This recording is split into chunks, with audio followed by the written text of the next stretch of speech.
Welcome to OnlyCops.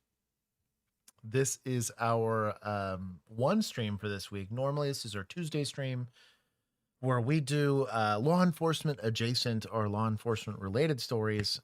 This one's probably going to be a bit more of a blend. I don't know what we're running into, but the vigilantes have hooked us up with a playlist. That playlist is here.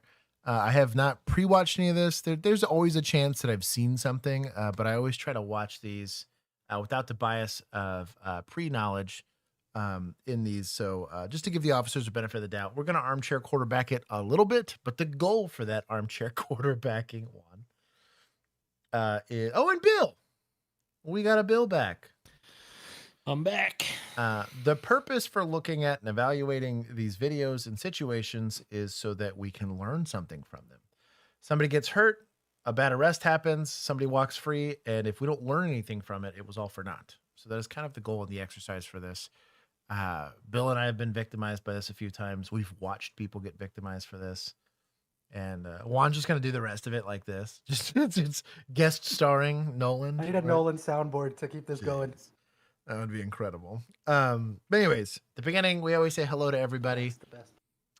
So you guys can fast forward if you're watching this after the fact. When I click over to the playlist, that is how you know the actual scram has started and where it gets educational. Before then, it's a bunch of inside jokes and us probably getting into completely non-stream related tangents, but we have fun.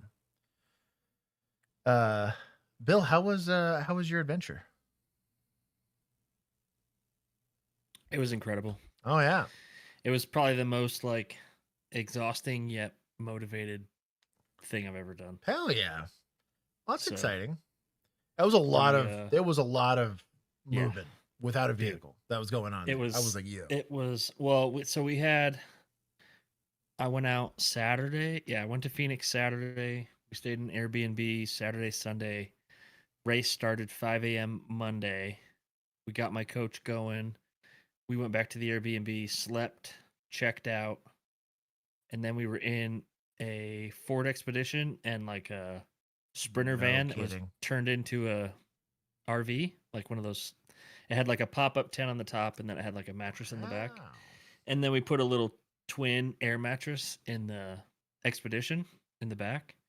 So we were all just sleeping in cars for 3 days. That's crazy. Flagstaff, dude, it was sick. That's cool. What a neat deal. It was a lot of fun.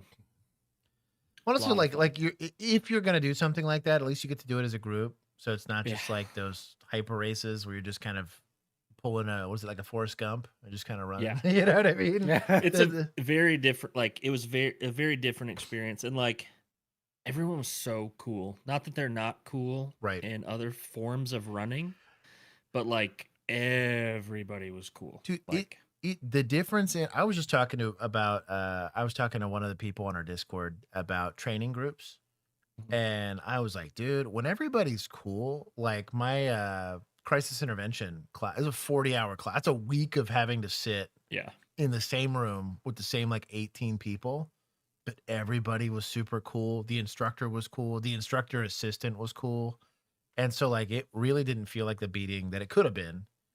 Makes a big difference. But it makes a huge difference, especially in stuff like that. So that's awesome. That makes me happy. Shinny Kitties, you were indeed first. You are on the scorecard, Shinny Kitties. G-Reg94, you were indeed second. He said the speed, though. That was definitely one. The second. They went live. Boom. I said Shinny Kitties first. I hadn't finished moving my cursor off the little. That's crazy. Okay button. That's crazy that Greg also snuck in there for it. You know? Yeah, about 2 seconds later. It was wild. Virginia, you were third, but apparently by a mile, unfortunately. Just plain Christy, welcome, Miss Christy. Barricade. Oh, that's that's a fun play on it. It's Barry and then Cade. That's a barricaded system. I see you, Poe. Arca Valentine, Operator Emu, Da Baby Emu, Gingy hitting us with Psalms 15 one more time. Lisa Rowe, welcome. Easy the Tired. Caffeinated hitting us with monetizing the often unmonetizable stream. ECC Thames 69. Show us on standby at the hospital for MCI response. Caffeine on standby. Uncrustables loaded. One stream like deployed. Send K9 for moral support. That's incredible. That thing you sent me on Instagram, where basically it was somebody living the dream. I think it was Bill that sent it. It's these guys with like dually, or no, maybe it was Juan. It was like a dually Raptor F-150 or like F-250. The ones that were like in the snow. Yes. Yeah, And they're literally just doing drone footage of it. right after that, Bill shows me one with this guy with his dogs. It was like it was a wide body Raptor, but I just kind of chuckled about it. I was like, y'all are on the same Same wavelength for that. 100%. But those were crazy. They were I had to like, learn FPV drones so I could do those shots. and they almost looked like those 5500s or whatever. Cause I know Ford makes like the ultra big trucks or whatever. Like they're not a normal, not a 450, but it's humongous. It looked like that, but it's just a wide It's a 550. Is The it a 550 550? The 550 is like a. It's I don't want to call it a semi because it's not that big, but it's like that style of like the tanks are under the door. Yeah. like Yeah, it's a giant. it looked like an truck. MRAP. And I bet it's Yes. probably Yeah, they an do. affordable way to do that, to be honest. It's They do probably look like cheaper, that, yeah. but it was cool. But they were racing him in the snow. Ya boy Millennial. What's going on? Andrew Sawyer, Brian Miner. Scrolling. Notorious Emu, welcome from our Canadian contingency. Or Beaver Boys, as we call them here. Tweaky, here to take me out of context. Thaddeus, welcome back. Little Duck. Blake Sears, welcome. Ritzbits. That's Sarah. I was like, that's a long name. And I was like, oh, that's Sarah. This is Ross Patterson, or Peterson, not Patterson, Peterson. Patterson. I was Related headed to to say James. Pattinson. Gower, 99. RJ. Jeremy Newman, flexing his 14 months. Cherry Folk. Gotta be careful saying that one. Custodes, Abs, X-Bane, I did not miss you. Ryan Campbell, Big Red Dog. Firecracker, I'm crushing today. I am locked in.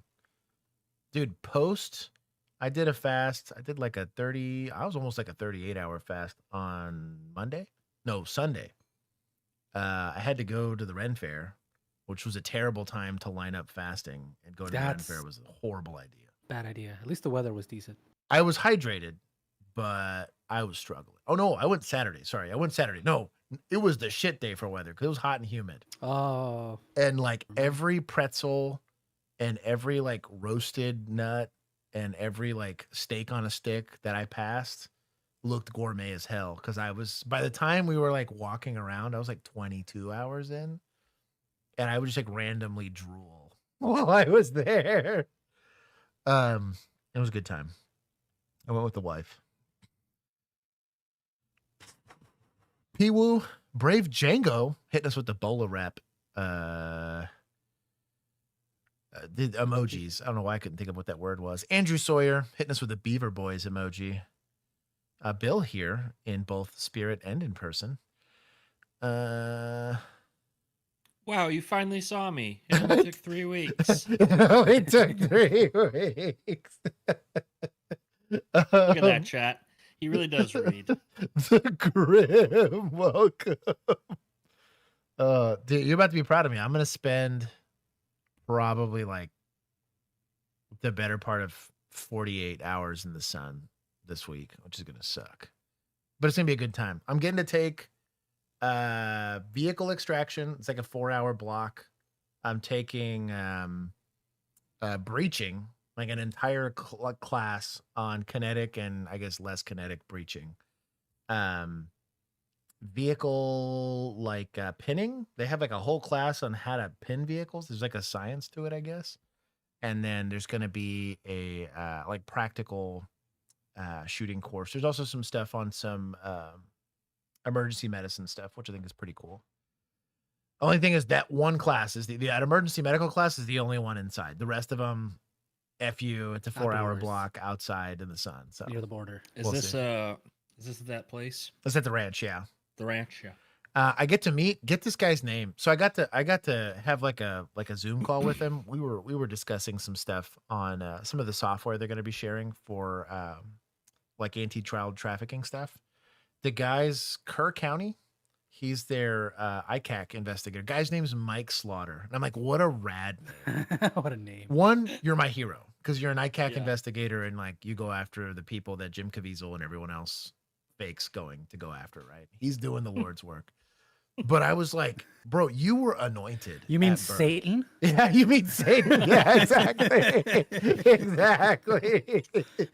But Or Vielfort? yeah, and he was Those are the two cool. movies I know Jim Caviezel from. Yeah, one super cool guy because they plucked him out of doing like he's SWAT and he's that guy and just happened to go through all the training to go be like ICAC certified. And I didn't realize how small of a contingency that was. I mean, it's like 200 in the nation Oh, damn. that even have the like capacity. So like they go and they look for they get the leads from like those international like databases. They're like, hey, this person's downloading stuff that's problematic, or that person. They work through getting the warrants. They work through qualifying that it is what they think it is, right? And then they go out and arrest them. It's really cool. But I get to meet the guy. I'm going to go interview him during police week, so that'll be kind of fun. And then we're going to do like a really cool breakdown of like tips and stuff to look for if you're doing interdiction for that. And it's kind of neat. They have some cool, there's going to be some cool stuff that week. It's just going to be in between beatings, basically. I'm like, oh no, I have to be Ops 4 for vehicle extraction. That's going to feel great.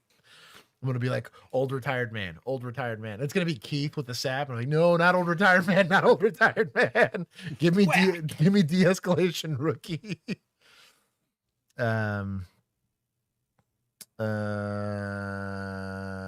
No, Poe, he's not a sergeant. That would be rad if he was, though. I don't know if he might be a sergeant. I gotta ask him. If he's a sergeant and he's Sergeant Slaughter, that's even cooler. Bruh. So anyways, Culperistic. Blake Sears. I think I said hi to Blake. I missed a super chat. Tyler Shehorn just wanted to say I passed the written test. Very congratulations. Depending on the test. If it was the civil service test, you better have. If you passed high school, on to the interviews. Thank you for talking about reports and handcuffing techniques. It definitely helped. Well, cool. Yeah, the policing in general, I actually got to do. Juan's gonna get to go look at it at nauseum. I did a interview today with attorneys on retainer, and it was the lead prosecutor. I don't remember for which county it was for like 30 years. So he was prosecuting people for a long time. He was on the board panel for USCCA, and now he is one of the hitters there for attorneys on retainer. But we broke down the shooting that happened in Garland recently, where old boy's getting carjacked and the whole thing went down. And it was weird to hear it from an attorney's perspective, where he's like, yeah, like, do I think in Texas he's going to be fined criminally? Yeah. Your boy got some problems civilly? Probably.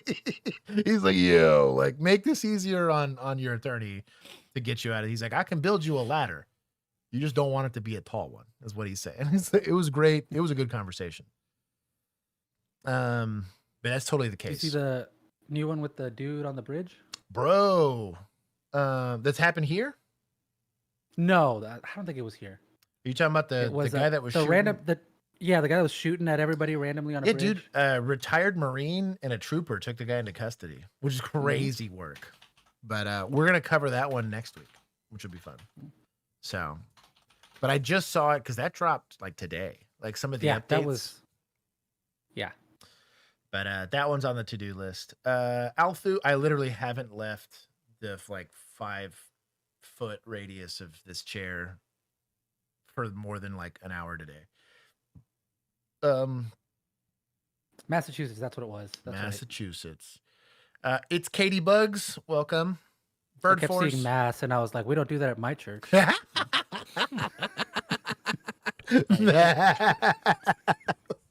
That's incredible.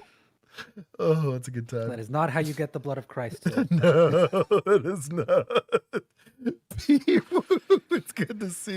Anyway, C Shaper. I think if I missed you, all caps me. I probably missed a bunch there. you get Virginia. I think I got Virginia. If not, hello, Virginia. Heavy metal. I just saw it in passing. It just refreshed. Did you say hello to me, Derek? I did not. So I am saying it now. On purpose. No, don't be like that. He doesn't know. The wind god, Bury Strospect, single shot. I know 22XR. I'm kind of crushing today, bro. Post fasting brain operates operationally, and then it goes back to shit when I start going back to seed oils. Mo Chases. It's good to see you, brother. Okay, or I guess we're sister. I don't know. I just gendered Are you for wearing no reason. merch? Oh, I'm rocking merch. Yo. It's finally wearing merch. Well, I finally got mine again. Y'all took both of mine. I have my own Team Shenford now. Hell Oh, yeah. nice. Oh yeah, wait. I need to show. I forgot. I need to show chat. So I also This is got, pretty incredible. I like this Also one. got. You're bad at this. That needs to hit Yes. academies like now. Yeah, Like, yup. you know. And then doesn't matter if it's legally distinct or not because they're bankrupt. They're gone. That also makes me happy. The cops are us.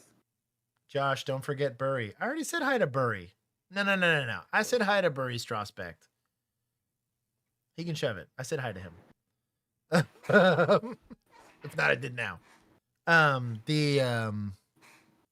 I like just getting that as a 2XL or a 3XL shirt that you're bad at this shirt, and that's just your pin of shame. They used to do that if you ever forgot your magazine in during firearms, because you would have to do like tactical reloads. If you ever left it on the firing line and walked away from it, they had one special one that was attached to like a empty coffee like can. It's huge. It was like a whatever. I don't. What's the brand? It's yellow. It's Latin. Damn it, Bustelo. I think. Coffee. Oh, All shoot, yellow. Not Bustelo. Maybe I'm making that up. Anyways, used to have to carry it, and I just remember one of our classmates got. Oh yeah, it. Cafe Bustelo. There it is. I'm locked in today. Locked in. But the I think 2 or 3. I don't. Gil, you or Bill, you weren't in my firearms group, were you? No. No, I had. I was opposite of you. I had the usual suspects in mine, and I Yeah. think it came out 2 or 3 times because they left magazines, and I was like, man, come on. It was a good time. But anyways, we'll get started with Stram. Bedtime work calls priority. I have to work tomorrow. I worked all day, and I got to work tomorrow. Hold yours, Tweaky. Oh, Frag. What's going on, homie? Anyways, we're off. For the first time, we are hearing from the civilian Fort Worth police employee who was struck in the eye during an Sorry, his name is Chad. He's an animal. What a crazy guy. ambush Absolute beast. attack. Oh, yeah, Bill, you missed Marine this one. vet- Did you get to watch this on Dude. on your own? I saw it on Instagram. Crazy yeah. work. Insane. Wild. Veteran Edward Zapata was taking a woman's report about a burglary Raza also. Hell yeah. when a suspect opened fire across the street. Fox 4's Deanna Anglin has more from Zapata. And Deanna, how is he doing? It's a Zapata. Very That's an encouraging outfit choice. news from Edward Zapata. And as you said, Zapata. I'm just gonna let it sit there. That I is a who is it? Who's the British inspector? He was a detective. Sherlock Holmes. Sherlock Holmes. This Yeah. gives me Sherlock Holmes vibes. This is The very hat, for Sherlock sure. Holmes. The jacket's giving me like she should be on stage at a concert or something. It's like- something. It's Mhm. it's Like Oh, it's oh. trying to be high fashion, but it's really What's not. her face? There's a singer that does this look. Is there? Yes. Chat hit us with it. This is weird. Who is it, Oh, I Chad? forgot. I can like picture her in my head, but I can't. Also, her Name her. earrings are just very large. That outfit is a choice. They he kind of look like big macaronis or donuts. I can't tell which one.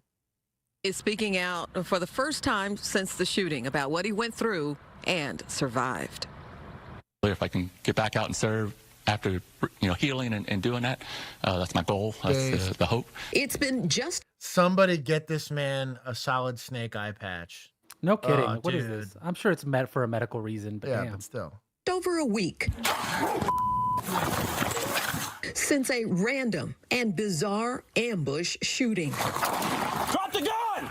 And the massive Fort Worth PD response in North Fort Worth. Civilian Response Unit member Edward Zapata is talking about the incident that left him injured. Fragments from the round is still left in the eye area. Zapata, a crew member since February and decorated Marine combat veteran, was on call to take a vehicle burglary report, a crime from the previous night. He had just approached the homeowner on Juliet Lane. Nothing unusual. With handling a non-emergency call. So that means the incident's already happened. I'm going to investigate, take a report, make sure it meets the elements, and then file the report, and that's it. That's the extent of our duties. If we get on scene and there's a threat that could be towards us, we know how to get out of that threat. I've been hit in the eye. I've been hit in the eye. Zapata did just that while acting heroically to protect the homeowner making the report. Police say for reasons still not fully explained, Angel Cantu began firing toward them from across the street. In the process, Zapata was hit by flying shrapnel. Cantu was arrested after a manhunt that involved dozens of officers, including those in tactical gear. From that moment on, I mean, this department, everything in this department units have been phenomenal. Everything's been, that day, when I heard not even 2 minutes, I think you're hearing all the sirens coming and you're hearing all the exchange back and forth and the extract and get put in a vehicle and take it to the collection point for the treatment. Within days, Zapata was released from the hospital. That was great too. I mean, seeing everybody. But he covered up the guns. Yo, what's going on, Chief? Sorry, thank you. We got food. This is a pulled pork sandwich with some avocado oil chips and I guess like a little baby. Well, I mean average Little size pickles. Pickles. Yes. That might be even large, honestly. It's kind of big. I don't know if anyone would handle a pickle any larger. Yep. What'd you even do with it? Yeah, that's what I'm saying. Barely eat the damn thing. Too much. Too much. Lined up, leaving the hospital, lining up both sides of the corridor, going out the main entrance, and then the escort all the way back to where I live. Come on, get up there. I got you. When he thinks back to what happened, Zapata says he is both proud and humbled while looking forward. My hope is to come back and... While looking forward. Mm-hmm. That's such a... Come on. With one eye? Come on now. Mm-hmm. Well, looking forward with no depth. Wear the civilian response unit uniform and get back out there and do what I was trained to do and continue to serve the community and help. Inspiring. Well, Fort Worth Police Chief Eddie Garcia says he plans, in wake of the shooting, to consult with the city council about perhaps providing more protection for crew officers. If they're in a marked unit, give them a gun. Mm-hmm. Use the option. Golly. Especially in Fort Worth, man. Like, there's some sketchy places in Fort Worth. North Fort Worth gets a little less sketchy, but, bro, pretty much anything, like, south of, like, 121, pretty much all of it. There's sketchy somewhere close to you. That's crazy. Shout out to Fort Worth. The response was very good. I was really, really impressed given how chaotic that situation was. What do we give Cat? I will murder you on stream. I think he was Fish Cops when we did it last. I think we did Fish Cops. Shout out to him. Hold on. I'm gonna kick this cat out. I'll show you. He's a pirate. He's a pirate. Damn. With all due respect, Of course. A little flower. What the fuck? She got fixed. Which cat is that? I feel like I've never seen that cat.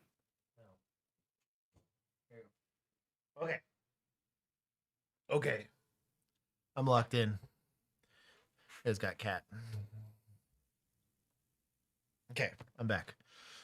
We're locked in. So Fish Cops got points. I'm gonna make Eddie Garcia earn them points. I want to see actual change too. I think he's gonna need approval probably from somebody else, but You think? I bet you the city management will probably let him like to change because it's either that or an escort. We'll just change the. It's not. I mean, it's going to start with them sending those people to less calls. Is what's going to happen. Well, my pride through. Just take them over the Yeah. phone. Yeah.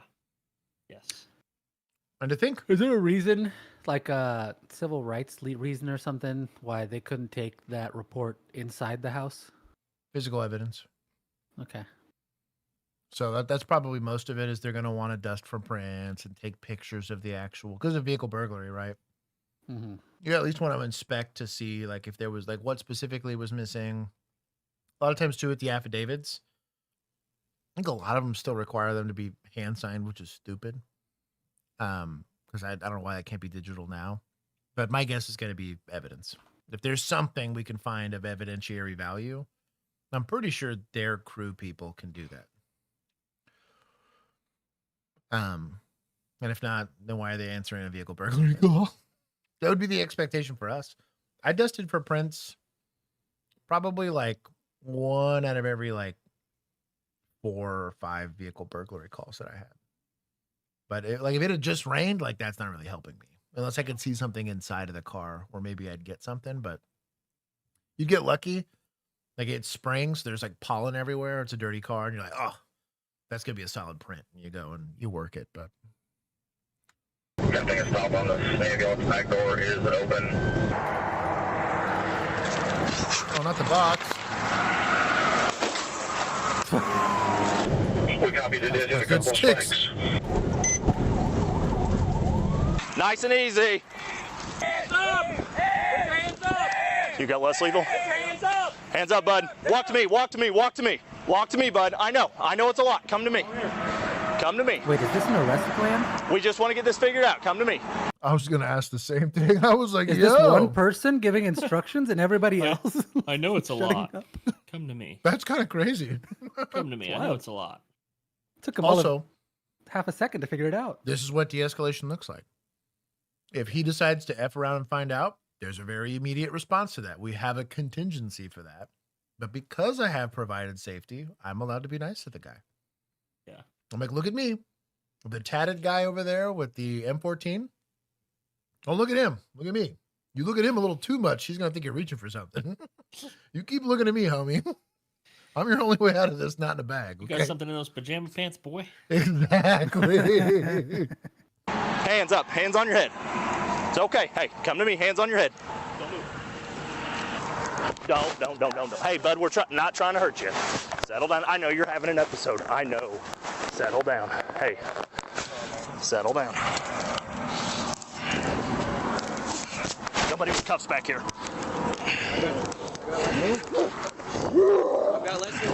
No, somebody with cuffs. We got him for now. It's in case he's having a manic episode. Oh, here's a little MHIE. Poor guy. We got enough. Let's go to the ground. Let's go to the ground. Okay. Mo Chaser submitted this You're one gonna for get mental health tased. awareness. No reason. We're good. We got him. They were doing good Got until another it set. came to the handcuffing. Mhm. Then they kind of flopped. I'm a big proponent of zip ties. We weren't allowed to use them. Our riot people could, but we could not. Yeah. We Well, have they to. had them. They had them. They had them. I'm not sure. I You ever probably saw still them get use frowned them. upon for using them. Yeah. I mean, those people didn't do much. But in this situation in particular, especially if like somebody's got bad shoulders or something like that, flex cuffs could reach. Yeah. Probably a little easier to get on than handcuffs are. Now, you're a cop. Outside of kinky people, you're the only people they make these things for to think you would know how to use them. But, you know, it's an, This is an important skill. It's not a This is ticket off- writing machine, Josh, so they Right. can't.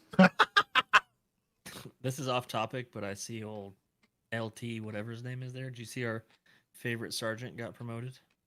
Mm-hmm. I was happy for him. I was happy to see that, to be honest. Yeah. He of all the people that were gonna get promoted to that and maybe actually like make a difference, Deserve especially it? long term. Yeah. That guy. Did you also see that one rookie that dusted you in a foot chase is now a sergeant? No way. He deserved it. Yeah. He had prior too. Yeah, he did. I think. Yeah. He had prior. Yeah. Remember where he had prior, Priors? No, stop. Mississippi? but I think it was maybe Mississippi.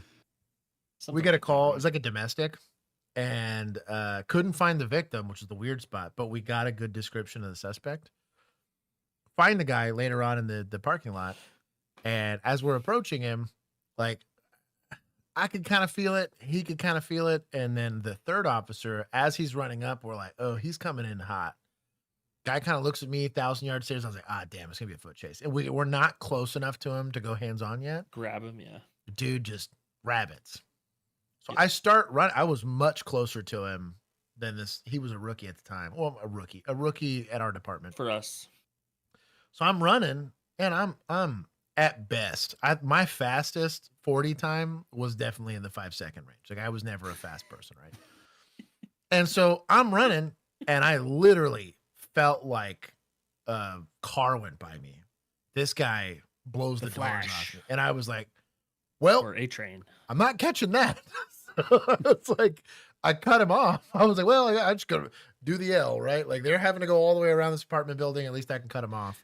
Yeah. I still think they probably would have almost beat me to the cutoff point because I cut the run in half. That's how fast they were running. This guy was young and athletic. The rookie was young and athletic. I laughed because they had just changed the rules on taser. And I hear him and I see the beam on this guy. I'm going to tase you if you don't start running. I was like, no. Don't do it. Don't do like, it. Wait till he gets to the grass. Exactly. It was a good time. That makes me happy. He also deserves the stripes. He's a good dude. Let him know we're in custody. You're okay. Settle. Settle down. Rolling on. Side.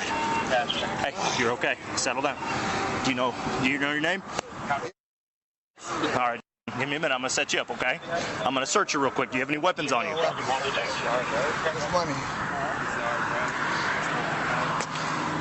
Whatever you want to do. Sit up for me.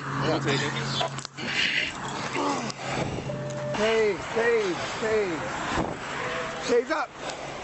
Near up. Oh, wow. Now That to the latest. There you go. Good job on them making an arrest plan, doing it or whatever. The one thing I don't like about calls like this, I'm going to give some points to State Boys, is a lot of people will see this call and that's their only interaction tangentially, right, with people that are, I would argue, like on the more extreme side of needing long-term care of the like MHID community. If you have the big sad, right, you got a little depresso espresso, technically you're part of the MHID community, right? At least for a small time period, right? Same thing. Time period. Right, you can have PTS. You can have bulimia. Technically, it's placing you in that you're deviating from the norm, right? Well, they'll start to label people like, oh, he's autistic. And I'm like, well, you know how broad that spectrum is? Like, you know how many people are squirreling around autistically and pay taxes and own homes and are married and aren't stealing ambulances? So it creates this weird stigma where they assume like Sheldon Cooper is going to randomly steal cars. I haven't stolen ambulance yet. Right. But like, he's working up to it. That's why he's doing all those runs. Exactly. Catch that ambulance. You ain't catching me. So like that's my only. I love seeing the calls because you like seeing officers handle it well. You like good outcomes or whatever. But I do think it generally biases the public that this is what every encounter's like, and that they're crazy unpredictable. Because the problem is kind of like the rookie, right? And that's why we talk about shows like that. Is it preempts? Oh, I heard he's on the spectrum. Well, now let's elevate a ton of force, right? Or like you calling 911 and giving them like weird pre-warnings on stuff that aren't going to materialize ever. Like, he's angry and autistic. Like, what does that mean? I mean, thank you for telling me, but if you're telling me he's autistic and he might hurt you, that changes the way I'm going to approach it as an officer versus just saying, you know, like, I know he's on the autism spectrum. I know he's weird. He's relatively harmless, whatever. And the sword can also cut in the opposite direction, where that's a 280-pound man. He's got a knife, but he's autistic. And I'm like, no, he's the guy with a knife, right? Or he's the guy that just stole the ambulance, right? Like, hey, we got to still treat the situation safely regardless. You treat the crime first, then you can work on the mental health component to it. But like, that's my only fear with clips like that. It's good to see. I'm happy to see good arrest plan. Technically, city police was there. I'll give them 5 points. This was really a State Boys call. Do we take from medical for getting their stuff stolen? Hell yeah. Yes. Well, I say yes. Fuck them. Don't get your stuff stolen. You better believe that was like a medical call. Lock your doors. And boom, there goes the ambulance. Sheldon doesn't steal, he acquires.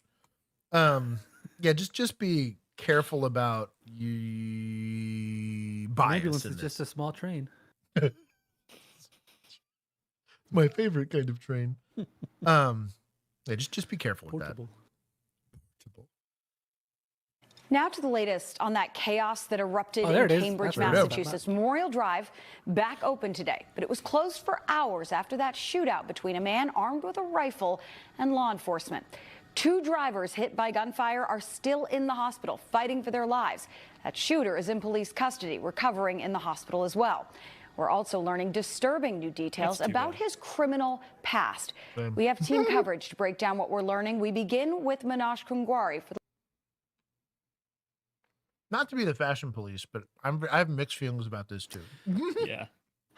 It's interesting. It's unfortunate. It's pajamas at best.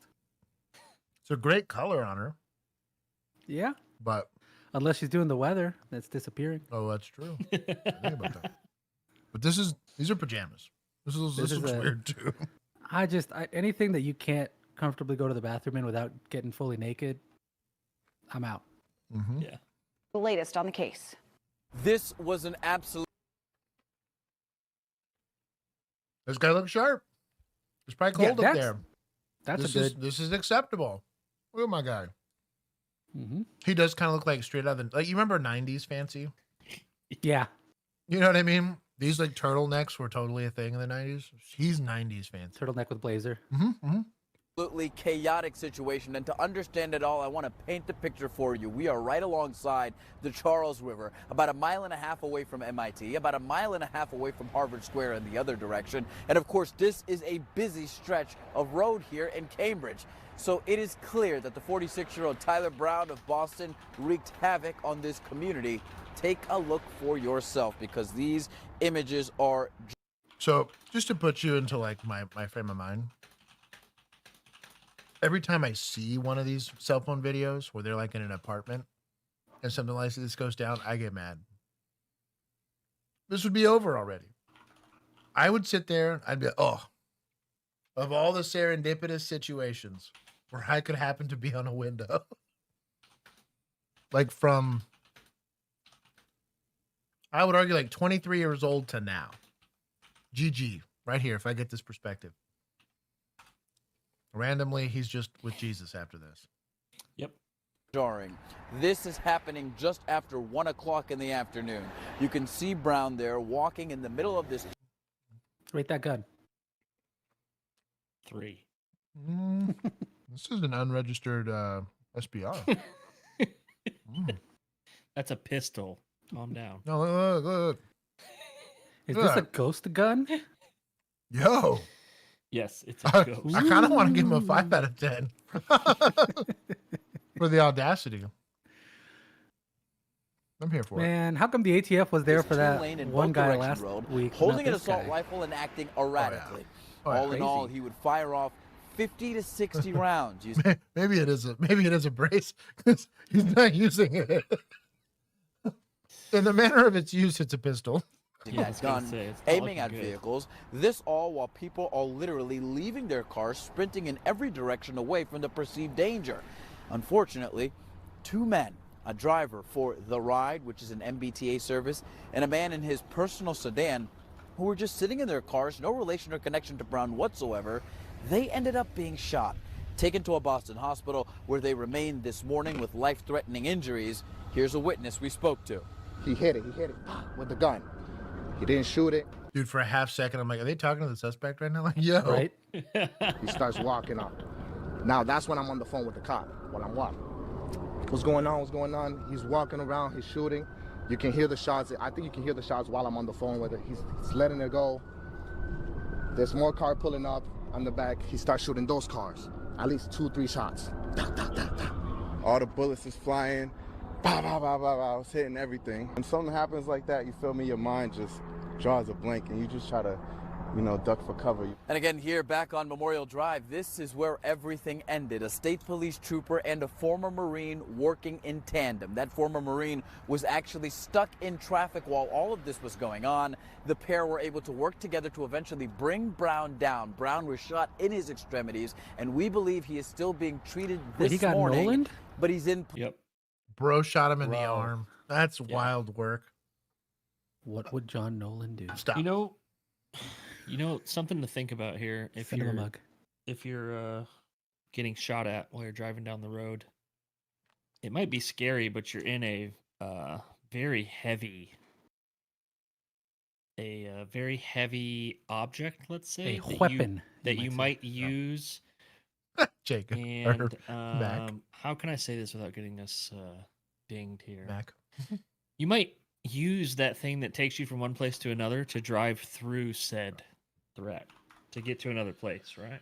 That was the most Ray Lewis pit I've ever seen in my life. You don't have to do any push-ups. Doesn't matter what your 40 time is. As long as you can step on the gas.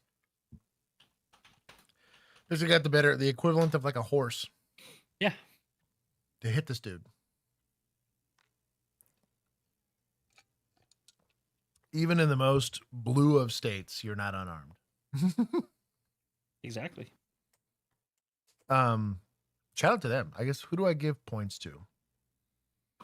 I'll give some to state Society. State and then society. boys. Society, a lot of points. They didn't have to be there, and they were. Well, he was stuck in traffic, so he had to be there. But He's like, I finally got my Stepped up. VA appointment. Yeah. I swear. So I will say, to be fair to them, if you're stuck in traffic, you can hit the gas, and all you're going to do is hit the car in front of you. So Depends on the car you got. might be a bad option there. We got old 550. You should drive over it. There you go. We're saying. Just crushing every car on the way. Can you imagine? Like monster trucking it over. That's what I mean. It's like, what is it? Not the Big Show. What was the blue? There was the Gravedigger. Bigfoot? Bigfoot. That's what it is. Bigfoot. Yeah. Just happens to be driving to work in that. We'll take some points from media for saying former Marine. Oh, I thought for the outfit. Oh, for the outfits too. They are nets in. Mac. You got. I guess it evens out because of turtleneck. Yeah, that's what I'm saying. He canceled it out. He pulled it off. Sticks, it's good to see you. Bob is the name. And Mac, I said hi to you. Taking points from suspects for being scumbags. Why scumbag it, dude? Crime is bad, but some crimes are worse than others. The LA City Council has voted to limit pretextual stops, the practice of law enforcement using minor traffic violations. Is a pretextual stop a thing? In the sense of like, is that like in the law or prohibited in the law or whatever? Either it's got PC or it doesn't, or reasonable suspicion or it doesn't. That's it. There is no, I wanted to stop the car and couldn't stop the car or whatever. Like, as long as I got reasonable suspicion, doesn't matter whether it was pretextual or not, in my opinion. But legally speaking, I think that the whole discussion around, it's kind of like qualified immunity. Like, you still have to earn qualified immunity. And theoretically, use of force is identical when evaluating it from a civilian versus a law enforcement perspective. So many people get wrapped around the axle of like, well, he's only stopping me because I left the trap house, or I'm driving a Nissan Sentra or whatever. And I'm like, what, did he have reasonable suspicion for the stop? Reasonable, articulable suspicion. If he does, is that not a legal stop? That's my issue. But would you do it if I was in the suburbs? Yeah, hell yeah. Yes. You would. You specifically. That's fair. That's fair. I'm saying if the pattern of behavior is, I'd stop you anytime I saw you on the road. Exactly. Yep. For being too cute. So a fishing expedition is different. So a fishing expedition is where I have fully exhausted, in my opinion, is just to create some terms here for us to discuss this by. I stopped you for an out tail light. I get your driver's license. I get your proof of insurance. Registration in Texas is on the plate, but let's say I have to get that too. And I've addressed to you that your brake light is out. Do I issue you a citation? Let's say no. Then I start asking, well, where were you going? You know, where were you coming from? Do you guys smoke weed? Like just randomly out of nowhere, just asking the question, you know, like I don't smell anything. I don't see anything. When's the last time you had a sip of alcohol? Not because I smell it. Like I don't have any other articulable facts to ask. That's a fishing expedition. Are you a criminal? Literally. It's literally what the question is. That's where I believe it becomes problematic because should I take you to jail tonight or not? Yeah. Would I be asking that question in the suburbs? Would I be asking that question if this wasn't, you know, a clapped out Chrysler 200? You know? And if I am asking that question, I need to be asking it to everybody. We need to be treating everyone the same is really what you want to achieve here. It's also not that hard. Right. To do. You have a script, you stick to your script, and you do it every single time that you're enforcing the law. I have a cat losing their brain right now. Hold on. Hey, yo. Whoa. What in the world? Oh my god. Oh my gosh, calm down. Registration, the registration sticker is on there, but when I run the plate, it shows. The issue for issuing a citation can be either expired registration or display expired registration. But okay, cat, calm down. But it is part of your license plate. You can run it from there. Calm down. Cops ask those questions all the time. They're scumbags. I didn't typically need a verbal admission of something if I was going to be conducting extra searches past what I had reasonable suspicion for on the stop. Every single time I could smell something, I could see shake. I developed better than, hopefully they answer my question and I do it right.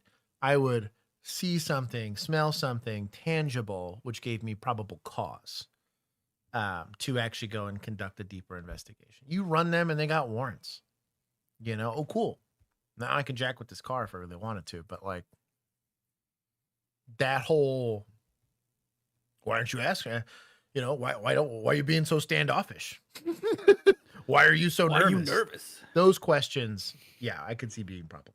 I have no issue with that, but I think a lot of people conflate the legal issues around it, right? You know what I mean? I think cops are scumbags. ACAB, like that principle altogether is, are there bad cops? 1,000%. Like we see them all the time here, but there are also people doing an excellent job that are also getting in OISs and shaking down cars and doing whatever. Good or bad is not an outcome. It's conduct, right? And it's either legal or it's not, or it's either scumbag behavior or it's not. This is an excuse to conduct unrelated criminal investigations. Unrelated criminal investigations. It's not a pretextual stop. Critics of the practice say the stops enable racial discrimination and disproportionately affect black and brown motorists. If the new policy is adopted, LAPD officers would be prohibited from stopping motorists, bicyclists, or pedestrians simply for minor violations. Lindsay Pena is live in Hollywood with the latest on the vote and the policy. Lindsay? What? Yeah, Micah, Cher, this vote comes after years of debate over this topic. While supporters say it is a major step towards ending racial profiling in our city. Minor violations. Just make them legal. I'm going to play devil's advocate for a position that is not what they did, but a more sane version of this. You know, because you could. Yeah, this one was really dumb. Because this one was really dumb the way they did it. Let's say you have you don't want to criminalize panhandling, right? We had to deal with this when we got cut loose. Yeah. Where it was still on the books for Texas that it was like, hey, panhandling's illegal. But they made it a policy violation for us to enforce it unless there was a certain set of circumstances. Unless they stepped in the street. Right. Once they stepped in the street, it was a citable offense. And really, if they wanted to do it the right way, you just go to the state and amend amend the not the Constitution, but the law book, right? Adjust your penal code. Others say that this. I just don't get this. No, especially the pedestrian one. Right. If I can tie a safety concern, I personally don't care about the maintenance of your car. It's not my car.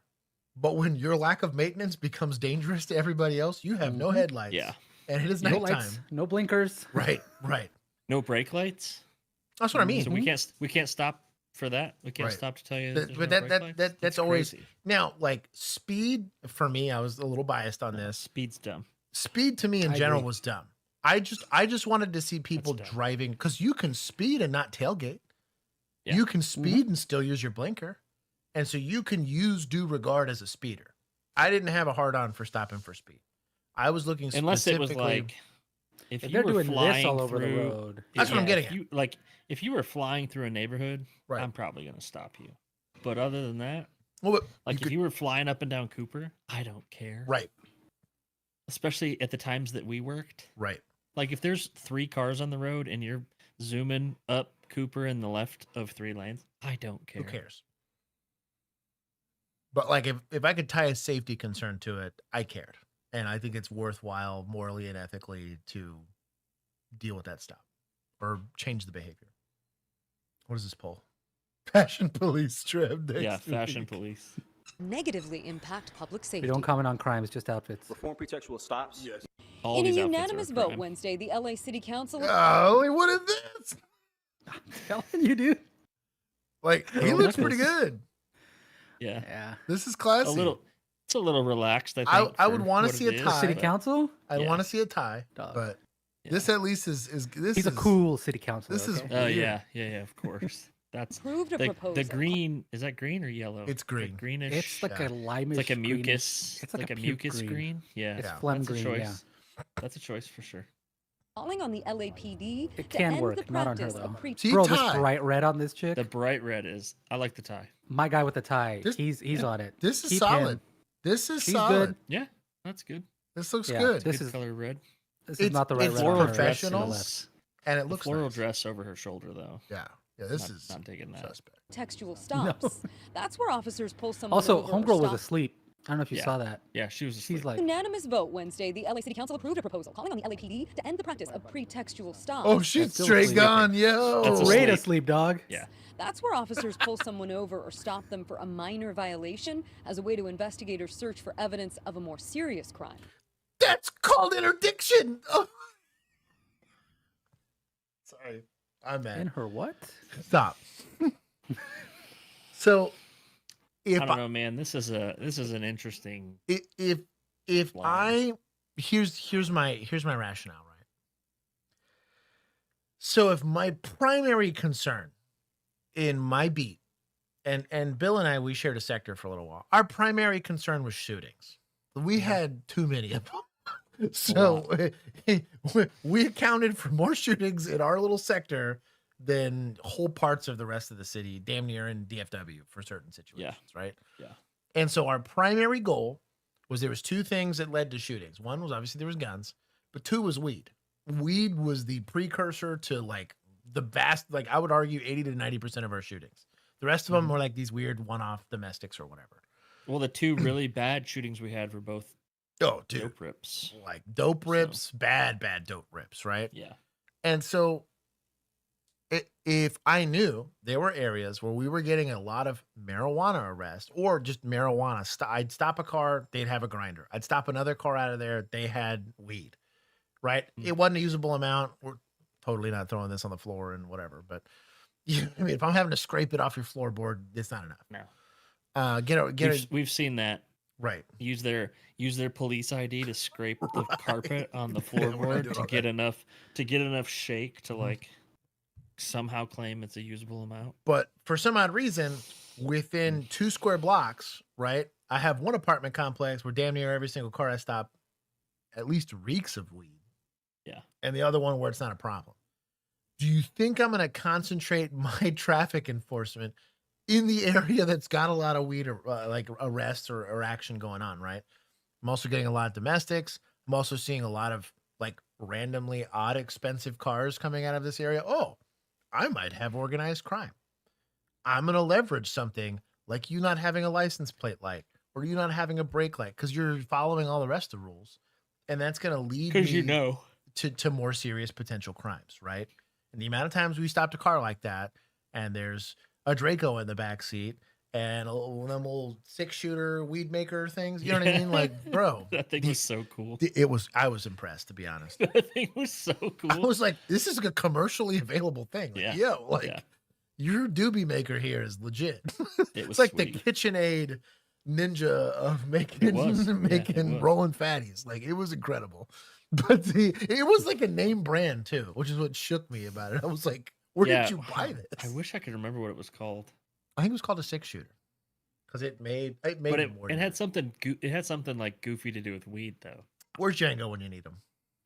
Right. But yeah, it was crazy. It was a grinder on the top, and then it would make. It could do 6 joints. It was cool. Django said I had one of those. Django. Bougie. So, anyways. So what's being described here of leveraging smaller infractions Tyranny, to look for more? Shut up. It's called interdiction. Is really all you're doing, right? I want to agree with you, Juan. I know.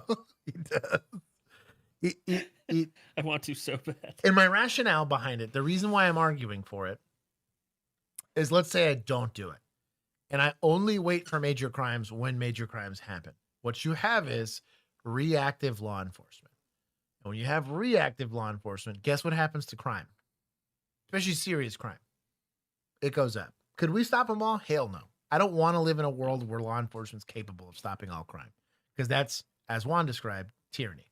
Juan who's frozen. He crashed his PC. Exactly. The government crashed his PC because he said it was tyranny. Exactly. So my thing here, though, is, and we witnessed this firsthand, right? How many traffic stops did another officer that worked in our sector make and get arrests on, and those arrests got kicked?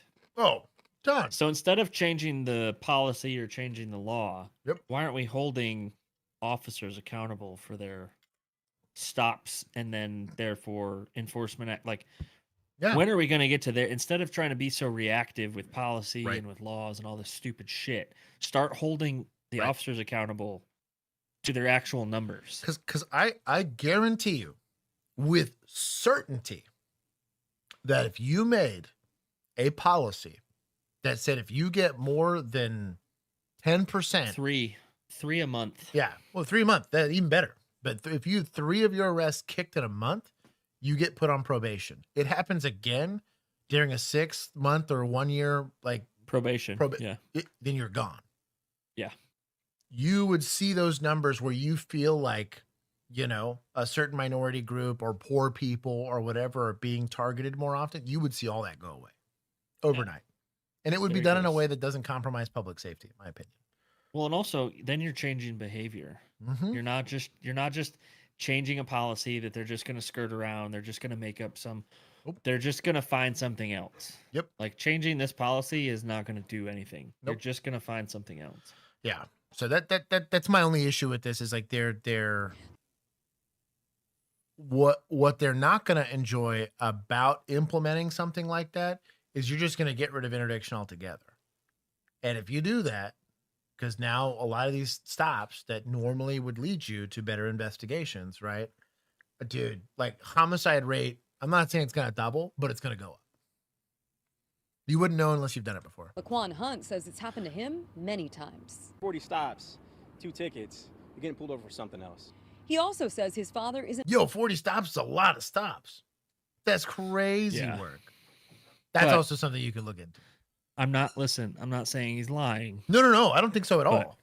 No. I'm saying, show me what your car looks like. Right. Show me record of 40 stops. Like, it's very easy to get interviewed and say you've been pulled over 40 times. Right. And I'm just saying, not everyone tells the truth. It's like 4 stops. It's probably higher than 4. Right. But, or they're one of those kids that does like street tricks and stuff like that. I'm like, well, that's where he gets stopped all the time. Or no, he probably has like a modified exhaust, and that shit's illegal in California. yeah. So It's pretty much anywhere you go, you're gonna get stopped. yes, that's what I mean. can see Like that. there could be more to this than just interviewing one guy that says he got stopped 40 That's fair. times. But if he is just randomly getting stopped 40 times, no, that's crazy. Yeah, that's crazy work. An But that's a officer with the department LAPD issue. that I mean- supports him speaking out for change. We've been in the car, pulled over together before, so I recognize that my experience isn't one of just that just belongs to me. It does impact my dad, it impacts my mother, my sisters, knowing that a black man's getting stopped again for nothing. According to a report from the LA City Chief Legislative Analyst. If you're getting stopped for nothing, that means there was no reasonable suspicion of a crime. That's a civil rights violation, not a pretextual stop. Right. That's a File holistically a complaint. That's a holistically different conversation. Because if you are being, and this is why I get so frustrated with this reporting, is if you're being stopped for nothing, how often do we on this channel be like, for what? How many times have we used that phrase? You know? For what? All the time. Where I'm like, dude, you don't have reasonable suspicion. Worse, you'll be seeing people getting hooked up. And I'm like, dog, you don't have probable cause. Do you see Juan's comment? What's he saying? Is this what a pretextual stop is? Because I have no PC? Damn, that's wild. I gotta pin that one. Hold on. That tracks. Time for the new Goku PC, Juan. There it is. He's gonna get it on his own. Sucks to suck. Bill's just gotta hold out. He's like, well, I already have staccato. You're gonna need to get me a Nighthawk now if I ever go back full time. I'm like, oh, cool. This went from a $1,800 purchase to a $4,000 purchase. I wouldn't do that to you. To go trade in my truck. It'd still probably ask for money. Yeah, you'd still have to put like $500 down. Yeah. No, sir, I don't think you read the slide right. That's his Nighthawk, sir. Yeah. So sorry. Your odometer says too many miles. Yeah. Hey, she drives now. She's getting around. I don't have AC still, but she gets around just fine. Yeah. I probably Not that hot yet, right? Well, I'm very selective about when and where I drive that thing. Yeah. Hey, look, he's back. He's back. My dog. Here he comes. There he is. Juan, you should have changed shirts. It would have been hilarious. I know. I legit thought about it, but I was just trying to make sure the thing would actually turn back on. That's funny. Everyone that watches this later, they're like, "Did Juan leave and come back?" Yeah. Psycho Squire, welcome. Is this Thea Gugan? I'm gonna say something Go-go? problematic. Go-go Din Ho. Yeah, that. Good job. Sure, why not? Can you give it to us phonetically? Stop. No. Huge fan from Portugal. Just passing through. Well, welcome from Portugal. Sam's here. Sam, I'm getting ultra hydrated. This is a daily dose. It's like an iced coffee, like a premix iced coffee. It's pretty good. And then I got a Zivio. I did a better job hydrating yesterday, but I'm doing okay. I think I got a and Psycho Squire. So anyways, my frustration, back to what I was saying, is he said, I didn't get stopped for nothing. Black man's getting stopped for nothing. That's a civil rights violation. You should win those all in LA. You should win those all day long. Like, they got the money. They're going to settle with you out of court. You would be rich, like hyper rich, because it wouldn't be hard to prove. Unless you were dumb, started talking, you started resisting, and then played yourself. That's fair. Which happens. We've seen it. Sam said iced coffee this late. Bro, I'm going to be on this bitch for the next 5 hours. Yeah, he's not me. He doesn't go to bed early. Exactly. There were more than 72,000 pretextual stops between What qualifies as a pretextual stop? I need to know. April 2022 and September 2025. Of those, about 30% produced evidence of another offense, including drugs. Damn, that's a lot. Or weapons. That is kind of a lot. Yeah, bro, that's a good batting average. Yo, 30%. Also, how many citations were issued? 86%. That's what I want to know. Yeah. Bro, that's a lot. I did not expect. That's a lot. So I need to know, because like, I bet we were in like the 10% range. Yeah. And that's if we Just were doing from like good. our stops. Yeah. It might have even been more like 6%. I would have argued 6 to 8. Yeah. Yeah. Because there was a ton of these stops that were 3-minute traffic stops. And I was like, oh, we don't have anything here. Get the hell out of here. I just think we should pretextual stop for evidence of financial crime. Me too. And Let's then do it. Arrest everyone in Congress. Mm-hmm. That's a lot. Or what is it? The Chinese CCP operatives or whatever it is that they got in California. Yeah.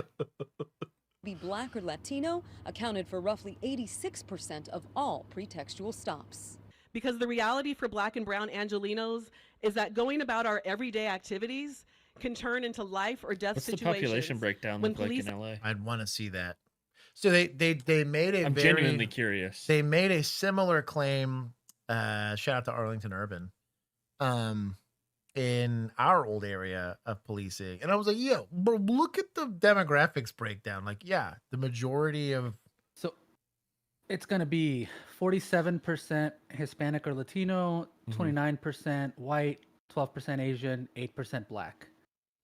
Yeah, those numbers are pretty high. That's high. That 86% is pretty high. That's very high. They definitely have a problem. 86%. There's no denying that. There's no denying that they have a problem here. That is wildly high. I'm not surprised LA, yeah, of all places. Well, it's LA, right? Yeah, true. Officers choose whom they will pursue, harass, and harm based on the color of our skin, our accents, or our zip codes. Although the council voted to ban the practice, it's Well, ultimately up to the Board of I Police kinda understand the Commissioners zip to code change thing. policy. Well, Crime that's the does tend to happen in areas. That's the suckiest part about it. Is like, there was shout out to, I don't remember who it was. It was in California. They did. It's where they developed the studies of crime displacement. So they tasked a specific precinct with deploying officers in a very different manner, right? They had one where they just literally sat at the station and waited for a call to be dispatched. There's no preemptive patrols whatsoever, right? Crime got worse. Surprise, surprise. Just in general, like, you're not as visible. The only time that crime didn't get worse when we did that was the C word. Yeah. Well, and because there were so many less people out. Yeah. Oh, yeah. But when they did like a perfect like foosball table deployment, right? You're playing soccer but 4D chess, where they evenly distributed police officers throughout this area. It kind of helped like a little bit. Like, it didn't help a ton. But when they did it specifically, and this is why pretty much every police department now does it this way, in your higher crime areas, you just have to send more police officers. They're a higher crime area for a myriad of reasons, right? I'm not going to mention broken glass theory because I think it's a flawed idea. But you can look at concepts where I have a lot of poor people. I've got a lot of lack of accountability. I have forgotten it as a city from like a resources standpoint. So there's no public transportation. There's no way to do job placements. Barely and stuff public like that. services. Right, so like right. So once your pipes shoot a thing that is resembling water, and right. So like once you've failed in all those things, you're gonna get crime. That is just, it's gonna happen. You're gonna get more of it too. Worse, you cram all of your housing there is all like group homes, Section 8, it's a bunch of apartments, and even like the houses you do have, they're all duplexes. So you have like what normally would be, 6 people living somewhere is 18 people living in that same footprint, right? Yeah. The more people you have, the more crime goes up. That whether it's a nice place or not, and so like it's a weird, like, when you talk about zip codes and zip codes causing more crimes, where you're going to have more stuff. And there's also some cultural issues there where it's like, if the way your law is constructed, it is only going to benefit property owners, or it's going to benefit squatters. It's going to like, and you're a certain race that doesn't gel well with that type of policing. Like, it's going to be an issue. You see this all the time when people come from out of state here to Texas. Big communal families actually do very, very well here in Texas. This is why you see The Muslim community do very well here. You see the Hispanic communities do very well here. Rednecks love it because everyone and their cousin can go live in the same place, right? But those big communities do well here because we're a property rights first place. So once you're on your property or it's your truck or it's your whatever, we bless it. You're the king of that castle, and all law enforcement's there to do is to protect that for you because we don't want people beating each other up. You take that same group and you stick them in New York where squatters' rights exist, and you might displace an entire family because of one butthole. And I get just you're like culturally incompatible with the way that the law is developed there. And that's often demonstrated or illustrated in specific zip codes where it would have worked if these families were just a bit more spread out. But since they're living on top of each other, now the Korean family, you know, the Cantonese family, and like the random people from like Saigon hate each other all the time, and they're constantly fighting. Yeah, it's a 911 call every single night, and it's generational beef. Dude, it's crazy. I don't know. In the past, LAPD has warned against ending the practice altogether, saying it would make it harder to proactively detect illegal activity. In 2022, the department made changes to the rules regarding pretextual stops, requiring officers to only do it in situations where they believe public safety is at risk. When you have reasonable suspicion, like, why are we even discussing this? Do you have reasonable suspicion of a crime? Sorry, I'm annoyed about Provide clear reasons for the So we stop. do have some opinions record... from some people in LA. I'm listening. So we have Nintendo 6D4 who says, "Hola, LA Brown resident here. Yeah, we get stuff for nothing sometimes, and the officer gives us a warning for something we legit we're not doing. So why are we, since we got a warning? I mean, you can sue him for a warning? Hell yeah, it's a detention. All right.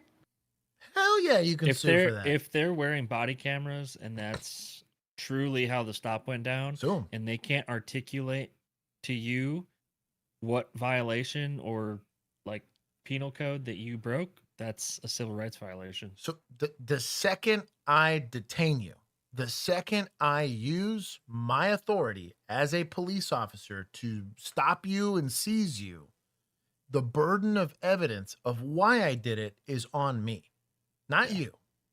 That's also why you do the 7-step approach, because part of the 7-step is you go up there and you tell them what they were stopped for.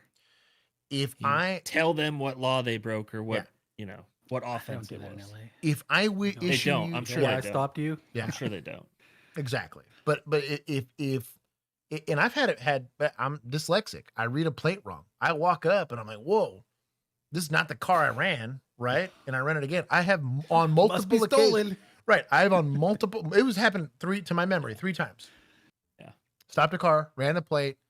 It returned to something that was not in front of me. And I was like, yo, show me stopping. And then as I'm double checking, because I'm like thinking I'm about to approach a stolen car, before I start units code and before this gets weird, I look at the plate again and I look at it. I was like, damn, I ran that wrong. I fat fingered it, whatever. Literally, I will walk up to the car and say, don't hand me your driver's license. You are not detained. I ran your plate wrong. I already kicked the lights on, so I appreciate you stopping, but you are not detained. You're free to go. Here's my card. If you want to complain, I did not have reasonable suspicion to stop you. Boom. That's a transparent right thing to do. I don't just decide, let's make something up and continue my stop. Like, that's huge no-no. Should get you fired. Brady listed the whole night. Yep. So that's why I'm frustrated with, if this is currently occurring, that you be bleeding that city dry. You should be bleeding that city dry. If that's occurring like they're saying it is, and they have this, but if you know what's happening. Well, no, I'm saying, like, if they have this amount of organization to get this law changed, why aren't you using this organization to actually do something with it and file like a big lawsuit? Yeah, a big complaint. Class action, dog. Yeah. Do it on it. That's what I'm saying. Like, this for sure. Instead of trying to get this I don't law think individual. I don't think an individual lawsuit is going to go very far. No. Because for one thing, like, it's you're spending a lot of time of your life trying to fight that, and it might not be worth it for something minor, right? But like, you can totally class action that. I also think, and this is where I was going to say, like, I'm devil's advocating for a better version of this, right? The way that they are implementing this is really stupid, where you're essentially just taking like legitimate tools away from officers, right, to stop actual crime. That's what they always do. Yeah. Yeah, but it's like a PR It's move, not a silly. real move, and it's just Right. going to Exactly. make things worse for the people that it's supposed to be helping. Because guess what? Now you have less safe communities where people are not going to get their lights fixed. They're not going to get their registrations. Right. They're not going to get their state inspections or whatever. You're going to have very unsafe cars on the road, and there's nothing you can do about it now. And if they're already committing civil rights violations, what makes you think they're going to care Right. about a policy change? Right. Mm-hmm. They're not going to give a shit. Muvi AU said much love from Oz. OZ, something. Anyway, he's talking about being really cold. Bro, being on duty in inclement weather sucks. I can say that from firsthand experience. But thank Cold you. was the worst. Yeah, thank you for It's winter in monetizing Australia, isn't it? the unmonetizable right now? stream. It's about to be because they're southern hemisphere. Yeah. Oh, They're upside yeah. down. How I cold, don't know, man. How This, cold does it this get? is just probably pretty probably cold. like- They're pretty close to. Anyways, Parts of it. I bottom. bet parts of it get pretty cold. well, welcome, friend. I'm just saying this. I just think that there's different ways to go about this than Agreed. just Right. erasing Yeah. minor violations. Like that's yeah. stupid. Well, and I'm annoyed because if we have this many people willing to come forward, and this is a body cam department, Yeah. like just do an audit. It should not be hard. You're already doing the auditing. Mm-hmm. If you know it was a Hold the- pretextual stop, because like, Hold the officers responsible. dude, an investigative stop required a damn good reason. Yeah. For me to just straight up say like I don't have reasonable suspicion, this is just purely investigative in nature. Like it was like tied to a domestic that was right down Yeah. the street. It's the Yep. car that was described. I didn't get a license plate number, but I'm It gonna had to check. be a car described like, and you needed make, model, color. That's what I mean. It had to be It needed specific. to be. Broken front you weren't- windshield, you you weren't know, kind of just- thing. Yeah. Yeah. Yeah. You were not just investigatively stopping cars. Yeah. That is wild to me. That on their body-worn camera. In a statement, a spokesperson Sue for the them. police commission said in part, quote, the board intends to place this item on a forthcoming agenda to enable a full and transparent discussion of the department's pretextual stop policy, which will include the recommendations from the city council. There is no state law here in California that outright bans pretextual stops. As for the police commission, it's not clear. It's called the Constitution. Why? Well, like, Just so confused why they're so hung up on this pretextual stop. It's 'Cause a keyword. I don't think they're even using the word correctly. like they keep using no. it. That's kind of what I'm getting at. Is I'm getting frustrated because like, is it a reasonable suspicionless stop? Because that's a huge problem. Yeah. If they're just stopping people and they are not going up there and they do not have an offense committed, like if they cannot tell me what traffic code they violated, Django. we have a much bigger issue here. Yeah, I Like, agree. That Also, if you're policing certain communities disproportionately from their level of like existence within the city, that's Right. also a problem. Right. But it's also a different problem than quote unquote pretextual stops. so Yes. so It's a culparistic. huge problem. I understand. This does not fix. Yeah, I understand that they're saying so. For me, a pretextual stop means I see a car leaving an area that I know to be a high crime area, and I wait till I find reasonable suspicion of a crime, and then choose to stop it then. To me, that's what a pretextual stop means, which means I have pretext, right, for why I'm interested in this car, but I still can't do anything about it until I have lawful authority to do so. That's my point. in it. Well, and that is still a constitutional stop, right? Yeah, yeah. I in mean, that like, sense. because there's a lot of times I'll go see the Grand Marquis with rims blasting music after doing what looked like a hand-to-hand. I don't know that it was a hand. I was too damn far away. I'm not about to risk my entire detention on what might have been a hand-to-hand, right? Like, that's crazy work. I was 200 yards away from that. See some dude hand somebody something. You better believe I got behind the car and ran the plate. But how many times did I have to let that birdie go? All the time. Drove into the next city. That's It's the gone. first See thing ya. they would dip. I'd get behind them. They immediately parked it. And I was like, well, Yep. shit. I ain't got Now nothing. there's officers that would have turned their lights on. Right. There And it stopped that car. Yeah, they're scumbags. So Anyways. we're not saying this is how everything goes for I'm everyone. gonna we're take describing it from ideals. everybody here. Yeah. I'm gonna take it Because also from- like it sounds more like their pretext is it looks like me or Josh, and Yes. It definitely sounds like but I that have in LA. because if that's the case, huge scumbag behavior. If that's the Yes. case, but like Gigantic scumbag. if in every one of these instances they actually have a crime that they're alleging, I was big, dude, for the no license plate light. I used to literally turn off my headlights just to make pick sure on my backlights. there was no light. So that my dash cam would capture there was no brake lights, there was no license plate light on this car. Yeah. And it was capturing the time and everything. I have evidence of why, even if I gave a warning, didn't matter. I wanted to make sure that they weren't just taking my word. Trust me, bro. I didn't trust that. Yeah, exactly. Blank Forge gets it right. Great I'm okay with them suspects. removing cracked windshields because I did get a ticket for that. Yeah. Did you really? And that was dumb. Yeah, that time that trooper stopped me at 2 a.m. I was coming back from Mexico. Yeah. Cracked windshield? Yes, he said it was obstructing my view. I'm like, dog, it is on the What? other. It's obstructing my dad's view. I'm driving over here on That's this side. silly. Yeah. If it's Real like dumb. spider We're cracked, coming. No, fine. it was a line straight down the No, that's right ridiculous. side. That's dumb. So dumb. That's so dumb. Yeah, I didn't believe in fix-it tickets in my opinion. Nope, I didn't either. When I stopped someone for brake lights, it I was just also to going tell 7 them, over, and I well, still that's your problem. have Dude, beef. I used to find the part number for Walmart. You know what? I'd LA go City that Council, far. I'm on your side now. I got mad about the trooper again. Anyways, we'll keep going. I took some from society. Let me take some from admin. If you're allowing what they're claiming are purely just pretextual. Dude, you know that if it's that big of a problem, something's something's being said, something's being hinted at, something's going on. But take it this from just doesn't municipals. happen. Yeah, this just doesn't happen out of the blue. I'm going to take it from judges because there's no way you're not seeing this. I'm going to take it from politicians for not actually taking a real solution to this problem.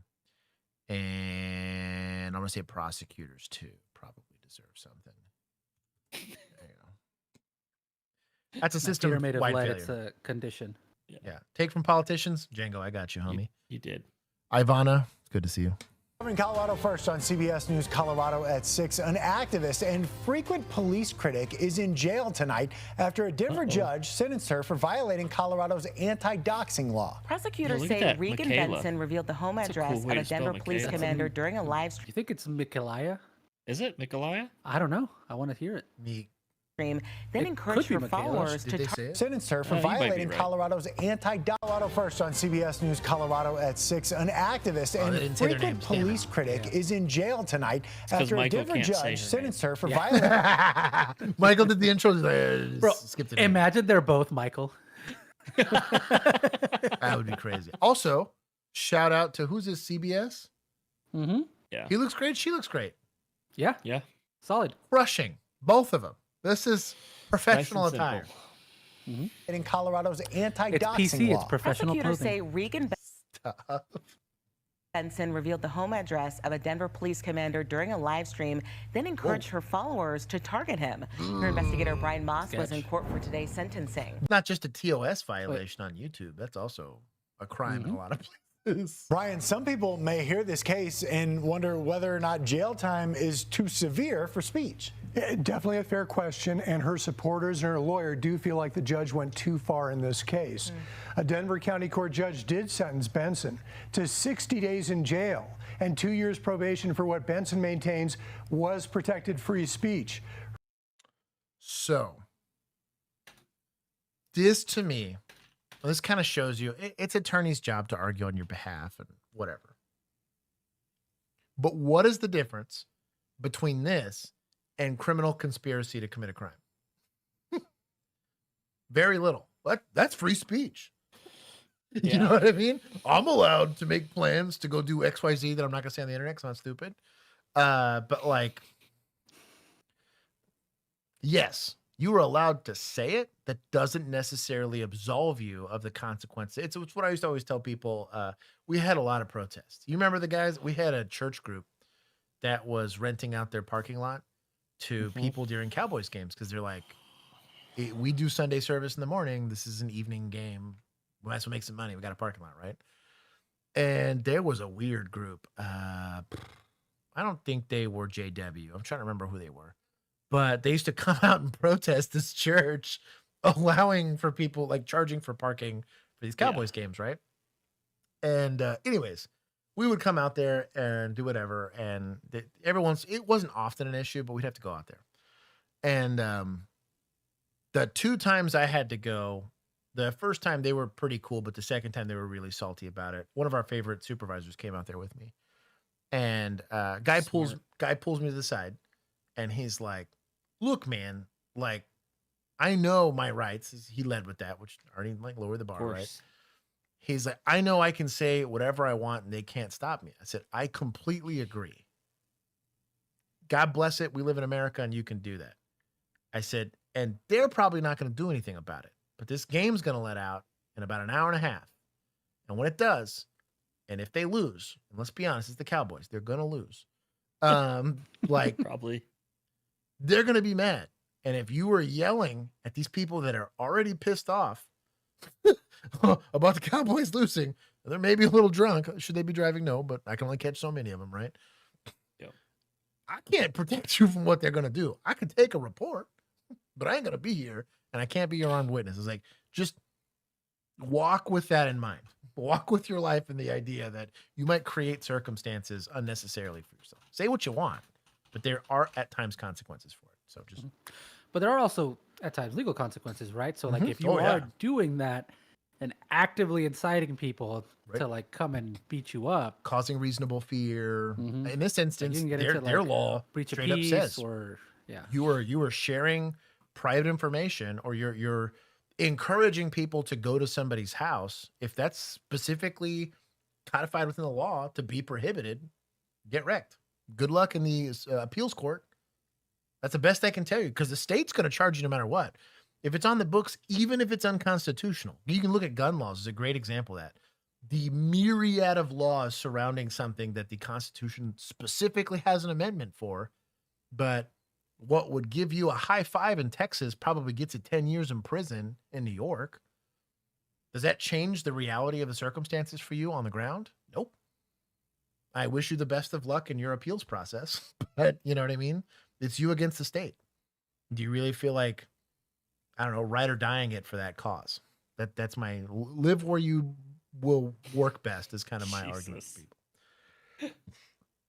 What's going on? Whoa! One, chill. Gotta look at the pinned message. Yo, let me hang on. Let me put my cowboy hat on. Oh man, it's fine. Hey, we're looking pretty decent this year. We say that every year, but at least the defense should be better this year. Yeah. Looking sure. We should at least be a 500 team. Is what is my They're hope. always about a 500 team. Hey, then I can't be disappointed. Yes, you can. I get glazed by Cowboys. Her attorney says the case will now head to appeal. Good luck. Regan Benson arrived at Denver County Court wearing a shirt that read "Freedom." Something her defense team argues is that this. What Yeah. in the?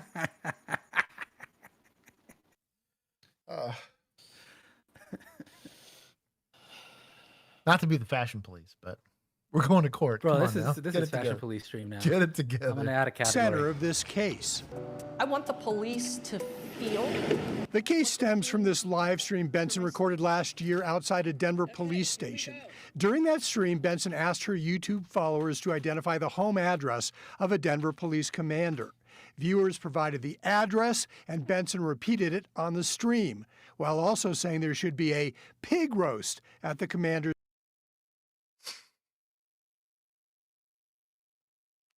I like pork Bro, chops. her defense attorney. I also, that pulled pork sandwich was the taste. Legally distinct. Yeah. She wanted a luau. Yeah, she wanted a luau. House. Prosecutors charged her under Colorado's anti-doxing law, and a jury later convicted her. And the court finds that the defendant has no respect. Pay 10 days in county for that. I have the exact same one for our photo booth. That's incredible. For the law. At today's sentencing, Big hit at 4th of Judge July. Issam Shamsuddin Oh, delivered a sharp She got played on the judge already.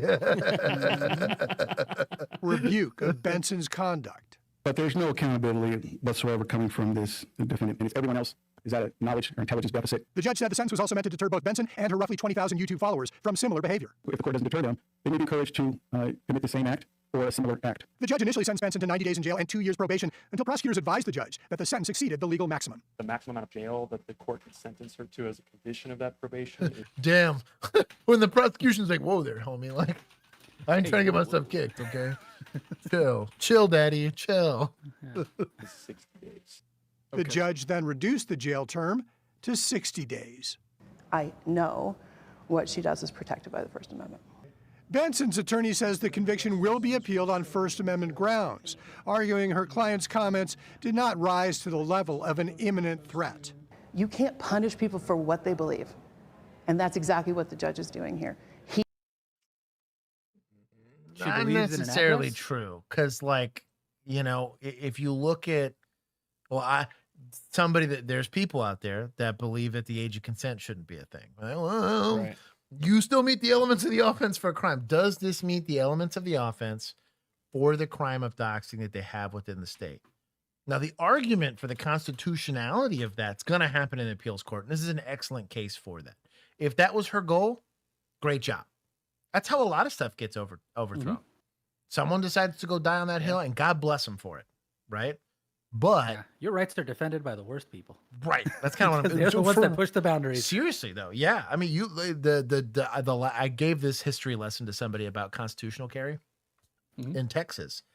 I was like, dude, the same type of lady was out there. It was open carry Tyler, I think is what it was. Texas, not Tyler the person. But they were open doing carry Tyler the creator. Yeah, stop. But they did a bunch of Second Amendment audits and got arrested and got charged and a bunch of stuff for open carry within the state. And it wasn't until the state was like, yeah, we're looking at a couple lawsuits if we don't just back the whole thing off. Basically, the thing is, we're going to sue you into oblivion unless you just overturn it and give the residents of Texas constitutional carry. They got the CHLs, and then eventually we got to the constitutional carry. But that's exactly how it went down. A bunch of dudes got arrested for that, and then the laws changed. But it's expensive. Start your GoFundMe now. Frag said she previously sued the police department and won $130,000 that might have influenced why police went after her. What's she sued for? Probably same thing. I'm betting she's like a First Amendment auditor or something. Chalk drawings about dyslexic people. If she won $130K from a First Amendment audit, they must have fucked it. They must have really jacked up there, yeah. Professional victim, 100% professional victim. The only downside to the problem with what she's doing is this could very easily fall under what a lot of states are going to call retaliation, right? So even just something as simple as threatening an officer, right? So I've taken you into custody. You say, I'm going to murder your friends and family because of what you're doing. Bro, almost all 50 states. That's not nice. Yeah, that's not nice. But Layla. Also potentially a felony in most states. And it's, hey, the Constitution says I can say whatever the hell I please and believe whatever the hell I please. I'm like, well, good luck with that argument in appeals court, because you're going to sit in jail and sit with that on your record until then. Someone needs to learn about case law. Especially if it, because you'd imagine, what happens if it doesn't work out? And the appellate court's like, no. And the circuit court's like, yeah, seems legit. Seems pretty straightforward. We're not hearing that. Like, well, we're going to go to the Supreme Court. You didn't get to the appellate. You didn't even get to the circuit court. Yeah. They don't stand a snowflake's chance in hell at going to the Supreme Court unless they choose to do it. And what are they going to do? They're going to look at this picture right here and be like, nah, what's in it for me? I'm good, fam. Do I think it's right? No, but it's the reality of the situation. He doesn't agree with Regan Benson's views on the police, and he wants to deter her from continuing to express those views. And it is offensive to me and scary that our prosecutors in Denver are doing the same thing the Department of Justice is doing under this administration. Benson's husband also criticized the prosecutors and police for pursuing the case. They're very intimidated by her words. And it's the district attorney's office that's pursuing the case, but it is. they're very scared of her camera. While Regan Benson remains in jail tonight, the court has set a $3,000 appeal bond for her. So in a situation like this, because it was online, right? I'm guessing so that outfit was family court outfit. the charges would be coming from the prosecutors. So it's not like the cops saw the live stream and were like, all right, we're going to go arrest you now. It would be the cops get told this lady's getting arrested for, or this lady has a warrant for this, and then they go. Because the police and weren't enforce. called. Somebody snitched on her, basically, or they saw it. Detectives probably saw it. If someone from the police agency saw it, you kind of can't report yourself as a victim, theoretically. Like, that would probably just have to come from the DA's office. There are situations where, like, if I'm charging somebody with assault on a peace officer, like, I arrested you, you punch me in the face, and they'll do it or spit on me or whatever. I can be my own victim, right? But, like, the way it gets handled on the back end is a little different. It was enough. So the DA is still the end-all, be-all, if not the judge. The judge had to agree with them. And, well, first the district attorney did, and then the judge would have had to have agreed to pursue the case all the way to court, right? So she got to go through that at the whole system. Can't tell if Bill's laughing or crying. I read Emu's comment, and then I went up and I read Django's comment. That's pretty good. Bro, Django's on it today. He's had his 6-shooter for the day. he's on number 3. Set bond, she would be released while the appeal moves forward. So she could be out of jail as early as tonight or maybe tomorrow. Denver's DA did give us a statement this afternoon. He said he supports First Amendment expression, but that Benson's conduct, as he put it, crossed the line. Certainly not the last we have heard of this case. And Brian, this is a high-profile case because it's the first of its kind. So a lot of people across the state are watching what happens here. Good luck. Okay, I Bragg wish you said luck. She won the $130K because she proved that Denver police had retaliated against her for being an advocate for the homeless. So that'd be hard. Timestamp said the $100K was for her husband getting ticketed for blocking a roadway, losing his license, and then it's related. Then getting pulled over for a suspended license by the same officer. Which if that's what it is, that sounds very targeted. That's very targeted. Yes, it's complicated, but at the end of the day, good luck. That's a hard one. It's Denver. It is Denver. They're too busy doing this to go help Somebody. out at the grocery store where Hey, people are Dad. getting shot. Still sober since last Halloween. Look at my boy. Nice. Good for you, Django. So let's see. I'm going to let this one hang. I'm going to give points to media for covering it, but I don't want to take or give points. We need more info. Yeah, we need a lot we more also need to information. see how it plays out. Yes. This will be a good one for appeal. Dude, for follow-up too. I want to see how this pretextual stuff. Especially because honestly, it's still kind of a gray area because there's not a lot of good internet law yet. No. We're No. still, for how long it's been around, we have poo-poo internet law. I feel not like it enough could case law even to clarify it. vary like city to city sometimes. Oh, yeah. Like what they enforce and what they don't. Mm-hmm. Heck, we didn't start getting we were on the street late. when It was late. Yeah. For a lot of this stuff. Yeah, it was late. At a Cinco de Mayo festival, the men in this truck get out and point what looks like a rifle at this group of people. Before Try that in Houston. we're showing the entire altercation in the surveillance footage, it's important to understand the full story. One of the victims details her experience after safely managing to get away from the men. They just pulled it out to show us that they had guns. I was like, F you, like, I took a picture and I was like, we're leaving. Oh, and as soon as we pulled out our phones to take a picture, they freaked out. Did you feel in fear for your life? Yeah. Are you okay? Yeah, I'm a little shaky, but their faces were showing. And they're all like darker than I am. Bro, that's a shindig. There's something going on, bro. Cinco de Mayo party. Let's go. They're getting after it. Shout out to wherever this is. Got RVs out there and everything. They're brown. Short sleeve. White short sleeve. One of them is wearing a white short sleeve. After getting a description of the suspects and their truck, a police drone finds the vehicle, and multiple police squads respond to the area to attempt a traffic stop on the heavily armed. You got a pallet jack, or no, like a jack stand, like a Car jack. car jack, and cinder block. I don't want to call it the pretextual stuff. Is this investigative?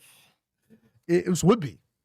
So, Yeah, got a it description would be an of investigative a suspect vehicle, right, involved in an altercation where brandishing occurred, potentially even deadly conduct, felony in a lot of places. This would be considered in LA, I guess, a pretextual stop. We don't have any other reasonable suspicion to be stopping this vehicle for. It looks like an expensive truck, so it's probably good on plates, good on insurance. That front tint's a little sus, but that's about it. Armed suspects.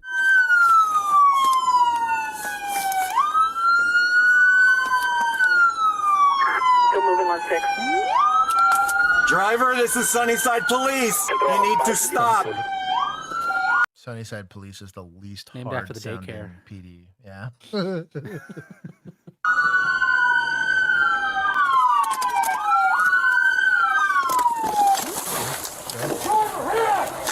let's get after it. Get back. Bro, a can? I'm trying to decide if this is an IR device. Yo. This looks like a St. Victor. This is their Gen 1 St. Victor. You can tell because it's got their little like hand stop. Bro, and an aim point? I'm going to get like a solid 8.5 on this bad boy. This is looking good. Sunnyside. Out here letting them spend money. To the back of your car. Oh, man. There's not a 0% chance that there's not copper in this back seat. Man, I tell you what, like a catalytic converter. I think they steal rims. You remember at the Hilton, they were jacking rims off of that? Yeah. You were so lucky how far south that was mine. Bro. Oh, bro, the amount of vehicle burglary reports I think generated. I think I was on like 30 From of the them. Hilton? Yes. So they find, I don't remember. I think Grand Prairie caught them, but Watch crossfire. Josh, move back. Yo. Hey, Josh. I got a shield right here. Josh moving back. Josh moving Yo, back. Rob from BP showing up. Josh from BP. Oh, man. You got 4 units here, and you're just over here doing your own thing. Well, his name is Josh. Bro. He's reserving. I'm going to push That's the the team. Josh that everyone wants to fight on the internet. Exactly. There he is. I got a shield right here. You know how to work a shield? No? Okay. No. At least he's honest. You go like this. Bro, is this a big screen TV too? What? What It does in look the- like. Yeah, actually it is. What in the crackhead? I mean, it's not a big screen TV. But it's, yeah, it's a 40 TV. inches. How many are inside? Generator, also probably The stolen. gold watch. Generator, air compressor. Car jack. I was looking at like that one stop from End of Watch. Yeah. Kind it of, is. dog. Yeah. I thought this was a cooler, but yeah, it's like a. It look like, I'm pretty sure it's a generator. It's probably what they run, like a Yeah. pneumatic. Yeah, they got an air compressor, Yeah. generator. They're for sure stealing rims. They're dog. stealing rims, dude. Yeah, they're stealing rims. Man, I hate being right. Sounds Man, these are our pretextual, people. Bill. Yeah, it sounds You nailed pretextual. That's how they got those rims on that truck. Yep. That's exactly what I was gonna say. Is like this is They probably built this truck from scratch. When they first started, they were walking. this was like an '85 Chevy 1500, and it just There's the slowly truck of morphed into Theseus right this. here. Yeah, exactly. Now it's like a 2017. That's what I mean. Dude. Yep. Like a Duramax, like the whole nine. You Yeah. know, Yeah. just give them the Uncrustable at the end of the month. It'll probably go. Ooh. Those Uncrustable coins are pretty. Oh, I need to get one from you, Juan. Oh yeah, I'm did gonna I not- see you soon. Okay, I need to get y'all's. Yeah. Yes, I'm gonna Okay. take my coin I'll with see if me. I can bring them tomorrow. I gotta find them again. Driver, open the door from the outside. Do it now. Driver, open the door from the outside. Do it now, or force may be used against you. Ooh, I like the threat. Step out of the vehicle with your hands where we can see them. Boy. Do it now. Keep your hands up. Yo. What is this guy doing? Yo. Come on, Josh. And step out of the Get it vehicle. together, Step Josh. out of the vehicle, Josh got or in his force car will and be drove used over there. against you. Do you understand? He's like, he won't see me if I go this way. Yeah, those are sick. Take 2 steps to your right. I did not say turn around. I said cut 2 steps to your right. Move away from the truck. Keep your hands up. Stop. Stop moving. With your left hand, pick your collar up of your shirt. Keep turning. Keep turning. Keep turning. Do it now. I'm telling you what you're going to do. Stop. Stop. Walk towards me. Step in between the two. I'll bring you here. Keep your hands up. Hammer time. Keep your hands up. Walk towards me. Keep your hands up. Up. Up! I'm gonna bring it back there. I'll be honest. If I'm yelling at somebody, I'm still pointing a gun at them.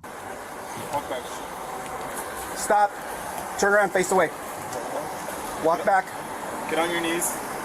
Get on your knees. Do it over there. Get on your knees. Get on your knees. Cross your ankles. That's crazy. Cross your ankles. I got power. While officers may have the driver in custody, it's one of the rear passengers that's armed with a rifle. Passenger, you with the phone. With your hand, open the door from the outside. Do it now. Keep your hands out. Open the door from the outside. From the outside. Do it now. Step out. Keep your hands up in the air. Keep your hands up in the air. Turn around and face away. Voltéese. Put your phone down on the ground. Put it on the ground. Put it on the ground. Now, take your hand from your collar. Get your shirt up. Yeah, This poor guy's going through it. Some tea with honey or something. 1,400 points for the week. By the time it's over, dude, I know it's gonna be. I'm on day 13 of like 20 straight days that I don't get a day off. It kind of blows. That's just how cops keep getting taken off. I'm a rookie. That tracks. That is indeed how that works. Or in person, he probably would have jumped in the passenger seat if he could have. That is true. From your collar. From your collar. That is not your collar. Turn around. Turn. Keep turning. Close enough. Keep your hands up. Step back. Walk back towards me. Walk back. Switch voice when you're done. Yeah, when we're done with this one. Mike, you'll take voice. Drop your knees. Go to your knees. Go to your knees. Cross your ankles. Hands. Back on your ankles. Back on your feet. Strong hands. Strong hands on your back. Right side passenger. Put your hands out the window.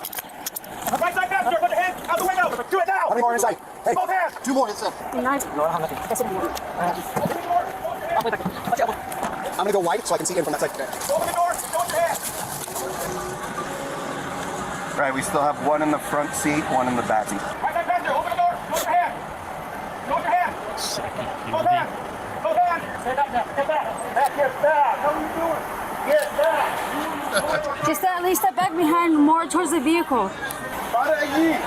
Pare allí. Levanta su camisa. Levanta su camisa. Levanta su camisa. Less lethal if he doesn't comply.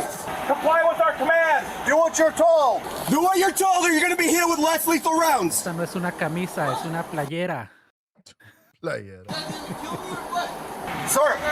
Sir, I need you to come. He's all insulted. This is not a t-shirt. No, he's saying like a dress shirt instead of a t-shirt. Oh. Playera is t-shirt. Camisa, like a dress, like a collared. Like you could call a Hawaiian shirt guy camisa. Oh, there you go. There you go.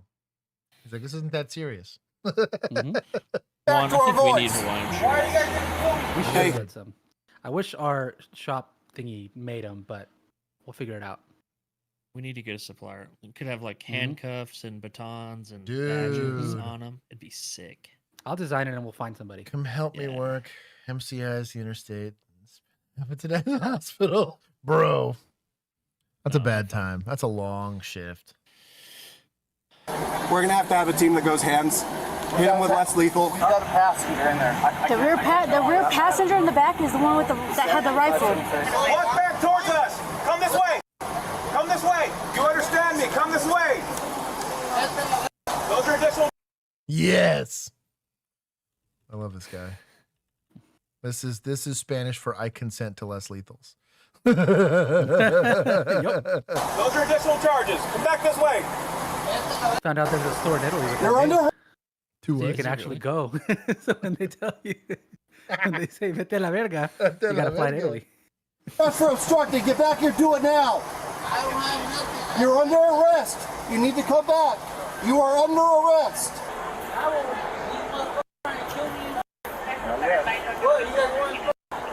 Did he say not yet? Yeah, chill, dog. Chill, homie. Help me. Not being an IA for this. Yo, go. You know what? Go walk over there. Go with Josh that we threw in the back.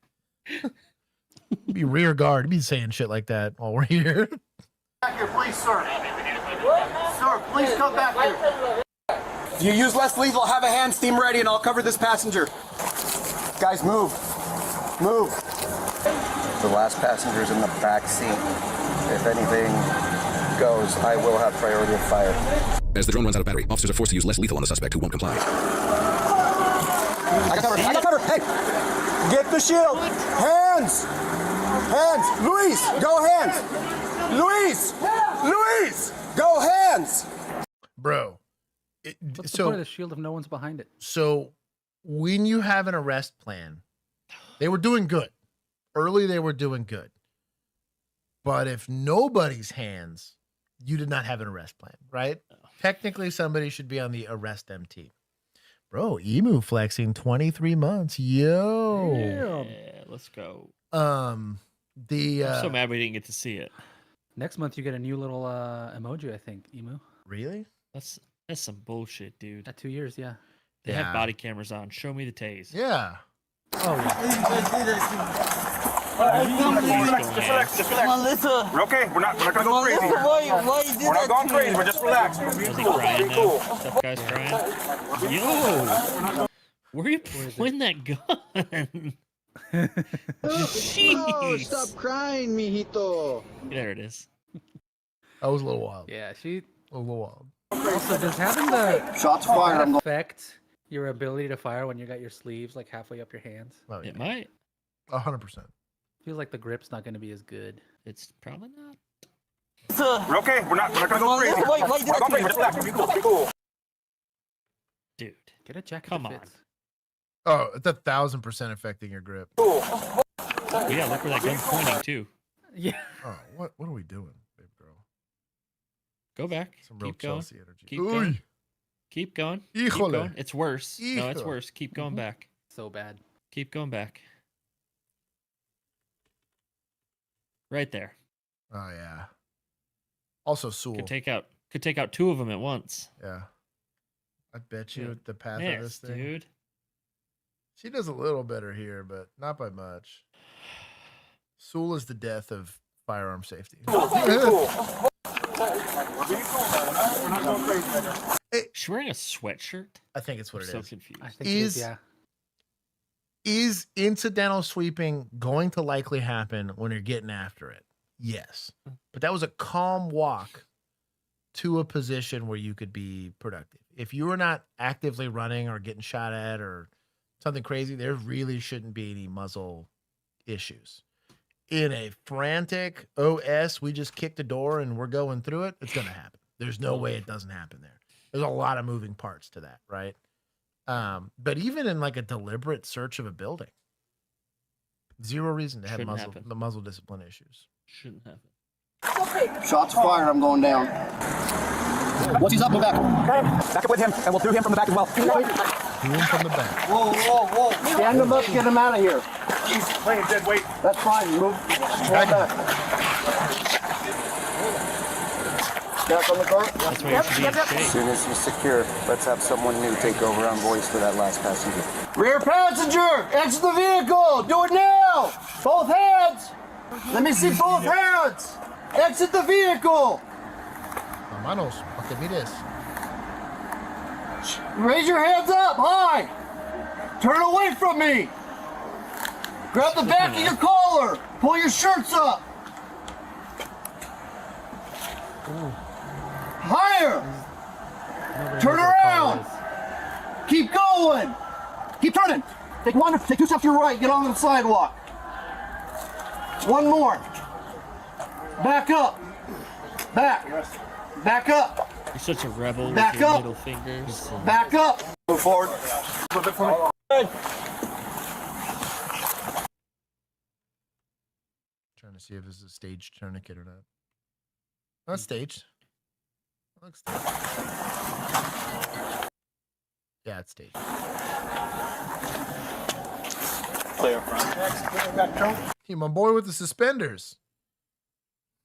So I saw that. I wonder if it's for the shield. Oh, I didn't think about that. Huh. Back trunk. Clear. Clear. No, it looks like Vehicle's it's part clear. of his uniform. Just got suspenders, yo. I mean, right there. helps his belt. I bet it helps that lower back. Yeah, dude. That's what I'm saying. Like it's taking pressure off his belt. But if I got to put on the monkey suit again every once in a while. I'd be looking at one of our classmates ran like under suspenders. Under the shirt, yeah. Yeah. I might rock some of those. Or if I get an outer vest, it doesn't matter at that point. Yeah. So you see one? Is that a mag? Was just a flashlight. Oh, it's a pistol light. Mega cringe. Why is it? Yeah, it's weird. Like an inverted pistol light. Yeah, it's inverted. It's weird. It better be issued, boy. Nope, just a lot of Beer? beer. Number going off. With the suspects in custody, the multiple victims who were involved in the altercation with the men before their arrests are brought in for questioning, starting with the female who initially reported the incident. Around like 3, I want to say, we started heading back to the car. As we're crossing the street, like, you see cars coming, and there's a pickup truck. It slows down. This pickup starts like burning rubber. Windows are down, and they're like talking smack. All of us were like, what the heck? They go to the stop sign, take a left, and come back around and come down an alley. And they're like, the whole way, they're like out the window screaming at us. I don't know what they were saying. They pull up like right in front of my car. They get out of the truck. I see a gun, and I'm like, holy shit, like I need to take a picture. That was the first thing I thought. I was like, I need to take a picture. As soon as I snapped the picture, I was like, I'm calling someone. What do you think when you see a gun? Points to media. Fair point. She's one of my people. Yeah. I gotta take a picture. Gotta get the shot. Life is temporary. The shot is forever. That's right. They got on their truck. Boom, they leave. Photographers never I die. didn't see them anymore, and I was like, okay, I'm gonna. That's what it is. Yep. I don't know why these cops showing up with a shield. They I could am have just had safe. their cell phones out. I am safe. Go back old to boy in where I Minnesota. knew that the park because I knew police were there. And I was like, I can show this picture, and yeah, that was it. But it was scary. Okay, I know you said that you just remember black hats and guns. Yeah, a gun, a big black gun. A big black gun. Okay, can you tell Whoa. me who had the big black Whoa. gun? Passengers. A BBG? She went. Yo. I think that one cop had it on his side. Hey. Like the guy sitting behind the passenger's seat on the back. He's the one that got out with the gun. The victim's sister is now questioned, as she was also present during the altercation. We were leaving the Cinco de Mayo festival, and this truck pulls up really fast behind us, burning tire, kind of like rushing me out of the street. And so my boyfriend got kind of upset that they did that, and so like he kind of just rose his hands, like And so they drove around through an alley, and they were still like looking at us, like calling him out to like fight, I guess, or something. I'm not sure. I just wanted to get out of there, and then that's when they pulled in through the public parking. The driver got off the truck and was like walking towards us, and then I think it was the passenger side. I'm not sure. Well, that guy got off too, and he had a rifle, and he was like pointing at us. Was there anybody else in the truck? I saw probably like 3 guys in the back when they were going around through the alley. Roman Brown. Then they got off, and that's when they pulled out His shirt kills me. the rifles. Yeah. Got the shirt, but not the gun, homie. Nope. There was ever a time to get out and get blasting. That was the time. What state is this? Washington. Maybe he's not allowed. He's not allowed. Yeah.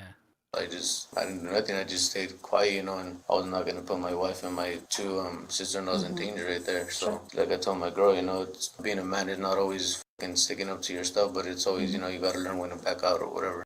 It's about staying strapped, homie.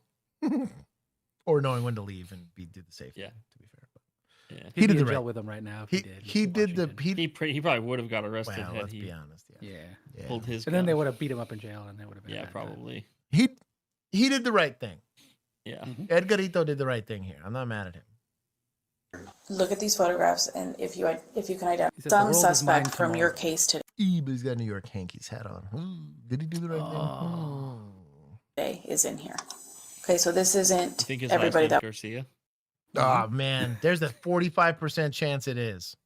No, it's a Look at 100% chance. His hat says Garcia. Oh, he said no. It's 100% chance. Damn, I didn't see that. Truck. Okay, that's not how we do these. So what we are asking is that if you could identify any of these people as potentially somebody being in I that have truck. Gracia, but I don't have Garcia. Because the rest Weirdly of them enough. bearded, they were not big. They were not big. Okay. So you think number 1 was the driver? Yeah. From 1 to 100, how sure are you that Well, that's could up to potentially you. be the driver? Probably like 90% of the chance. 90%. Okay.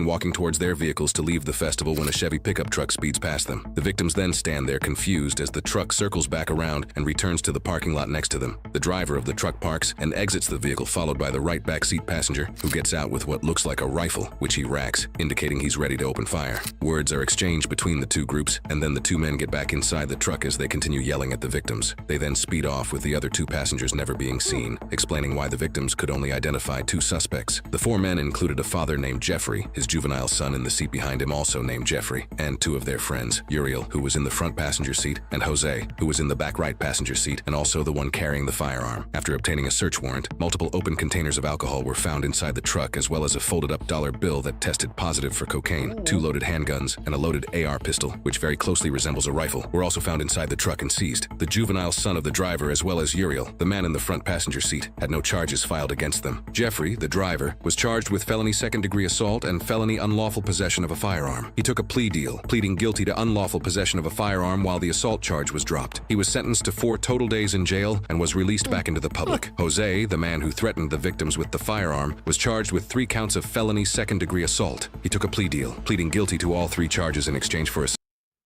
Ooh. Shout out to those gun laws. They're so scary. Hey, he's not allowed to have it anymore. He's a felon now, Bill. Oh yeah, that's gonna stop He him. immediately for sure. got rid of it. Yep. That's gonna stop him for sure. Those gun laws really stopped a lot. You're not gonna get the DUI. What are you gonna do? SFST him there? Yeah. They probably would have passed with flying colors. You see how they probably would have. He had cocaine. He was gonna be fine. Yeah. 3 days and 7 days. I'm Man, only giving 5 points to scared. municipals because a little bit of weirdness on the point of attack there. Taking it from judges, took it from prosecutors. That's all I got. All right, no, that's enough for me. I'll go to bed. Society and suspects. I will miss you. I will miss you. You gonna be here next We're not week? back till Tuesday, right? Yep. Okay. You just gave him 950 points? What? Oh, I forgot to hit 5. Sorry. Oh. Well, you taking points. Better not. What'd they do wrong? They're idiots. Collectively, idiots. everybody Everyone there was involved in that idiots. was stupid. The people that had the gun pointed at them, what'd they do? They walked They to their could car. have left. No, they stood They there. stayed there Okay, and then flipped them whatever. off. They and stood bro. there. Whatever. I'll take it from suspects too while I'm here. I think all idiots. All of them. I don't think it's worth 50 points. Oh, you took 50? Yeah. 50, dog. Oh. There's a lot of people there. I already stopped watching, so I didn't. Oh. How about Like 10 30? per. How about that's like how about- 10? No, that's like 10 per. Was there 5 people? At least. Oh, you're saying the suspects and then the other. Yeah. Oh, okay. Suspects have their own category. They do. Yeah. Okay. You can't add those to society. Here, 25. here, You here. can't make those 20. society. Let's meet in the middle. Josh. Let's meet in the middle at 25. Official oppression. There. Yeah. Jeez. All right. I didn't see it, but I believe you. I am appealing this case. Juan is the new. Juan's the new Supreme Court of OnlyCops. That's right. All right. I will be here on Tuesday. Okay. Bye-bye. Bye. Bye, chat. Bye, Juan. Bill. Oh. Minus 10 for not showing that dude getting tased. You pick where. Oh. Taser didn't even work. Actually, yeah. Taser didn't do anything. Take points. Take points. Take points. Take points. So we took points. Oh, I think Josh is saying society had a duty to retreat. Not at Don't know how his all what I job's said. gonna- Chill. I don't know how his job's going What did I just get done saying? He had an opportunity to blast this fool. Man, who's that? He's Who's in that? Washington. No. Who's that? Who said That's this? Frag? Come get your boy taking points. Come on now. That's what you get. Making stuff up. You lucky Japan doesn't have a category. I'd be taking points from them. That'd have been the people in Hiroshima would have flinched. We had a bowler rap. Is it common for tasers to not work? Common's probably underselling it. I would say it is rare that they work as intended. Very rare. I would offer it's like the minority of the time.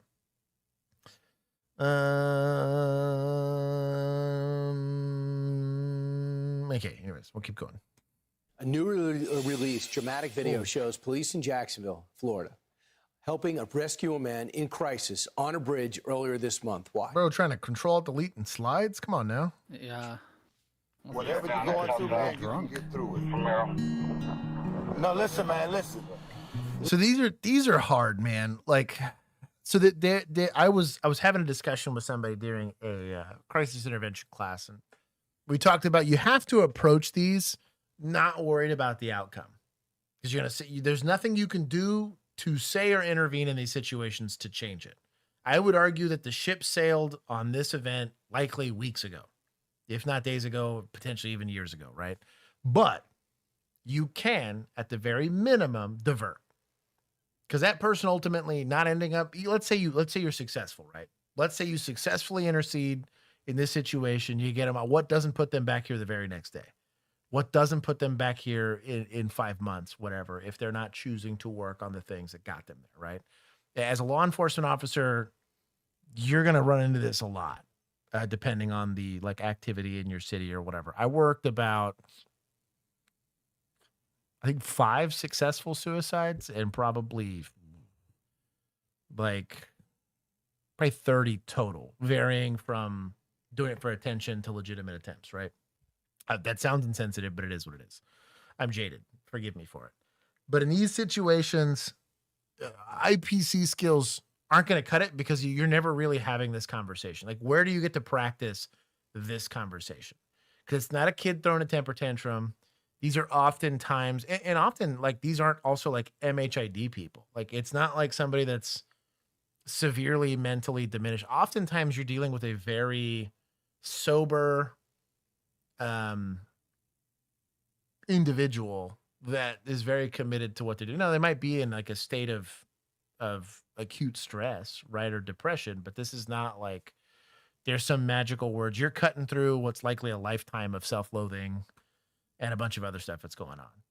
So in general, in these situations, you're trying to relate or claw for even the tiniest fraction of amount of rapport that you can build with that person to try to maybe get them to plan their way out of it. It's a lot more listening than it is talking. But I think that a lot of people approach these strictly from a safety standpoint. I'm not saying don't do that. Obviously, you safety first, but develop a safety plan and then proceed with whoever your best talker is or whoever might be able to build rapport for them. Because this is a tough set of circumstances. Legally speaking, from a criminal law enforcement standpoint, I have no authority here. We're basically here to either be traumatized for life or provide this guy with some medical care. That's about it. Actually, if you're in San Francisco, I think you can give him a ticket. No shit. A citation. Also, posthumously. That's crazy work. That's crazy work, dog. Yeah. Anyways, that's just contextually, when you look at these situations, it's complicated. I don't think there's a good playbook for this. Listen, you can get through this. Come on, let's talk about it for a minute. Can I at least have a prayer with you? Oh, mega based. Prayer, I know that. Just touch my hand. Just touch my hand, man. I'm praying with you. But if you jump, you're going to hurt other people. And they're going to be hurting just like you hurting now. The cycle got to stop of hurt. There you go, man. Come on, man. Crazy work that they have this guy reaching out over a ledge without a safety rope. I respect the game as a lifesaver here. I respect the hell out of the game. Interesting things. They skipped around a lot, so we don't know how the big conversation went. Not what's wrong. Not why are you upset, right? We're focusing strictly on, and this is actually a very good way to co-opt the brain. We are consequence-adverse creatures in general, right? And there's actually a lot of psychologists, a handful of people that have survived jumping. And immediately, the second they are confronted with the consequence of said jump, almost universally people feel bad about or regret jumping the second they do it, right? And most of the people that have been interviewed that have survived it, right? We've also gotten some from parachuters. That parachute, something bad goes on. They managed to, obviously, they're alive enough to go and talk about it afterwards. A lot of them regret jumping out of the plane, right? But today's the day I decided to be stupid, right?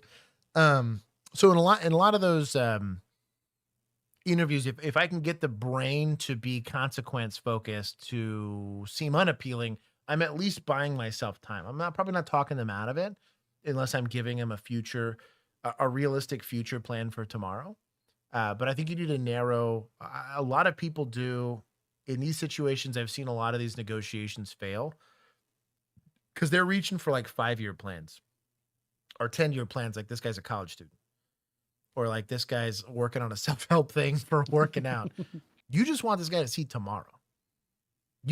Sometimes in these situations, depending on how acute they are, you just want them to see the next 60 seconds. Like that's how stressful these situations can get.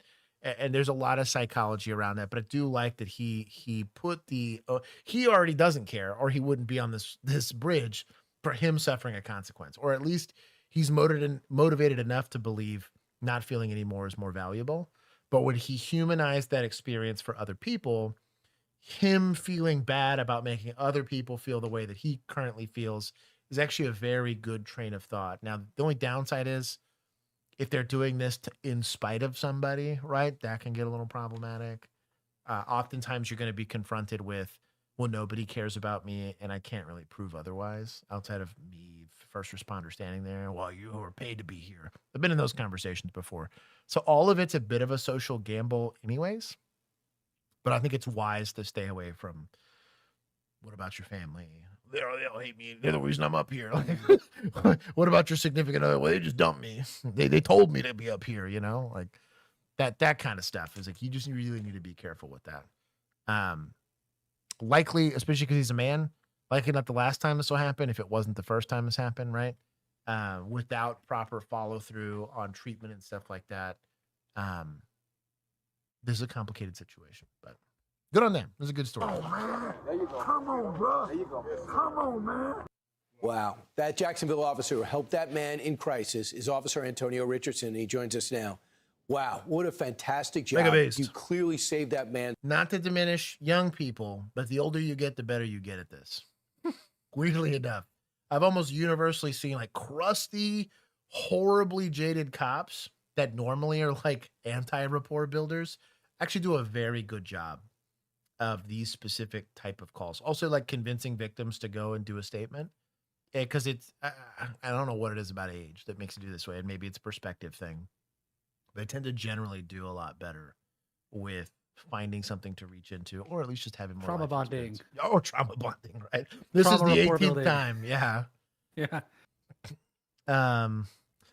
You want to just come over here and talk? I have an uncrustable. This meme, one of these days, someone's going to whip one of these out on body cam, and I'm going to be pumped. Before that, the joke, we were joking about this in we did a scenario portion for crisis intervention, and one of these is the guy's trying to control the lead, and I was like, hey, look, you either going to traumatize me more for the rest of my life, you can at the very least talk about it before you do it, just to get them to talk, because this scenario, they were very shut down. Everything you attempted to try to talk to them about, they basically, it's a bad thing, right? This is meant to develop or be a situation that gets out of your control slowly, verbally speaking. So you have to get creative. And I'm like, look, if you're at least going to manifesto it, here's your opportunity if you didn't write it down. This body cam's going to exist. Yeah, exactly. You're going to get a live recording. I don't care if you hate people. I don't care if you want to apologize to people. Just start talking. And it got them to not have to constantly goat them into saying something. It just got them to start talking. Obviously, it was a simulated situation as opposed to a real one, but it was a good training scenario. His life. Can you, officer, can you bring me back to that moment? You get a call. It looks like a guy is going to jump from a bridge. Then what did you do? When I got the call, it wasn't my call. I was just there to stop the traffic. And then a couple of officers who knew my position as a pastor, they asked me to come over and talk with the guy. And I just engaged. Also, in most denominations, if you're pastor, preacher, priest, whatever, almost all of them come with some level of counseling, like schooling and training. Literally, like that is kind of your description. That is kind of your function, right? You're going to do it for people that are in crisis in their marriage. You're going to do it in people that are in crisis in their faith or whatever. That is almost across the board. That's not just a Christian thing. You're also going to see that in most monotheistic religion. I've even seen polytheistic religions that are like, if you are a person of some amount of religious authority, that's something you do. That's actually not a terrible idea. In the comments, they didn't know what I was going to say. Nothing was scripted. I just, Spirit of God, and just shared with him my heart. I did not want to see him jumping. At that time, I did not believe he was going to jump. I just felt within myself that God was going to spare his life, and he did. Well, it goes on for a long time. How many? We only showed you 35 seconds. How long was the interaction? The conversation lasted, the whole ordeal lasted about 40 minutes of just engaging him. There were times where, he was at. That's about the average. Most of Crossbow Boy was about 45 minutes. I'm trying to think here of unsuccessful. I had a lot of successful ones. Fortunately, I showed up too late to try to make a difference, so it's easier to cope with. Well, there's nothing I could have done outside of maybe get here sooner. Trying to think here. A couple of the barricaded people were around 30 to 45 minutes. Some of those, like Propane Tank Boy that we technically left there, that was like a 4-hour one. That one sucked. Jit convinced 4 different instructors the merits were crossed up. See, we are making a difference. This is why we do it. You know what? Homie Dan, I'm going to send you one of these. For Dan, I can give it to chat. You still haven't earned time to give municipals points, but for Dan, I'll give back points. That's based. It matters though. Like it isn't a real alternative. Okay, here's an unlit cigarette. I thought he might have jumped, and I was afraid, but I was praying, and God spared his life, and we connected, and as a result of that connection, he didn't jump, and that's what it's all about. What amazed me is it was so brilliant of you, and I've never been trained as an officer, and you said it wasn't training, to stop thinking about himself. So think about the other people you're going to hurt if you do this and you jump. And it got him, I imagine, stop thinking about himself for a second and picturing the day after. Where did that come from? Because it clearly worked. During the conversation, he had told me his love for his family, his concern for them, and because he had that concern, I knew that would be the basis of us giving him hope for tomorrow. He was going through some things, and he did not want to hurt his family. Though he wanted to hurt himself at the time, he didn't want to hurt his family, and that's what the tool that was able to be used. Antonio, what was it like? And we're looking at that moment right now. I don't know if you have a monitor. When he walks to the bridge, walks away from the bridge and to you and hugs you. Can you describe that moment? Oh my God, it was a prayer answered. I was relieved. Immediately after, I called my wife and I just broke down crying. It was overwhelming to me. It was a dramatic moment. It was a pivotal point in my life. And as that officer there you see talking, I just went and sat in my patrol car and just wept like a baby because I saw a miracle. To me, that was a miracle from God. And you're still in touch. Pretty amazing. Another great police officer doing great things who doesn't get the credit they deserve, but you got it here today. You saved somebody's life. That must be an incredible feeling. You don't have to do anything else. You're already a huge success. Thanks, Pastor Officer Richardson. Appreciate you sharing your story with us, and great job. Mega based. Be sure to like. He was a deputy police officer, right? I think Jacksonville's one of those weird ones. They're one of those. I'll split the mix and points. match ones, I think. I'll split the Let's points. do I'm gonna give him 40 total, but I'll just do 20 in each. Yeah. I'll split the difference here. Excellent job. The few times I had a guy, it was the weirdest one for me. 2 brothers, exact same like age difference between me and my brother. We all collectively got there too late. He had already done the deed, right? Probably one of the very few times I actually cried on duty, like in front of a human being, was for that one. Because that was hard. I could relate his situation of realizing he's never going to talk to his brother anymore. He technically saw the last bit of his life on like a Facebook Live. Real sad situation. But that was we didn't have exigency to kick it until we realized his car. We thought he was gone because his car was gone. He had it was a Facebook video where he had pointed a gun at his head and then the feed went away. So they didn't know what happened, right? So the call gets dispatched as a welfare check. We show up. There was a eviction notice on his door, and we asked about his car. Well, his car was gone. So we immediately were like, well, let's just wait for maintenance to come out to unlock the door because it's locked, right? Don't hear anything inside. Don't see anything. We talked to all the neighbors. The neighbors like, I haven't heard anything, seen anything in a while, right? We kind of had a time frame for it. And then randomly, we were trying to get a hold of coworkers. And they're like, oh yeah, his car got repoed yesterday. And we're like, ugh. That's why his car's not here. It's not because he's gone. It's because the phone wouldn't ping either. His phone died. And so we kicked it and he was in there. And in that situation, he had been gone from the time frame that we knew that the outcry had kind of happened and whatever. And we were on scene for about 40 minutes before we developed exigency. We kicked it. It took another like 40 minutes for brother to get there. Took another like hour and a half for the ME's office to get there. It was like a 5-hour call from getting dispatched to it being over. But there was no amount of de-escalation that would have solved that problem. I'm just there to go get scarred for life. So it is what it is. I'll be sending municipal scores and snack time. God is my won't chill with that dog. He said, God is my witness. Now he has to. Yeah. You're in a covenant now. We'll keep going.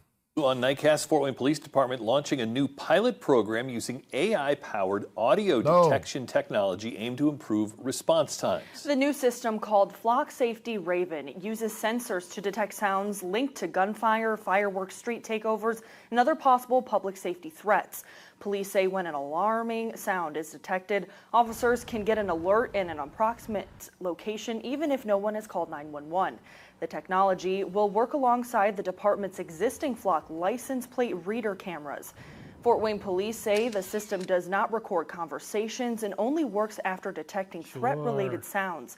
Police say the pilot program will be evaluated for effectiveness, accuracy, and its impact on community safety. Video outside a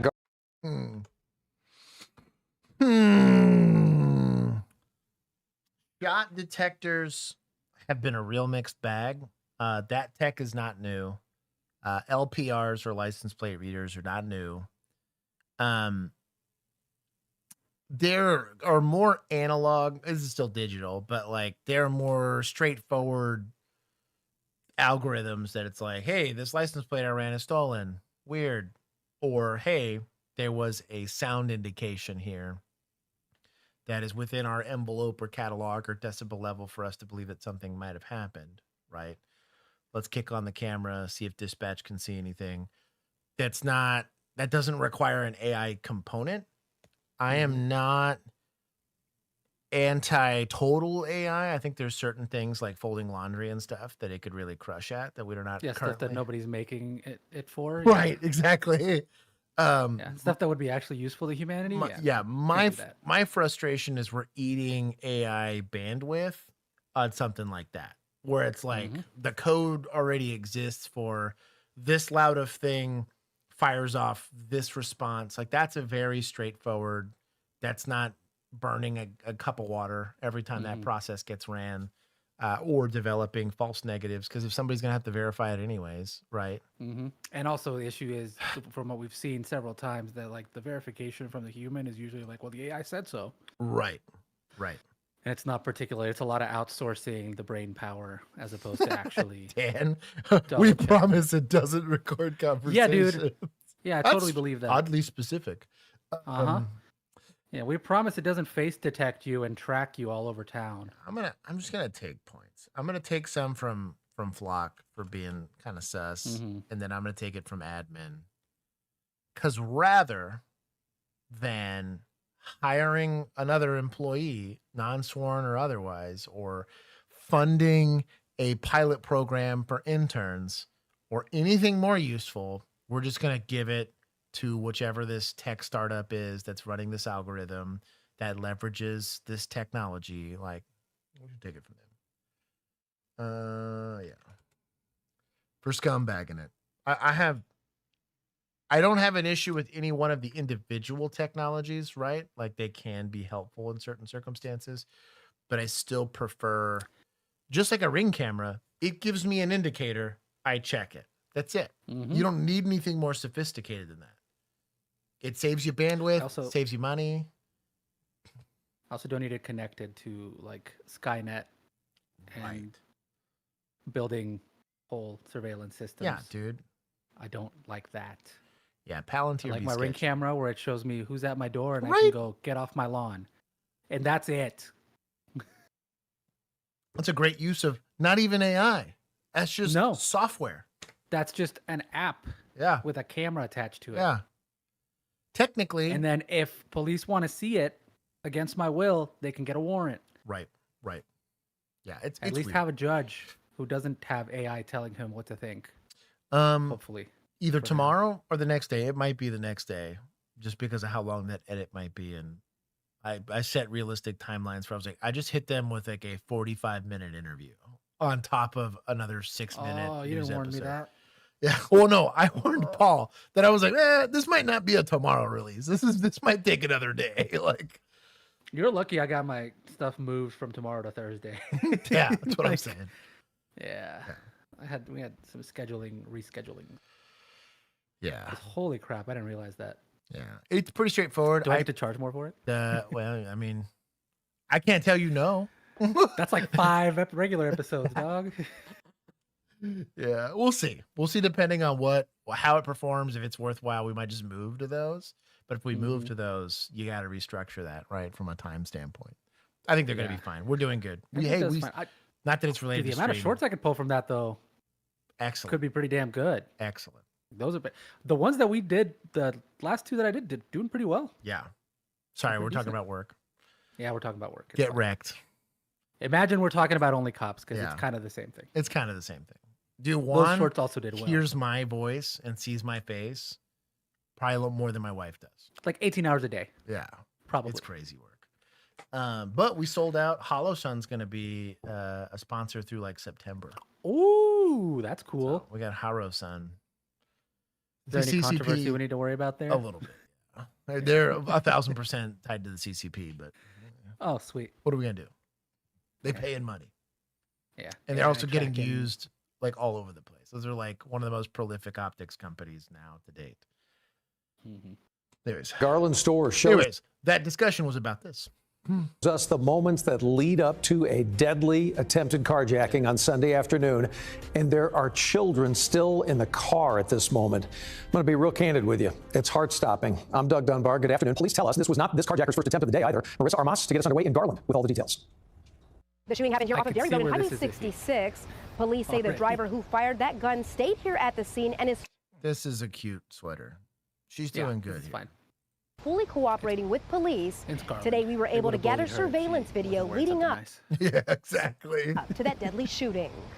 Surveillance video from a nearby business captures the moment a driver shot a man who was attempting to carjack his vehicle, with his family including several children inside. But before that fatal moment, surveillance video shows the suspected car driver crossing the street to a convenience store parking lot.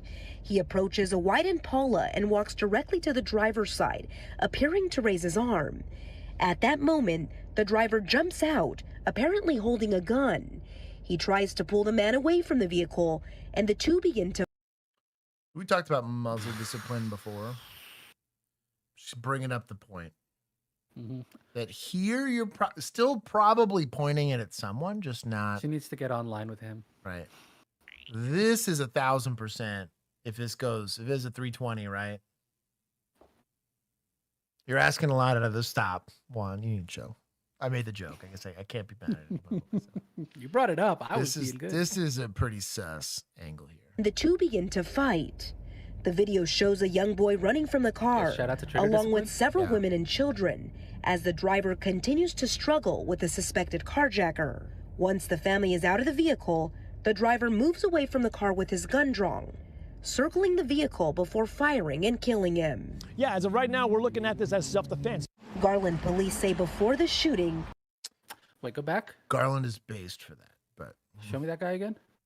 Moves away from the car with his gun drawn, circling the vehicle before firing and killing him. Yeah, as of right now, we're looking at this as self-defense.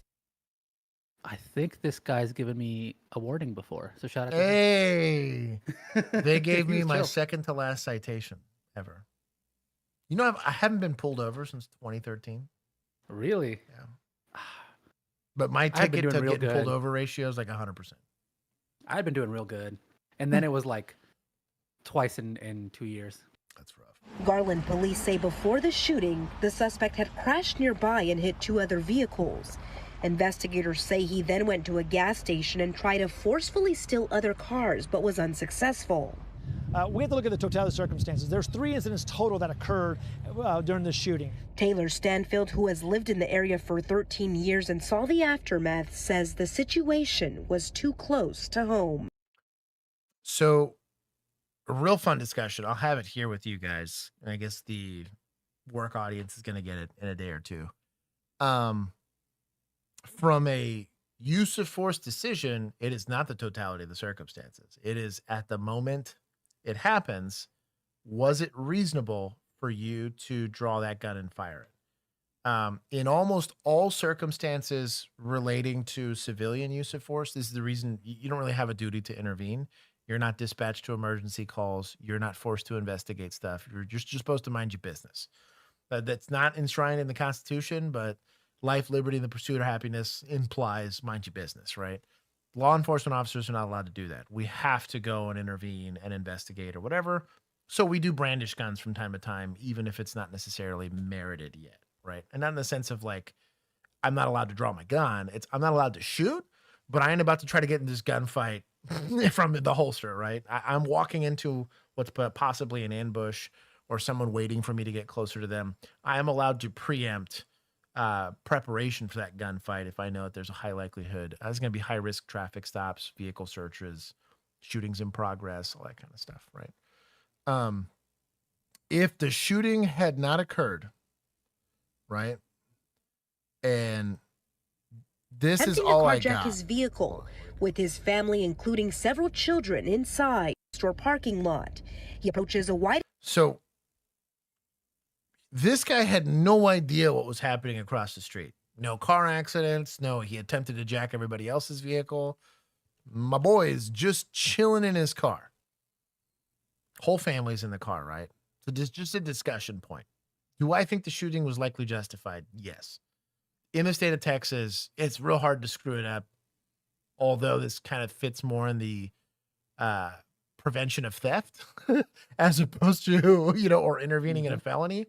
Because technically kidnapping's off the table by the time he actually decides to shoot. Yeah, but that's the thing is like it evolves to the point where like you change. So from here to the actual shooting was 60 seconds.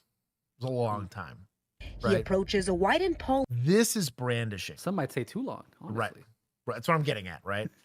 This is brandishing in the state of Texas. Deadly conduct and or ag assault.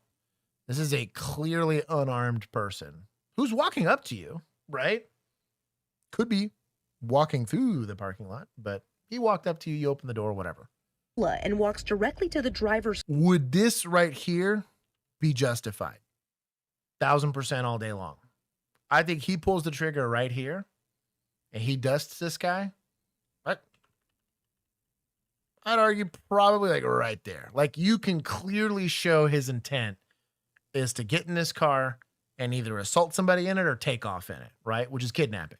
You can, in defense of a third person, your family's in there, your kid's in there, whatever.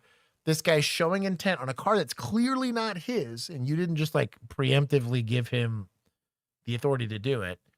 If he dusts him right there, you could argue defense of a third person, self-defense, castle doctrine, whatever. The problem is what happens after that is this. To the driver's side, appearing to raise his arm.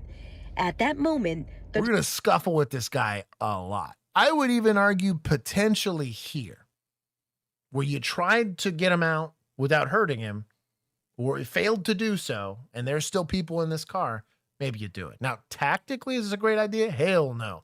But our backstops our family, right? Which is suboptimal at best. Which is, I'm guessing, why he didn't do it here. Would make a lot of sense if that's his rationale. If that's his rationale, excellent job, whatever. I have no problem with that. Driver jumps out, apparently holding a gun.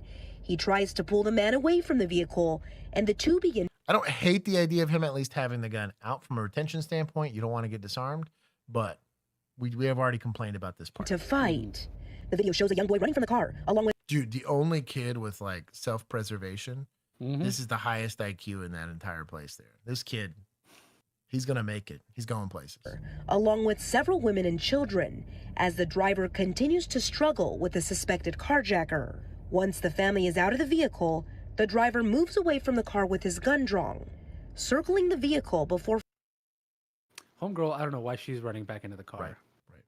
Go that way. So everyone's out of the car at this point. This struggle takes 40, 50 seconds, right? They kind of go back and forth. Everyone's got time to kind of clown car out of the thing, right? He then runs around, and the only thing you are preventing at this point, you could maybe say, I think he's going to use this car as a weapon against everybody else that's here. Sure. That's an articulation. One your lawyer should make, not you while you're on the scene, right? I was in fear for my life. I shot the guy. Should the only thing that should leave your mouth. And I'm going to talk to my attorney. We had a good discussion about this. But here, if this was happening in Austin, and it was that DA's office, prevention of theft in the middle of the day, he wasn't a deadly threat until 60 seconds into your encounter. you can't be the instigator in a stand your ground clause like situation, right? Castle doctrine, yes, but castle doctrine is slightly different when it comes to your car versus when it comes to your house. Very different thing. Mobile house, basically, but it's not a 1-to-1. I think he's going to be fine. I don't think Dallas County tries to prosecute him. We already know Garland didn't do it. Transitional spaces was my biggest takeaway here. If you're getting in your car or leaving your car, do it quickly. If you're in a transitional space, that's going to be parking lots, driveways, all that stuff. If the public has access to it, the most vulnerable you're going to be is when you're getting in and out of your car, right? Homie was like chilling. This guy had enough time to cross the street, see his car, decide to walk into it. He kind of clearly knew enough to at least have his gun on him, unless his draw time was just wicked rad, you know? So if he had time to preemptively get his gun, decided to confront this guy outside of it, he could have also just shut the door and driven off if he thought this guy was being sketchy. But we decided to be a hero, and it is what it is. Some other people brought up that he was like a Mexican national. That doesn't change anything about use of force at all here. Either it was justified or it's not. In this case, it looks like it's justified, but I could see if the family decided to go and try to do like some civil liability on him, like you waited a whole minute to kill him, and then you think you shot him like 10 times. What did the first 9 bullets do that the 10th one didn't? It doesn't tie you up in criminal court because that's too much. That's too thin a hair to split. But in civil court, it is not too thin a hair to split. The tort law and all that stuff, they get after it. So I don't know. Shout out to attorneys on retainer. Very good conversation about this. I'm going to take points from suspects. There was some conversation about the guy having mental health issues. There's plenty of people on the MHID client list that don't do any crime, right? I would argue the majority. I'm going to give points to municipals for probably making the right decision here and having the tact. They detained the guy. He went into handcuffs. They asked a bunch of questions. They looked at a bunch of camera footage, decided after all that, okay, this guy's fine, let him go. That's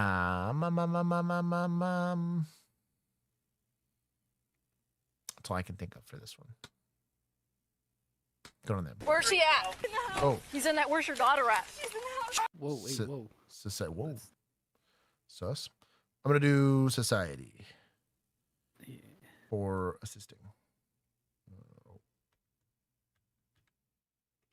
Whatever. There you go. Get on the ground! For what? On your knees. On April 2nd, 2021, officers received a call from a woman reporting. What is this? That shirt? Jasta? Jasta? I'm gonna look it up. It looks like a dude on his cell phone. That her boyfriend had written Jasta. Yeah, Jasta. Jamie Jasta? That's like a boxer? Musician? Hello, everyone. Just popping in.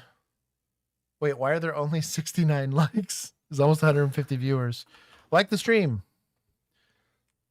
Oh, yeah, here it is. Found it. Points to prosecutors. X-Bane, we don't know yet on this just happened like 2 days ago. So it takes a while typically for the prosecutor's office to decide. That's going to be up to Dallas County prosecutors. So they don't get points yet. On a follow-up, we'll see if they decide to not indict, but they could definitely do it. Baseball. Lisa. Is it meant to look like the baseball and NBA? Yes. Yes, it's meant to look like that, but it's not what it is. No, this is this is a musician who made merch that looks like that, but that is him with a microphone like this and his hat going like this, like a. It's pronounced like metal Hasta. Hasta or Hasta. Hasta. Is this one of your people? As in hasta la vista. I think Blank's making stuff up. Yeah, same. Because hasta la vista is with a silent H. Yeah, dog. So I think it's no, it's like a metal band. Interesting. Like he's a singer of a metal band. threats to kill her via text message. I'm gonna fucking murder your ass. He said, I want to come murder your ass. Who then appeared at. So, is a threat over text message going to be considered terroristic threat? It depends. Texas requires the ability to act on it, right? Like so like they know where you live.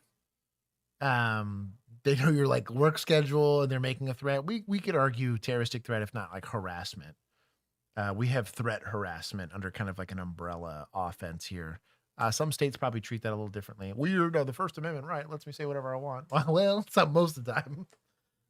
There are exceptions. But he shows up. That does make this a horse for a different color. So, Her house the next day. Hello, are you the one who called? Okay. They said something about a threat. Someone had threatened you. What's going on? I'm kind of getting out of an abusive relationship. Yeah. My boyfriend is up in Connecticut right now, but we're in the process of like a breakup, and now he's threatening he's gonna come down, he's gonna kill me, and he's a dangerous person. So I'm just want to make sure I do something. What has he like? good on her for getting out of that situation. Good on her. You said he's dangerous. I don't know who he is or what he's done in the No, past. I understand. He's hit me before. He's been physically abusive before. So he's strangled me, choked me. So I'm afraid of him. Okay. Was he ever arrested or did you report any of those? No. Okay, gotcha. Has he ever used a firearm against you or does he own a firearm? No. Not that you know. Okay. I do. Okay. Do you live here by yourself? I'm here with my daughter. He's working up in Connecticut right now, but he's telling me he's coming here. I don't know when. I don't know. He just says I'm coming. I'll see you soon. Okay. I have his message. What It's state right is here. she in? I broke down. What state is she in? Because in that part of the country, like that's a mixed talking bag. about like he's up in Connecticut is like me saying he's out in Fort Worth. That's what I was about to say. Yeah, that's a 40-minute drive. You're in Connecticut and like they're in like Maine or something like that. Yeah. Like, that's a day drive. Yeah, it definitely changes the likelihood that that's like not, somebody could do. It's not even like a full tank of gas. You know, No. like yo. Josh threatens me over text every day. I can only edit so fast. This is so true, dog. Too icky. Oh man. See, Arca gets it. Arca gets it. In the car today, and so I had to. It's just a whole mess of a. So is his or yours the blue? Or I'm is the his- blue. Okay. So he kind of thinks you're cheating on him. She's with an this Android user. dude, is what it Take sounds point. like. Whoever that is. Not. Juan doesn't over know here, color colors. victim blaming. She doesn't know that. No, not the victim, the cop. Because the cop doesn't understand the blue bubbles. I mean, iPhone. She used The the green cop's not a bubbles. victim yet. He thinks I'm cheating with everybody. Okay, so it's definitely- It's just like now it's dusty. But I broke down in this truck this morning, and I had to call his friend. 'Cause his friend lives down the road. These are drastically different places. Frag is like, I think this is New Jersey. X-Bait is like, I think this is Volusia County, Florida. Like that is a wide berth here. One of y'all look it up. What? Guys been together for? Since we were 13. I'm an Android person, by the way. I'm 40 now, so since we were You're the kids. same Android since since we were like 18. 1985. We had- Bro, this phone, I was still a cop when I had this. Yeah. I'm on 20. I think I got this the end of 2020. She's still chugging along. 2 daughters together. Okay, so you guys actually live together. Yes. Have you ever been married? No. Okay, so you got 2 daughters. How old were the kids? My oldest. Clearly not the Bible Belt. Down here, they've been like, y'all live together for more than 5 minutes? Married. Common law. Married. Is turning Probate's gonna be 21. a She doesn't bitch. live here. Bro, My youngest for is turning real. 16. She lives here with me. Okay. When was the last time that he physically abused you? Right before he left to Connecticut, in December. In December, and that was at this house. Is Yes. it there? Okay. And you said he has a past history of strangling. We're in April Yes. now. Are you wanting to pursue charges against him for written threats to do serious bodily injury or kill? I don't know what the best Look thing at to her. do is. I don't know. It's to. Sorry. Oof. Maybe I don't go back. It's to press charges. Press them. I get it. I'm not trying to victim blame here a little bit. This does frustrate the hell out of me. I've been victimized by this one too many times. We show up, we do the hero thing. Guy's already gone. Clearly, there was like, it was a first party call, right? They called because it was their situation. We show up, he's gone. I just wanted him gone. And I look around the apartment, and there's like tables broken in half, and people clearly got thrown through walls. And I'm like, you're not gonna give me any statement of what happened. No. Why'd you want him gone? He was annoying me. It had nothing to do with all of this. And she's like in a big old Snuggie. So like, I can't see any injury or whatever. And I'm like,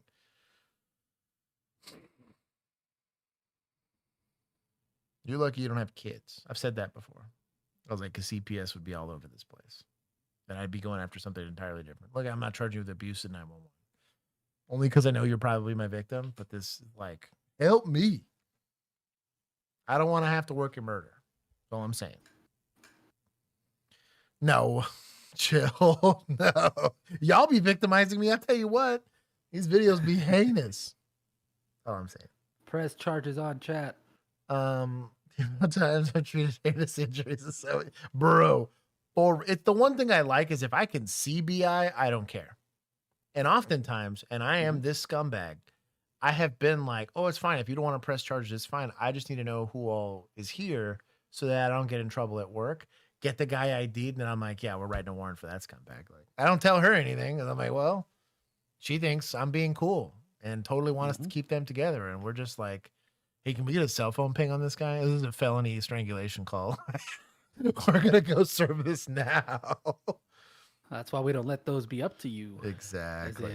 The public. I'd be like, oh, baby girl, I don't need you to press charges. I just need to know who this guy is. Bro, also the amount of those I've done. I've had one where they showed back up and the chick got on the balcony and yelled, baby, run, the cops are here. We just look to see who runs. We're like, oh, that's our guy. Yeah.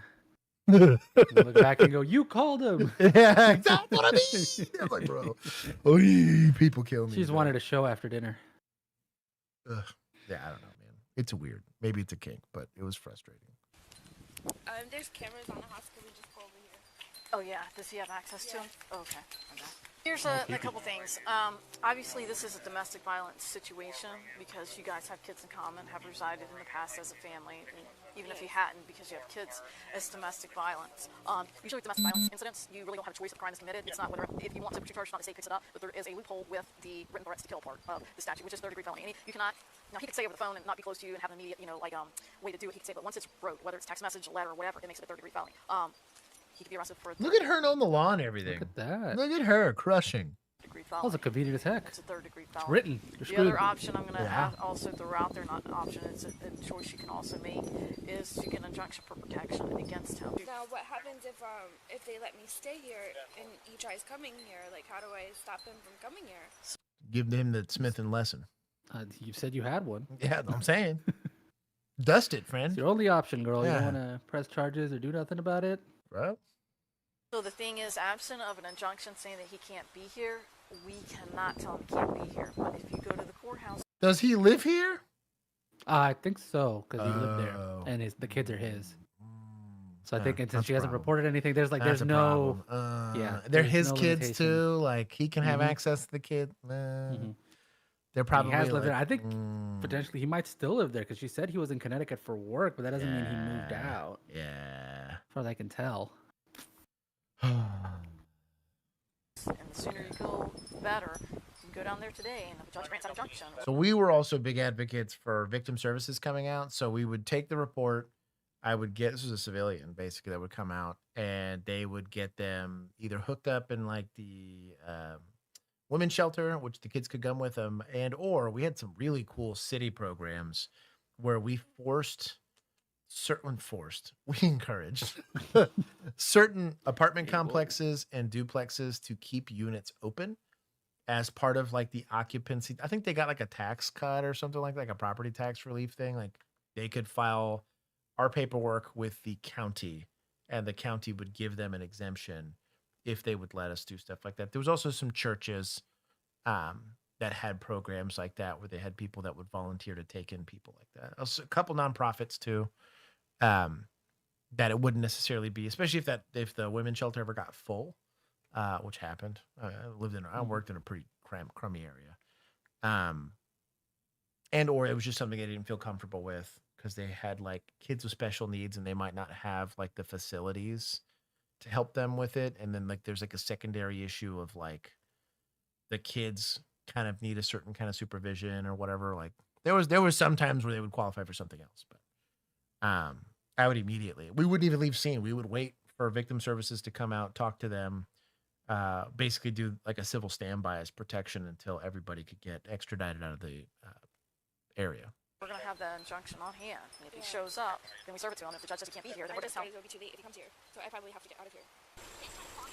Hey, can you put it on speakerphone? And just, hey, yeah, just ask him where just ask him where he's at. Just see if we can get a location of where he's at. Hello? Who the fuck are you with and who's in my property? Nobody. So, who the fuck just walked down my driveway to get in a car? Over to the right. What do you mean nobody? Who the fuck is that? Who are you in the car with right now? I'm not in a car with anybody. Well, who the fuck is in the car in front of my house? I don't know what you're talking about. Where are you right now? Oh, I'm a fucking murder ass. Who the fuck is that? I see you. I can see you both. I don't want to say it. I don't want to say it. I can't stand on the phone. Can you go see us? Yes. He's going to go unplug the cameras. Okay, she's going to go unplug the cameras and right here on speakerphone, where I could hear he said, I'm going to come murder your ass. My daughter.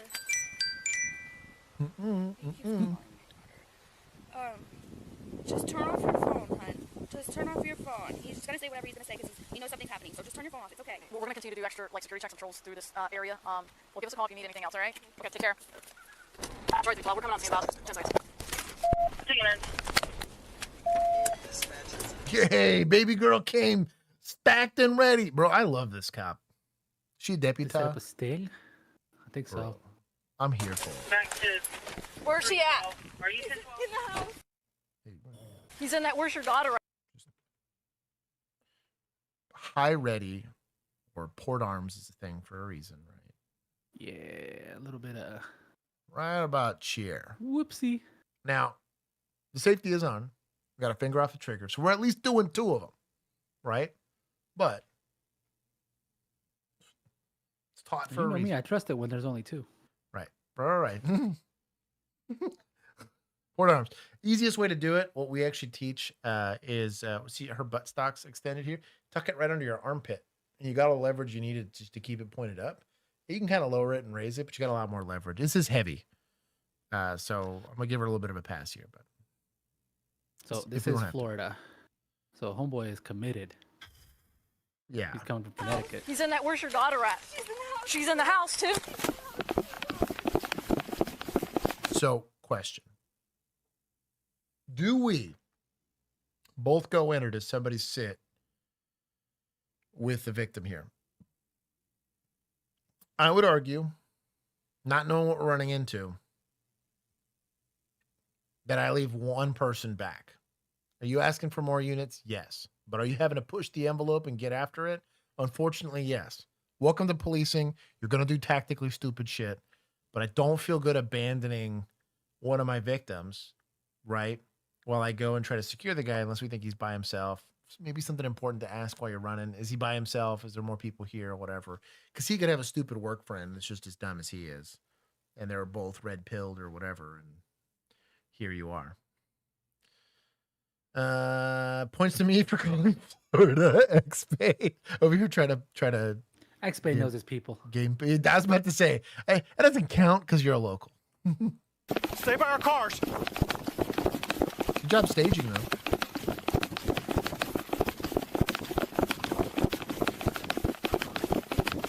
Get on the ground! So do we feel good about this? I feel terrible about it. Could I keep myself from shooting my partner here? Probably. I think Could you keep your partner from accidentally running into your bullet, though? That's the issue, right? And so part of it staying online. He did actually a pretty good job at not muzzling her. He did a pretty decent job here. I would have rather, if we're going to do this, is to parallel it and get next to him, but she's getting after it. He's just a little slow. It is what it is. Get on the ground! Get on the ground! Right? If he gets online, I forgive him a little bit. Now! Get on the ground! Get on the ground! You, this is ridiculous, bro. It's my fucking house. Get on your knees. Do it now. Get on the ground! Get on the ground! For what? Get on your knees. Get on the ground! Yo, did you get tased in the face? Yep. Roll over on your stomach! Roll over on your stomach! Roll over on your stomach! I'll tell you what, this is like a 10-inch AR. What is that flashlight? It's just like a bigger TLR1. It's still a goofy flashlight for a weapon-mounted light, in my opinion, for a rifle, but it's better than what old boy had. But yo, this is like a 10, maybe even like a 7-inch AR. This is like a little drippy, to be honest. It's an SBR too, because she's got the full stock. I don't hate this. I'm gonna give this a solid. Backup irons, they don't need to be up necessarily in this. I had fixed backup irons. I still love that. I still run that. But old girl gets like a, I'm gonna say an 8.5 out of 10. Stomach! Hands behind your back! Take it. Put your hands behind your back! Your back is 6-0! He's got a fucking gun in his waistband! God. I haven't gotten up, dude. Temple in fucking local. This is crazy. That's wild. Man. I like Chelsea. I'd work a call with Chelsea. Literally put the muzzle in his spine. And is assisting in handcuffing. That's wild work. Come on! The fuck, dude. Oh my God. Got it. Charlie 312 Tiger, we got. This is not even Mike fair, bro. secure.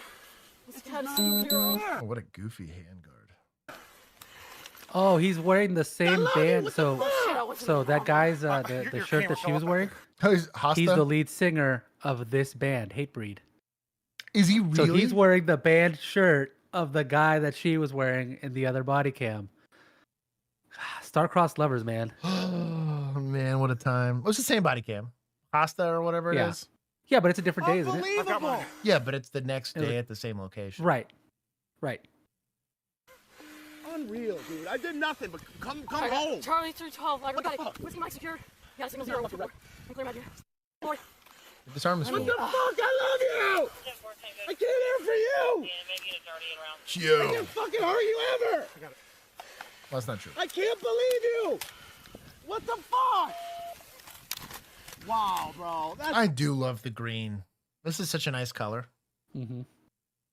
I respect it. fucking rotten.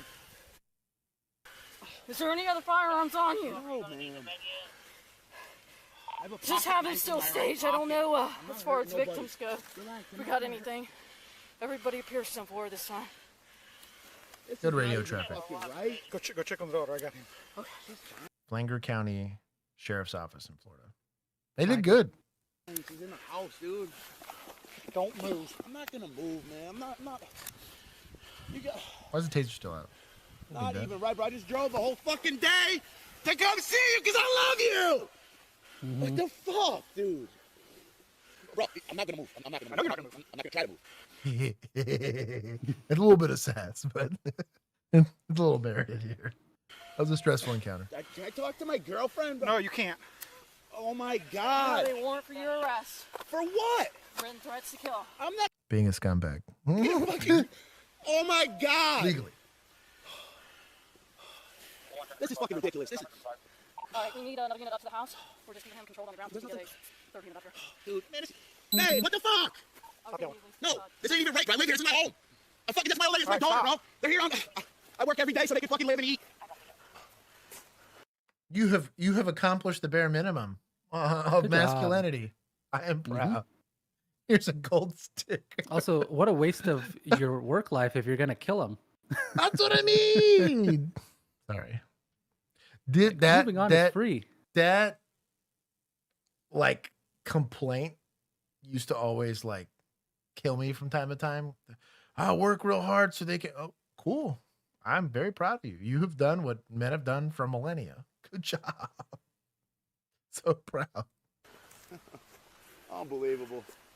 Thanks a lot, man. It's fucking great. Enjoy your boyfriend, whatever the fuck you're doing. Oh, there it is. It comes out now. Mm-hmm. There's not. No. None. Okay, nothing that's gonna focus. Are there any in the van? I had a knife. No, I had a knife in my right hand pocket. Is your van here? No. Whose van is it?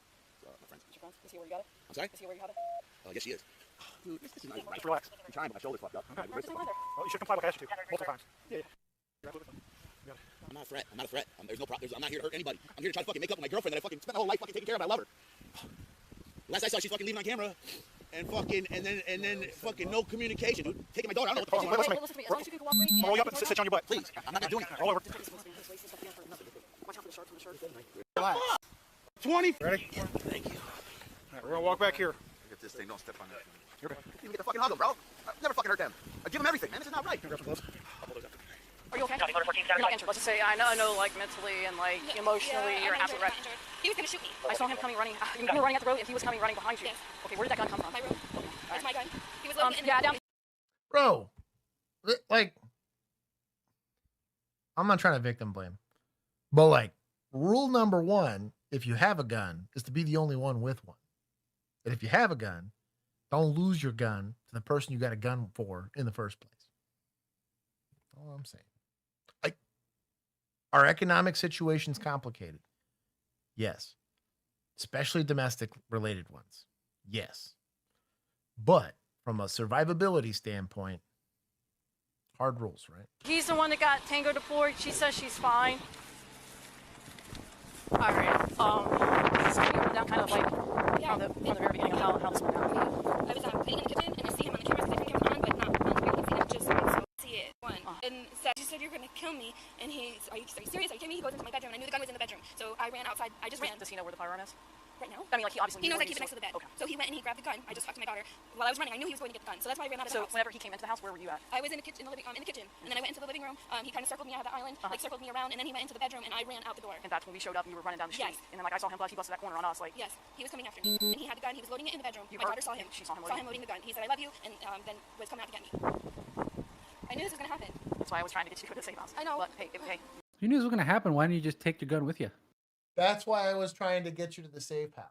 But rather, I'd sit here and wait and let him die. I have been victimized more than once. But yeah. Like, take the ladder. Someone offers it to you, gives you an opportunity to climb out. Like, bro, take it. If you find yourself in these circumstances, and I hate that for you, but there is no such thing as Stockholm Syndrome. There is no such thing as any of that. There is, you finally get an opportunity to do it. You need to take it. It's good for you. It's good for your family. It's good for whatever. I know there's some manipulation that goes into that, and there's a lot of fear that goes into that. I get it, but like you. You're here. It's okay now. You know what I mean? He's in handcuffs. Obviously, we're going to have additional charges. Aaron Thayer, age 39, was arrested and charged with attempted second-degree murder, written threats to kill, grand theft of a firearm, possession of a firearm by a convicted felon. Grand theft of a firearm. We know now why he can't have one, but yeah. With it being shared property because they're married, I don't know about the theft part. That's gonna be hard, unless they're saying because he's a prohibited. They're not person. married, but still cohabitating, Yeah. especially in the South. Like, yeah, because it is Florida. So that's it's what I mean. different. I don't know about that one. And resisting an officer without violence. Thayer had a prior felony conviction out of Connecticut from 2002. On April 11th, 2022, Thayer entered no contest pleas to all 5 charges and was adjudicated guilty on each count. He was sentenced to 6 years and 6 months in state prison on the most serious counts, with credit for 1 year and 9 months of time served, followed by 12 years of supervised probation. He was also ordered to pay $769 in court costs and fees. The case is now closed. Nice. This footage has been edited for time and clarity. There you go. Deputas kind of crushed on this one, to be honest. Good investigation, good articulation of the facts. Did attempt to become a victim advocate, but they got to help themselves to some degree, right? We're gonna take some points from society because it's not just her situation. There are friends and family watching it go down there, and they have every opportunity to intervene and try to help, and chose not to. Because it was not their problem. Can some of this be her choosing to be in this set of circumstances? Maybe.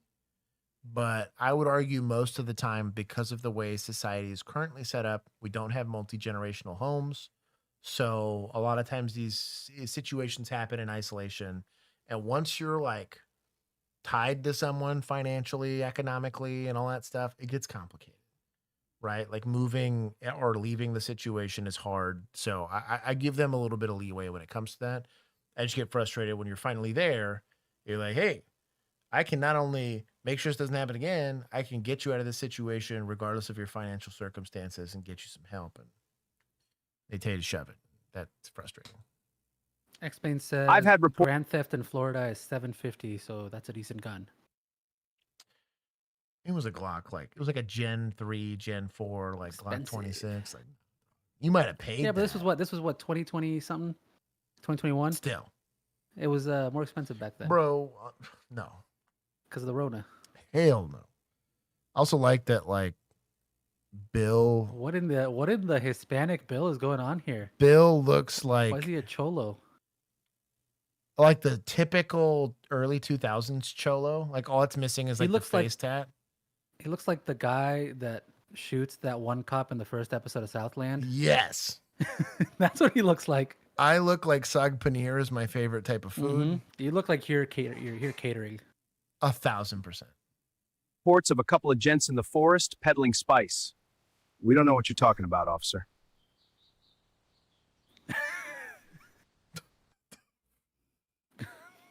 Peddling spice.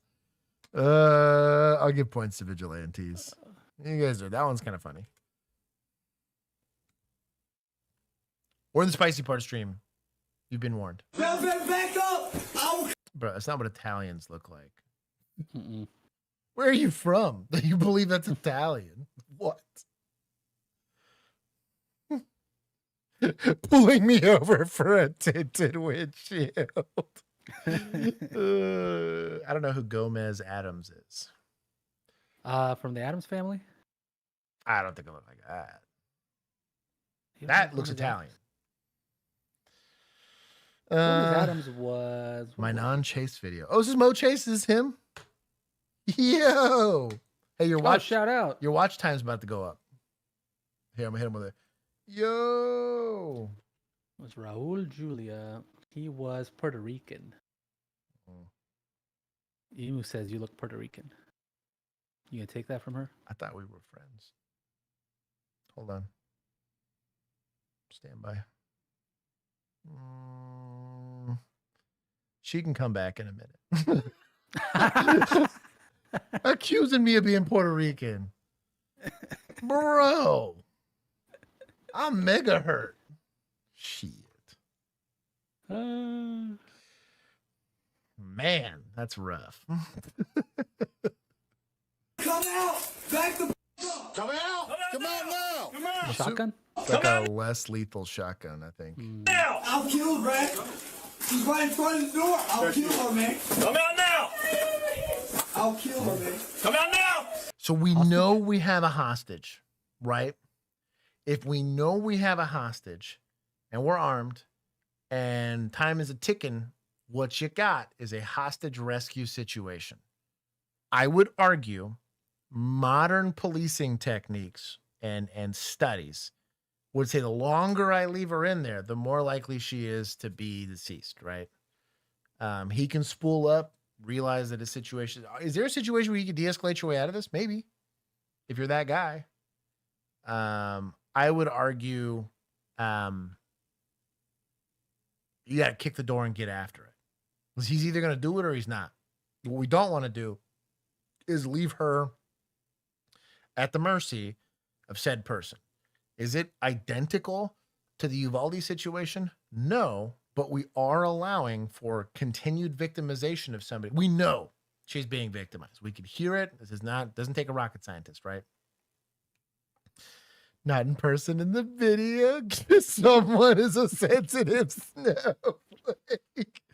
Oh, man. She called you a snow Mexican. You gonna take that? I was about to say.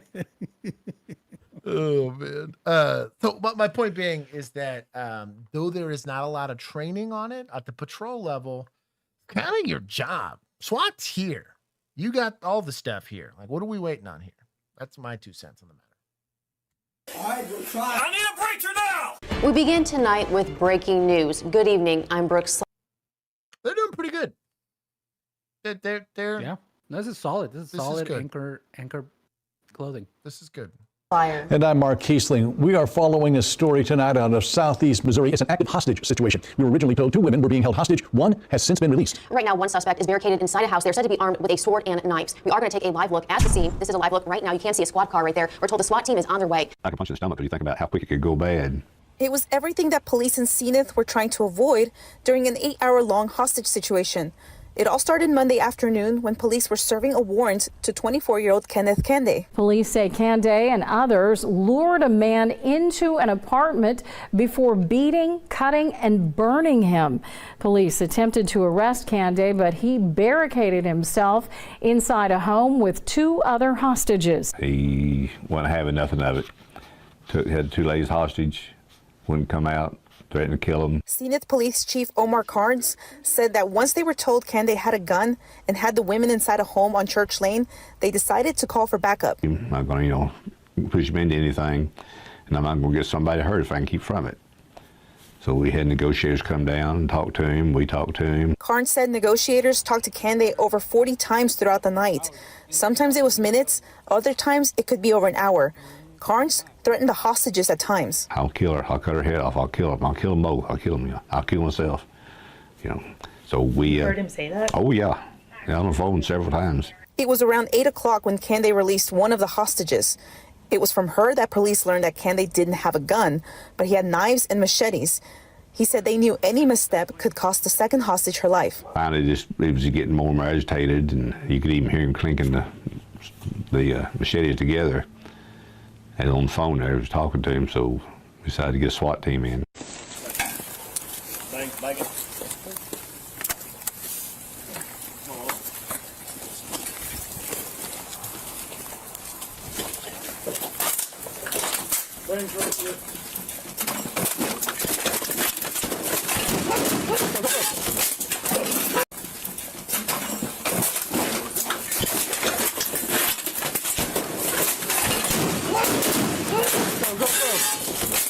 I'm assuming that's a distractionary, like flashbang or something like that. Somebody put your hands up! Hands up! I'm coming. Hands up! Hands up! Barricaded the like kitchen doorway situation. Yeah. But it kind of sucks because what a lot of people don't think about, you'll see, and it's the cringiest thing ever. You'll always see these guys talking about CQB in like a perfectly empty room, and like dude, the reality of CQB, which is mostly patrol. Patrol does 95% of the CQB that's ever going to occur, and this is close quarter battle or whatever you want to call it, which is where I'm in an environment where I am searching for or about to confront a potentially armed person in an unknown area, right? Bro, there are trash cans, dead dogs. Like, it is a mess, dude. Like, you're falling all over the place. It would be easier to go through a bar. Garbage everywhere. Yeah. There's that scene from, there's a movie about, I think it's The War of the Roses, where like the King of England and the King of France, or the Prince of England, Prince of France, like fight each other. And it's like the second they go to actually do it, it's like a mess, just this like sloggy it's mess. just mud and That's falling what and slipping. most of these environments are like. You have no idea what you're stepping on. There's probably cockroaches and like 15-year-old Domino's boxes that you're like crushing over. Like, dude, it's a mess. It smells bad. It looks sketchy. It feels sketchy. You leave feeling dirty for a week, but it is what it is. Go slow.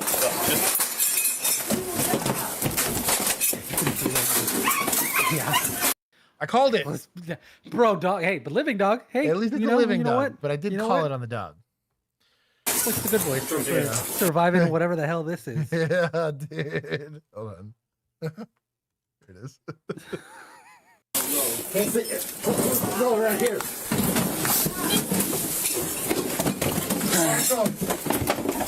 Hey, look at that nice hole in the wall. There's not a Caucasian. I got a bang. I got a bang. So you need to be real careful about putting a flashbang in this probably mobile home or whatever it is. A lot of flammable stuff in here. And flashbangs are chemical reactions. Hot chemical reactions. All I'm saying is likely a carpet floor covered in fast food like mess. You might get worse than just a paper fire. You might get like a oil fire. Be way worse. Spilled oil. Yeah, dude. Like, that's all I'm saying. You got one? What coming over the bank? You got one, or you need me to get out of the way? What are we doing? Give me a ram and a bang. I'm a preacher. Get on the way. Get on the way. So I'm not SWAT. So I'll take a whole ass backseat to this high-speed, low-drag SWAT team. But do we think there's enough room in this super tiny little hallway to get a breacher, a guy with a flashbang, a guy with a gun, all going in this door at the exact same time? What about the rest of this house led you to believe that we're going to be able to make a really fast, dynamic entrance into this door? Hopefully your answer is nothing. This is a two-man door at best. They say, who's got the best qual score and who's got the biggest stones? And all Juan's got to worry about is see it, shoot it, right? This is probably as good as this situation. Maybe you get a less lethal in there. If you can like sneak it in there, that'd be kind of rad, but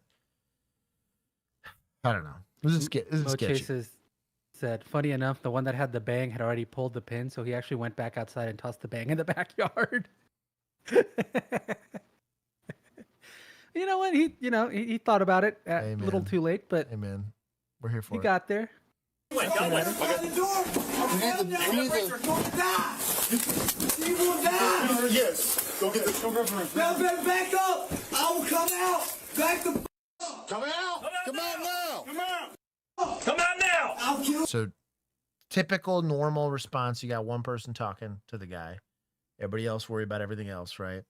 I would like to see an arrest plan. It's SWAT. Maybe they're just so high speed, low drag and just operating on the same level that they don't have to say it out loud. But it'd make me feel a lot better as the internet observer. If they, your hands, you're lethal, you're whatever, you talk to him and be done with it, rather than us all yelling at this guy collectively. He's right in front of the door. I'll kill him. Come on now. I'll kill him. Come on now. I need a picture now. Preach, come on. Hey, you guys move out of the way. Move out of the way. Give him room to work. All right. Hold on. Hold up. Preacher. Now. Hey, come on, preach. Preach. Come now. Get up there. Come now. Hit the door. Break the door. Hurry up. Come out. Honestly, and he's like kind of chinche little put together. You probably go through the wall. To be honest, yeah. You had like a good, like a Halligan or something awesome like that. I just cut straight through the drywall. You already saw the other wall. You can punch right through that thing. It's made of paper. But well, what I'm saying is, you had like a legit Halligan. You're not doing enough damage to that wall that you're worried. You just gotta get between two studs. You get just enough. You can stick a rifle through there. That's what I mean. Yeah. Put in work. Yeah. Honestly, if you're real smart, Mexicano thinking about it here, you just have a drywall like blade, a little saw. Oh yeah, you just cut one side, get out through all the insulation, make sure there's no electrical, and you just wait, and that's all you're doing is you're actually just taking the like knocker, blasting a big, because all you gotta do is now get through the drywall, blast a big hole, hope there's like nothing in front of it, right? If you get lucky, you know, it's just gun in, hey, put that lady down. If not, you know, go handle up. You guys outside with the window, okay? Also, likely a window. You know, they start to see through. One through that. You got a bang in my hand. Right at the front door. I got a bang in my hand.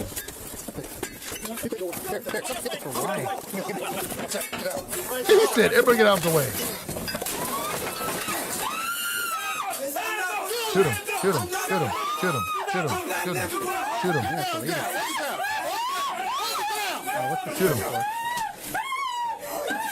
I'm just saying that. You can't see what's going on. For all we know, he's hands up and it's just getting weird. I think that's one of the hostages on the floor, but that's 100%. Yeah, but I can't see the suspect behavior. But if it's just not automatically compliant, he's like, you know, what was it? They've been doing it with the ready or not things. It's like they stop it, they pause it, and they give you the diagram of how the gun works, and the hammer comes back and it falls. Oh, and it's cue the Kurt Cobain music. Sorry, friends. Say hello to Jesus for me. Hey, pull her out. Pull her out. Pull her out.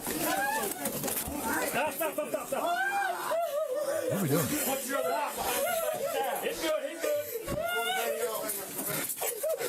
you hurt? Are you hurt? I know. Stand up. What is the suspect? I think they pulled him out. Oh, So okay. he's fine. Good on them for that. Is Oh no. I have that same conditioner. I'm pretty sure Judgment. that's the same Old Spice. Damn, Judgment. dude. Gotta change it now. Am I poor? Am I poor? This is chat's fault. Drop some super chats. So This is how I live chat right here. in the Oh, medical PC failed. in the medical profession, we call it bedside manner, right? In law enforcement, it's not really a good word for it, but or phrase that we use all the time. But I'm gonna just say how we handle victims is very, very important.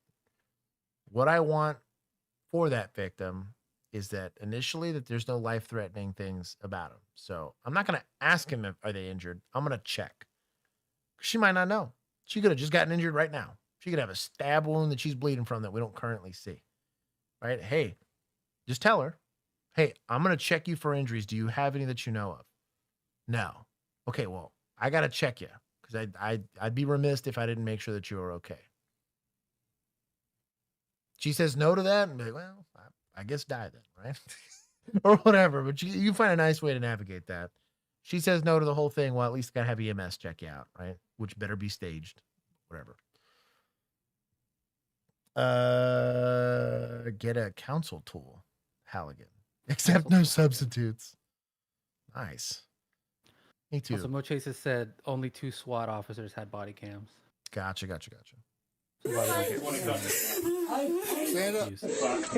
But not stand up. Like, hey, can I help you? Are you okay? Is there somebody I can call? You know, I'm gonna get you outside real quick, and then I'm gonna ask you a couple questions.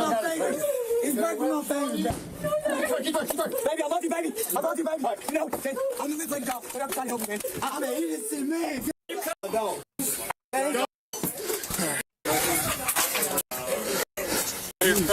I'm trying to hurt. You got it. I got it. Good on them. Results matter. Nobody got hurt. They got in there. Good on them. Carnes, it was important to get everyone out safely, but there was a sigh of relief when the hostage was rescued and the nightmare was over. That is a good feeling. That's when you say, thank you, Lord, because everybody's safe.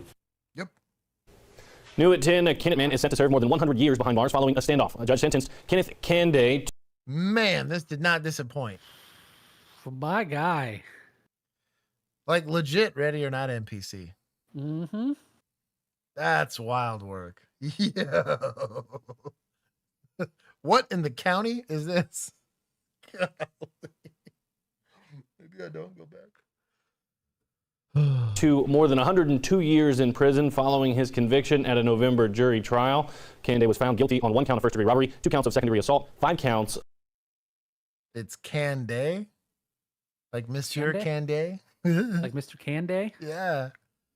I was like, that's Kenneth, not Canday. And I was like, oh, it's his last name. Damn. Of unclassified felony, of armed criminal action, and 1 count of third-degree assault. 1 count of unlawful use of a weapon, and 1 count of resisting arrest.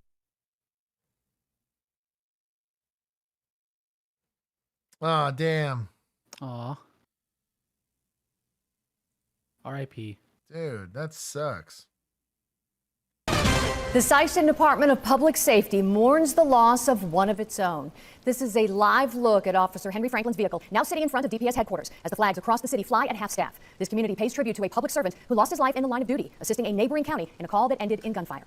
Good evening, everyone. News of Officer Franklin's death comes as we're learning what may have led up to the initial shooting. Early this afternoon, Mississippi County Sheriff This is a separate call, I'm guessing. Britton Farrell shared more information about what happened. Along with Officer Franklin, the second victim is identified as 62-year-old Gerard Esner. The sheriff says Esner was harvesting soybeans near the home of the suspect off County Road 408 near Bertrand and was shot to death near his farm equipment. Here's how the sheriff describes Esner's possible actions before the shooting. I think he heard rounds coming into his equipment, and he possibly saw the young man in the yard, I don't know. And then maybe he went over to ask him why he was doing that, and then the young man, he was on his property, and maybe he felt like, I don't know. I don't think it was a defense issue. I think it was just, hey, why are you shooting at my equipment? And the young man took the man's life. Sikeston DPS officer Henry Franklin arrived at the scene near Bertrand Monday evening as part of his department's tactical unit responding to a call of mutual aid. According to a release from the city of Sikeston, Franklin was shot and killed during the service of a warrant at the home. Franklin is being remembered as a highly respected member of DPS, a canine handler who formerly served in the Army National Guard, and a married father of 4. Family, friends, and law enforcement from around the region gathered to arrest one of A man who lived in his stranger. Henry, I think you can answer thinking the problem. Franklin was an Army veteran, a school resource officer, and was most said. I'll let that sit for a second. That sucks, man.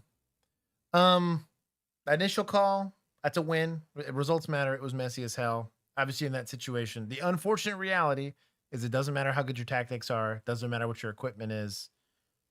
You're just an officer showing up to a call. If somebody's prepared and motivated, that's not a skill issue. That's somebody's effectively laid a trap for you, and somebody has to go, and somebody pulls that short straw.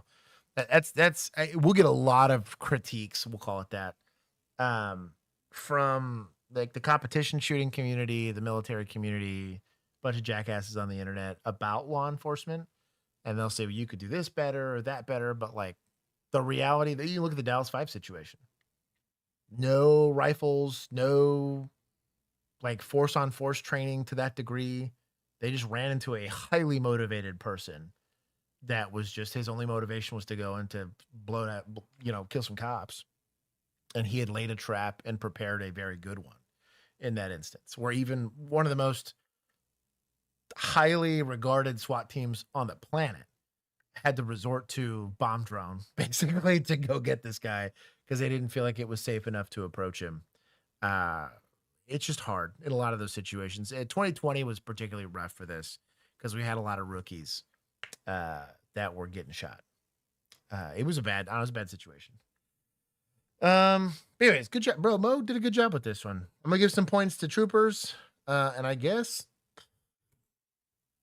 was this Mo, was this count the first one? Was that county or city or state troopers? Or was it like a mutual thing on that first one? I think it was police. Hornersville Police Department. Yeah. I'm gonna say police. We'll give PD some points here. I was pretty good on them. I'll put them in the positive. Troopers. Okay, good. I gave the points to the right place. County. Oh, damn. I got to give county points. SWAT was police. Oh, so SWAT was police. I'm going to give less points to county then. County for existing. It was a bit of a mess, but it is what it is. They don't get a lot of reps out there. It's not like rural police and big city police. It's not to say that there's not a difference in quality in officer. It's reps. Every cop's first call, they're terrible at. I'll be honest with you.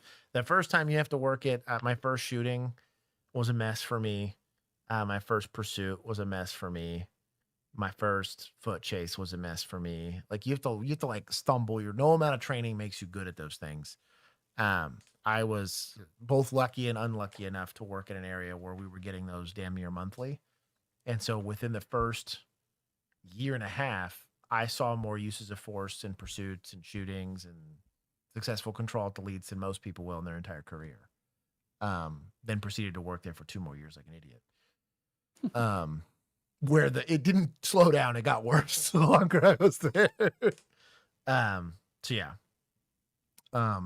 If I was asked to do the same thing with the same amount of experience, I'd have probably done worse, depending on the situation. I was lucky to have very good training, but when we make those critiques, most of it's like, hey, since they had to go through this, here's something to think about, right? Not that they, technically, what they did was perfect because the end result was perfect. Nobody got hurt. You took the guy into custody and let the justice system take care of it. But from a safety standpoint, if this guy was armed with a gun or armed with something else, you were eventually going to have to go in there. If it had been that sloppy going in there and this dude had a shotgun on the other end of that door, this would have been a very different call. You got to think outside the box in those situations, and that's kind of what SWAT's for. But it's not easy. I don't want to act like that's easy or diminish it.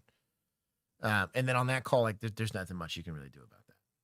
You show up, it just wasn't your call, you know. Heck, the last officer involved shooting that I worked, Bill and I worked it. We didn't work it specifically, but we responded to it.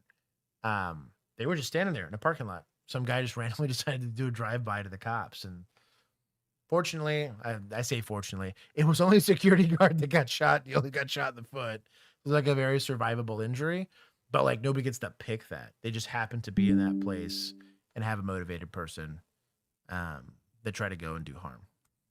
Your call has been forwarded to an Good job, automatic Mo. voice message system.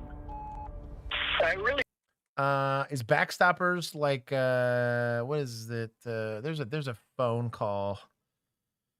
We were trying to collaborate with them in the past. Gosh, there's a call center for police officers. I'm trying to remember what they were. Cop Watch? Not Cop Watch. Somebody tell me in the comment section. The Candy Man. Candy Man. Not the one for the families, right? No, Cops is like concerns for police survivors or complaints of concerns of police survivors. No, it's they're a nonprofit, but it's a call center for officers with PTSD and stuff like that. But concerns of police survivors would be very similar to like Backstoppers. Copline? Copline, thank you. Thank you. Love you like a whole f***ing lot. You must have just been playing me this entire f***ing time. On February 16th, 2024, in Bucks County, Pennsylvania, 23-year-old Trevor Weigel spent the afternoon leaving upset.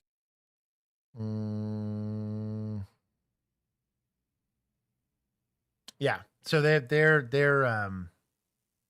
yeah. Backstoppers is we have cops. I think it's national. I know it's done here in Texas, and I know there's contingents there in talking about the bar. Shut up. The Valhalla Project is similar. There's a couple 501c3s that do good work there.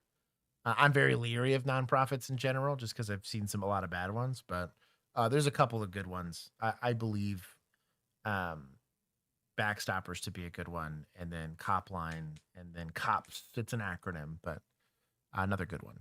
Excessive voicemails to his ex-girlfriend, 19-year-old Jaden Batista. When she didn't answer, he left work, got in his car, and sped toward her home, calling again and again. As he pulled up outside, he left her one final voicemail. Can I please just have my stuff back so I can leave? That's all I want. Can I please just have my stuff back, and then I will leave, and I will never speak to you again. It's perfectly fine. With no answer again, Weigel snapped. He forced his way into the house, breaking into a window on the bottom floor, and tried to kidnap Jaden. But what he didn't know was that Jaden was on FaceTime with a friend who immediately called 911. 911, where's the emergency? Hey, I was just on the phone with my friend, and her crazy ex-boyfriend just climbed through her window. He literally just climbed through her window. Oh, is he harming her? And he was covering her mouth, and she was like muffled screaming. I just hung up the FaceTime and just called you. Carver burglar in progress, Waterford Road. She's stating that her ex-boyfriend climbed in through the window. The female is currently on the line with her, screaming, muffled by the male. Stated that the subject on scene is Jaden Batista. 4231. We lost contact with the person who called it in. The female on scene is trying to call back now. These are hot calls, dude. Oof. So you're gonna be going super code to these. Staging is kind of, you want to try to stage.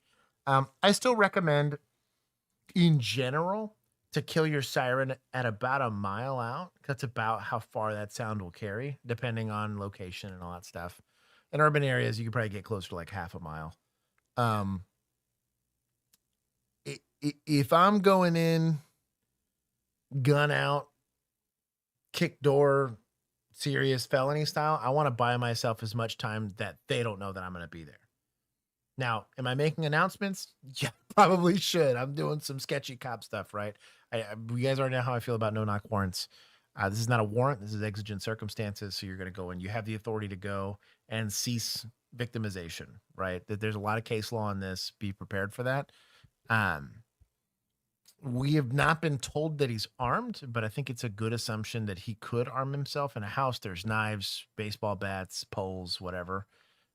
Depending on how much time's elapsed, typically a phone call is going to take about 1 minute to 4 minutes to tell dispatch what's going on, potentially figure out a location for it. Then they have to dispatch you. How long did it take for you to get there? This guy's potentially had 10 minutes to prepare for police interaction. Be thinking of that, right? Do you wait for backup in this? There are a lot of departments that say yes. You stage down the street, you wait till you get your second officer, and then you make scene.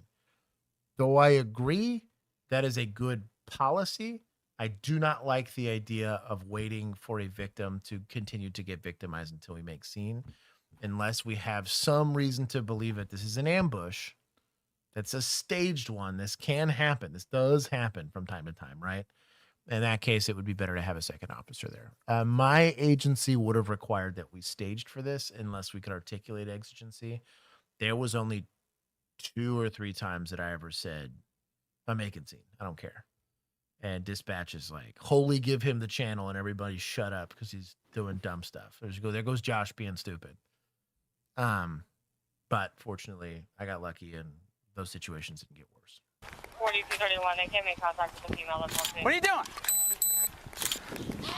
Guys, get over here to the red Mustang. He just beat the shit out of this girl. White male. No? Matt, Bosch, get medics here. Get medics here. Sheriff, get. So you do have a car. Guys running on foot, use your car. Save you a little bit of running. Dog over here. You all right? Over here. Which way, though? Right there, get him. She's bleeding. Get him. So I'll be honest with you. Do I stop? If I have other officers making scene and I can direct them to them, sure. If I'm the initial officer, maybe I stay with the victim from 1, a safety standpoint, but 2, I can provide some level of aid. But generally speaking, we don't try to break down the scene and provide aid until we have somebody in custody, because this guy could very easily double back around and re-victimize this lady or you, whatever. So just be cognizant. Sounds like he's got another option. You all right? Where did he go? Straight down there. Pretty sure he went this way, Jeff. He's down there, Jeff. Stay with me. Are you okay? Bosch, we got multiple stab rooms. Expedite medics. Yo, stop. So stab wounds means he's armed, right? We should probably give that information to whoever's actually running after this. That's folks, I got 1 foot in the. That was a legit jump. 2607 Waterford. Do you automatically jump over this thing yourself? Somebody got stuck. That's that bright red stuff. Maybe. I would advise that you don't jump right after where he's at, because this guy could have very easily turned around and just wait for you to jump up and you get shanked. This is going to sound stupid, but here's cop brain. I would jump like here. Like that's where I'd approach, because then at least I buy myself that if he just stopped and I go to the second I peek over that thing, he turns and looks at me, I go right back off because I'm not trying to get stabbed, right? And then he's probably getting shot to this fence. But if he's lying in wait, ask him at that point. But you can. Wow, I don't hate that idea. Excellent idea. That was way safer. Yeah, go do the cartoon thing. Excellent idea. Flimsy-ass fence. Do we have a Tennessee v. Garner discussion to be had here? Absolutely.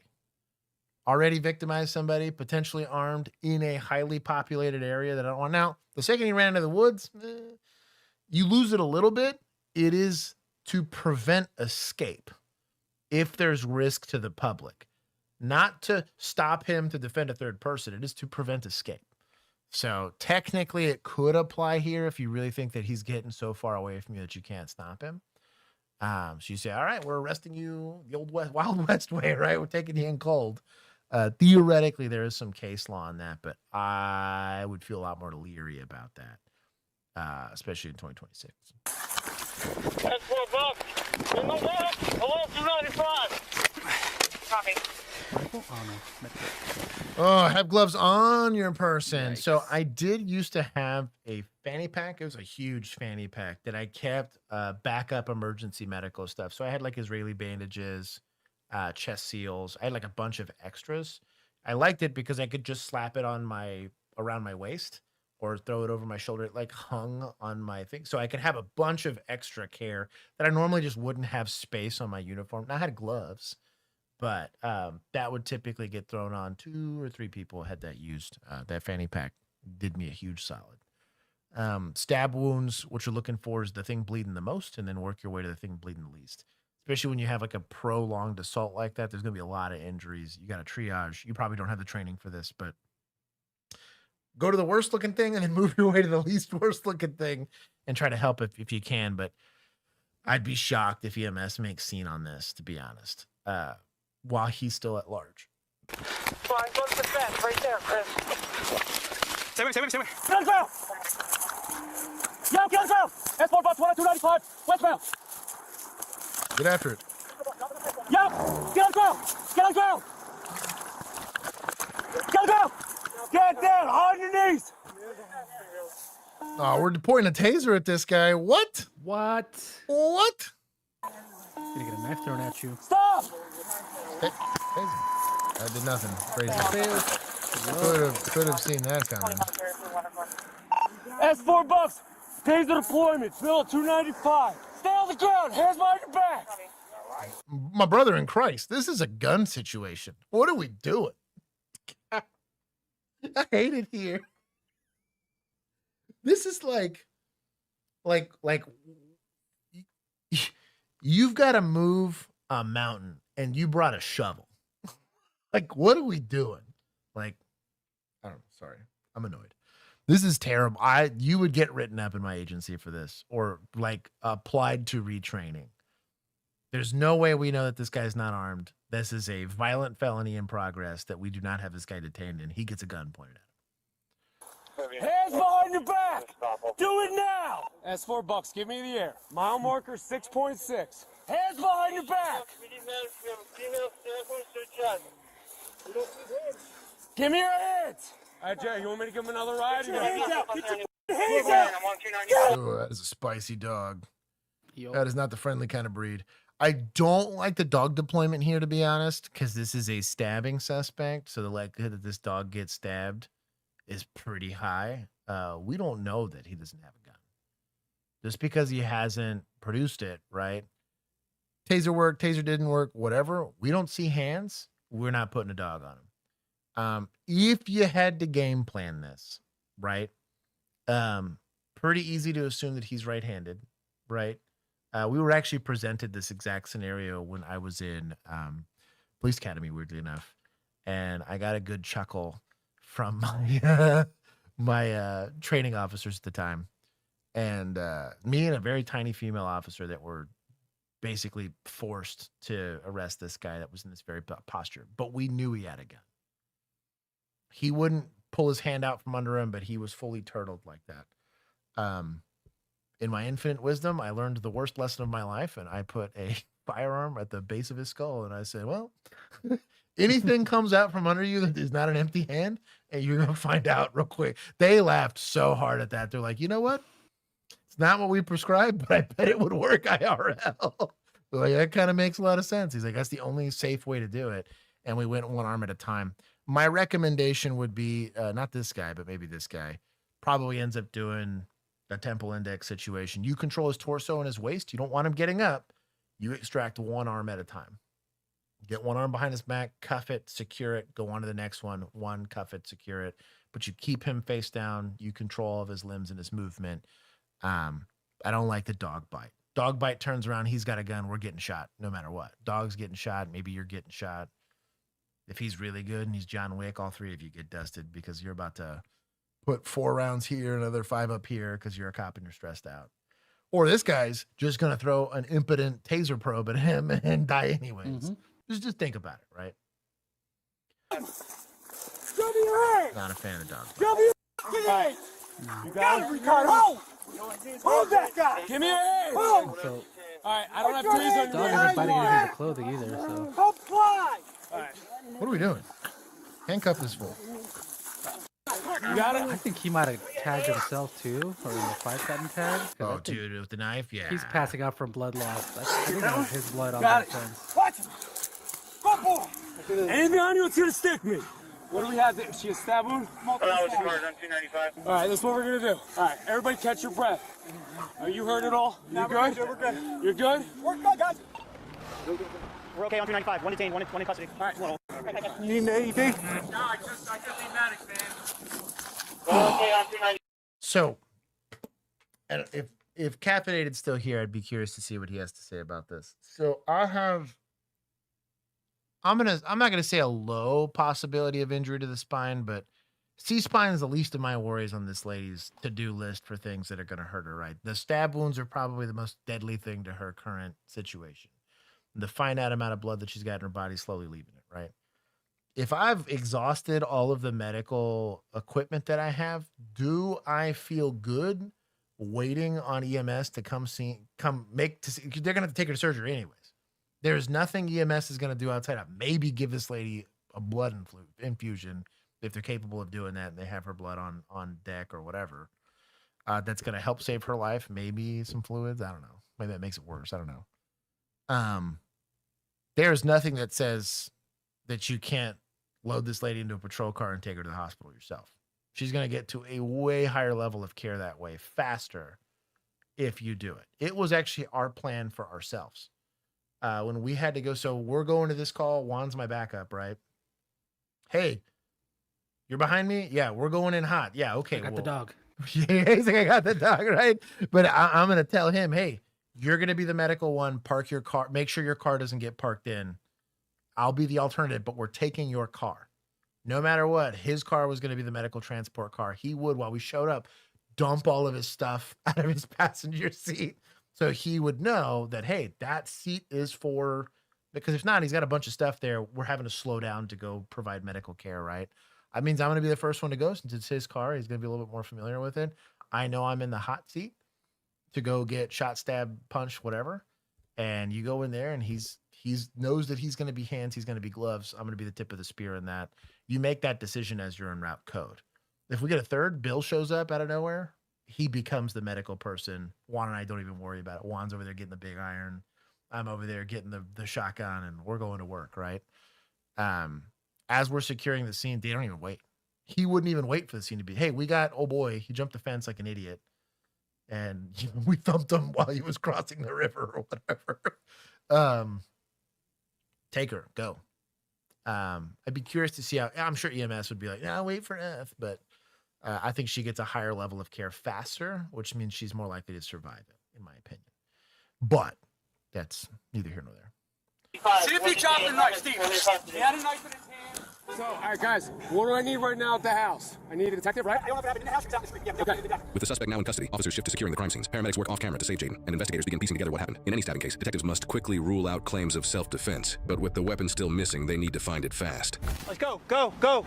You want to at least sit him up? Yeah, well, I got to run through him real quick. All right, I got gloves on. I'm rolling you over. Don't you dare move. You got gloves on? Yep. I got your taser. He's leaking. On three. 1, 2, 3. I'm sorry. Now sit up. Put your feet out. I'm sorry. I'm sorry. Sorry for what? Sorry. Where'd you go? I should. I'm going to say minutes. 1, 2, 3, up. Did you go through good or you want me to do it again? Yeah, he's good. Yeah, you got my taser? Thank you. Yeah, nice. Thank you. That's the only target I couldn't get to. Fuck. You got cut him back, man. There's blood on me. All right, here. Have your cut. Did you got the knife somewhere? I didn't see. Where did he come from? Through the woods, from back to the development that way. I can backtrack. Come on. Yeah. Blow you up anyways. Yeah. All right. Just put him against me. I'll watch you. Sit on your ass. Turn around. What is your name? All right, ready? You just lean back. Chris Cross applesauce. Yeah. There you go. Trevor what? W-E? D-I-G. You general vicinity. All right. Remember. I came pretty much straight across through this clearing here. Where you see the hole in the fence? I had to go to my right a little bit, come back to the left. I came through pretty much a straight line through here, I think. See, that's where she fell once. Right, I pulled up. Chief, he was getting out of the car. He ran over here. As I got out of my car, I started top down there. I turned around. I saw him trying to tackle her. Then she started screaming. On the right side, 4 woods, right across the shoulder. Is it going to be too much work for him to do an article search? Are we looking for a pick here for weapons? I mean, he definitely was out stabbing. All right. So, do we have the squad coming right here? Yeah, thank you very much. Oh, we got the light goal. Nice. Hell yeah. There you go, chat. Thank you for hitting the, oh, what was it? Oh, that Control Z. Control Z. Oh, it's gone for forever. Oh no! There's I can rewind. There's an undo button on the. Hold on. I can rewind. There's undo button. I tried Control Z and it didn't work. Up at the top next to menus. Right there under edit. The little arrow back. Nothing, dog. What? Yeah. You broke it.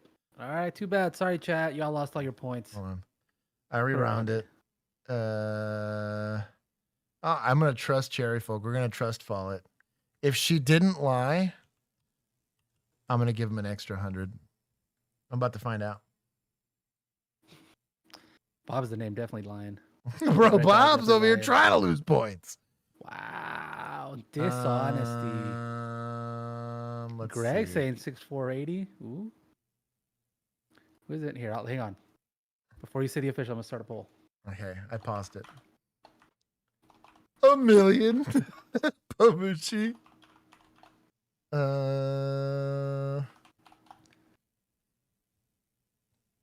Almost there.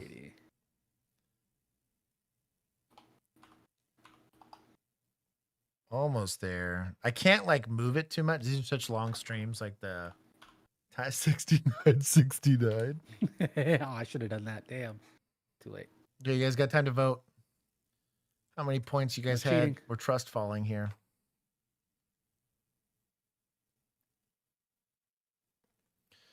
Yeah, you rewound it, but did you say the right number?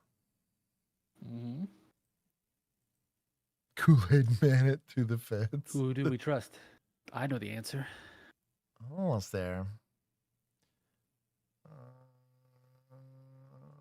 He's like, I went through that tree line. That tree line, pretty much straight through it. Come on, give me the scorecard. We got a lot of votes on this. Gets it wrong. Yeah, I'm about to hit it. Points. About to hit it because I'm going to see it here in a second. Take all the poll. Paused it. There it is. Ended it. Oh, 648. Did they get it right? 6480. Oh, nice. Okay. Good job. But Cherry Full did lie. I was gonna say 6380, and then I will give points for the Lycal. There you go. I got blood all over. That's what he just gave me. So. Yeah, go ahead. Right in the middle there, the big one. Why don't you bring that to the tree, maybe here? No, but he ran this way. I don't know if he was stabbing himself. It all happened so fast. He actually went through the fence. There's blood all over the fence back there. Oh, God, man. Keep an eye on him. I don't want him getting off into traffic here. Thank you. I appreciate it. Put him in a car. What are we doing? What do you mean, get up? Sorry, I'm annoyed. His lawyer was not present for questioning. You could ask about who he is. I need your name and date of birth. You could ask for that. My name is Miranda. What's stupid? My right. Huh? Done what? Miranda, real quick. Yeah. There we go. Right. If I want Miranda, real quick. Start, spontaneous utterance and all this stuff. We're not asking him anything, right? No. You just talk against me? I'm not asking him anything. I'm not. Why not Mirandize? Do we think we need a confession from him to prosecute this charge of probably attempted murder? Hell no. He could say nothing. It wouldn't change the fact that he's going to sit in county. Detectives are going to get involved. We're going to probably do a forensic interview if old girl survives this, right? Mirandize him. It's a fail-safe here. I got beef. More paperwork. She'll be all right. We'll discuss that later, dude. I know she cheated on me. I lost. Huh? I know she cheated on me. I lost.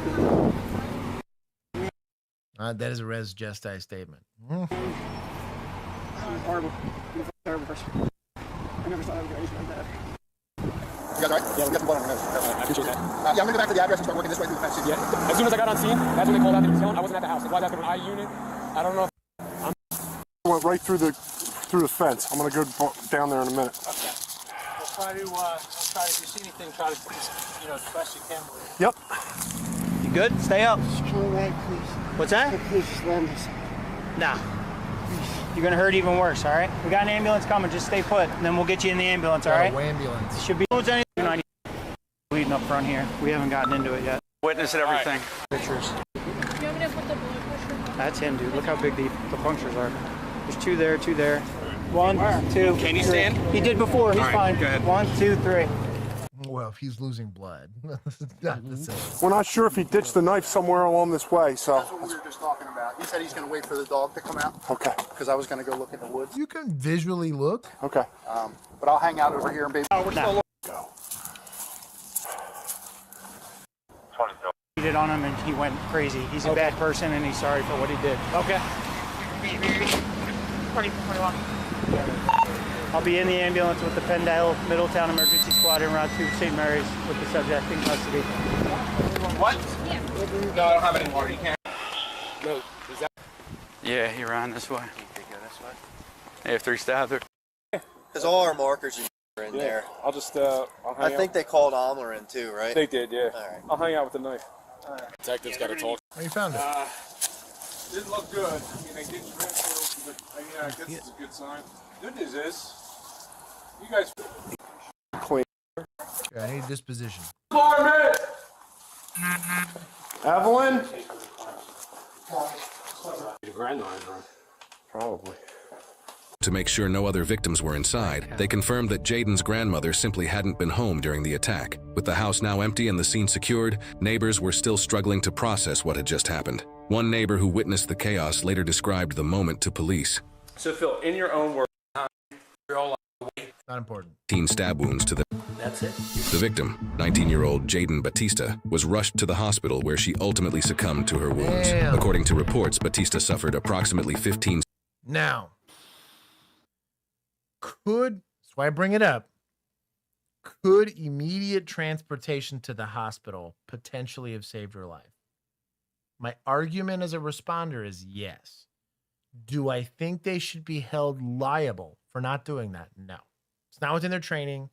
The SOP is, I'm not a medical professional. I'm going to let the medical professionals do stuff.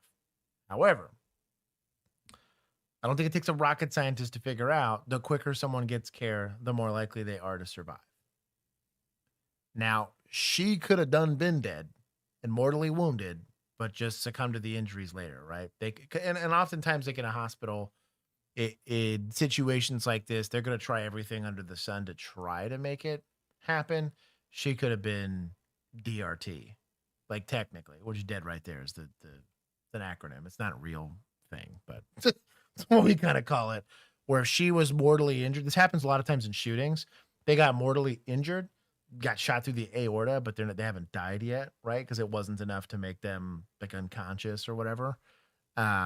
And like, even if they would have made it to the hospital in a minute, they had bled out in that time and died anyways, right? That could have totally been the case. But my argument is to normalize officers just taking somebody. If it's not a car accident where we're nervous about them being paralyzed for the rest of their life, take them. You know, unless you think you can stabilize them and just wait for EMS, in my opinion. Stab wounds to the neck and chest. Despite officers arriving as the attack was happening, the injuries were catastrophic. The murder weapon, a bloodstained knife, was recovered on scene. The suspect, 23-year-old Trevor Weigel, was taken to the hospital for a stab wound to his own neck, but ultimately survived. He was later charged with first-degree murder, burglary, criminal attempted kidnapping, possession of an instrument of crime, unlawful restraint, evading arrest, false imprisonment, disorderly conduct, and a summary count of harassment. The case proceeded to trial in January 2026, where Trevor maintained his innocence, resulting in a lengthy What he did? Sorry. The contested trial before the jury. According to the Bucks County District Attorney's Office, jurors heard testimony and reviewed evidence throughout the week. It took them just over an hour to reach a verdict. Prosecutors argued that the killing was a premeditated act triggered by Batista ending their brief relationship. In the weeks leading up to the attack, Trevor had sent Jaden unsettling drawings, even confronting her about why she never responded to them. That behavior, prosecutors said, reflected a growing fixation. Deputy District Attorney A.J. Garabedian told jurors that Weigel became consumed by rage and obsession after Batista blocked his phone number and social media accounts. As Garabedian stated in court, if he couldn't have her, nobody was going to have her, and he made sure of it. The jury found Weigel guilty on all major counts, including first-degree murder. And on April 28, 2026, the now 25-year-old Trevor Weigel was sentenced to a mandatory term of life in prison without the possibility of parole. One of my favorite stories. Shout out to judges. I give generously. That's one of the best. Like, hey, let's. This guy is a scumbag. Like, Do we believe that he can find Jesus in prison? Yeah, but we ain't rolling the dice on this fool again, right? He can go live a state-sponsored life where he can't hurt anybody else. And the only people he's going to have a romantic relationship with are going to be very large men. Points to prosecutors. I think they prosecuted that well as well. I will give some. I'm gonna give. This was State Boys or police? This is police, right? I think it was police. I'll give them 10. I would have preferred to have seen them take her, but they fell to SOPs, which is fine. I'm okay with that. We were lucky because EMS was like 2 minutes away. And I'm like, well, if EMS has a better capability of stabilizing, I'd rather than them dying en route with them in our vehicle.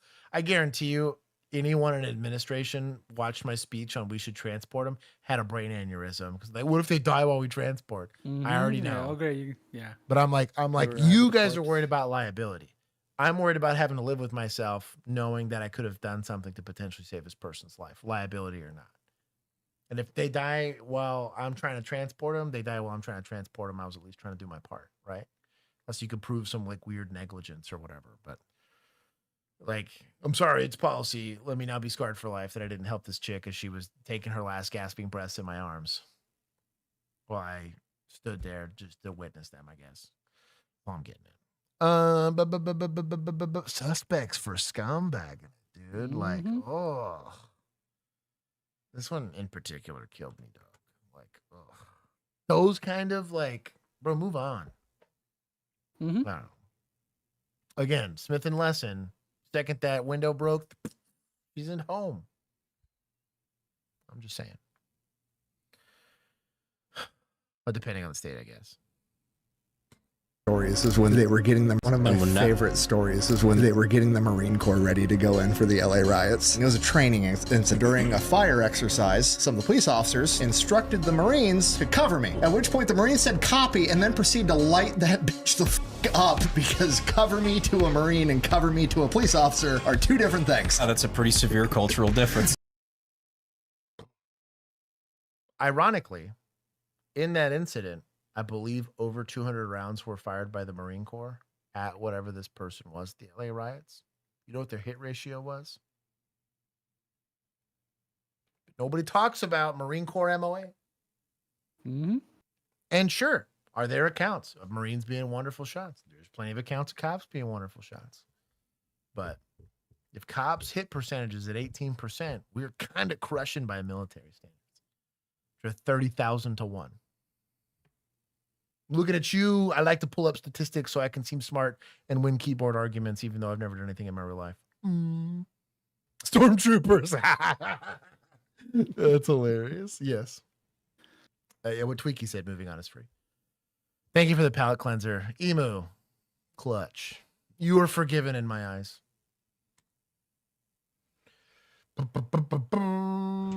When somebody's headed straight at me on 115th.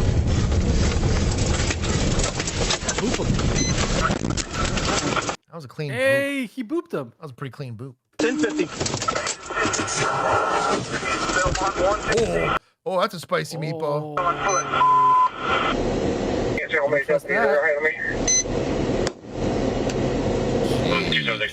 I really hope that was not a taser in his hand. My only nervousness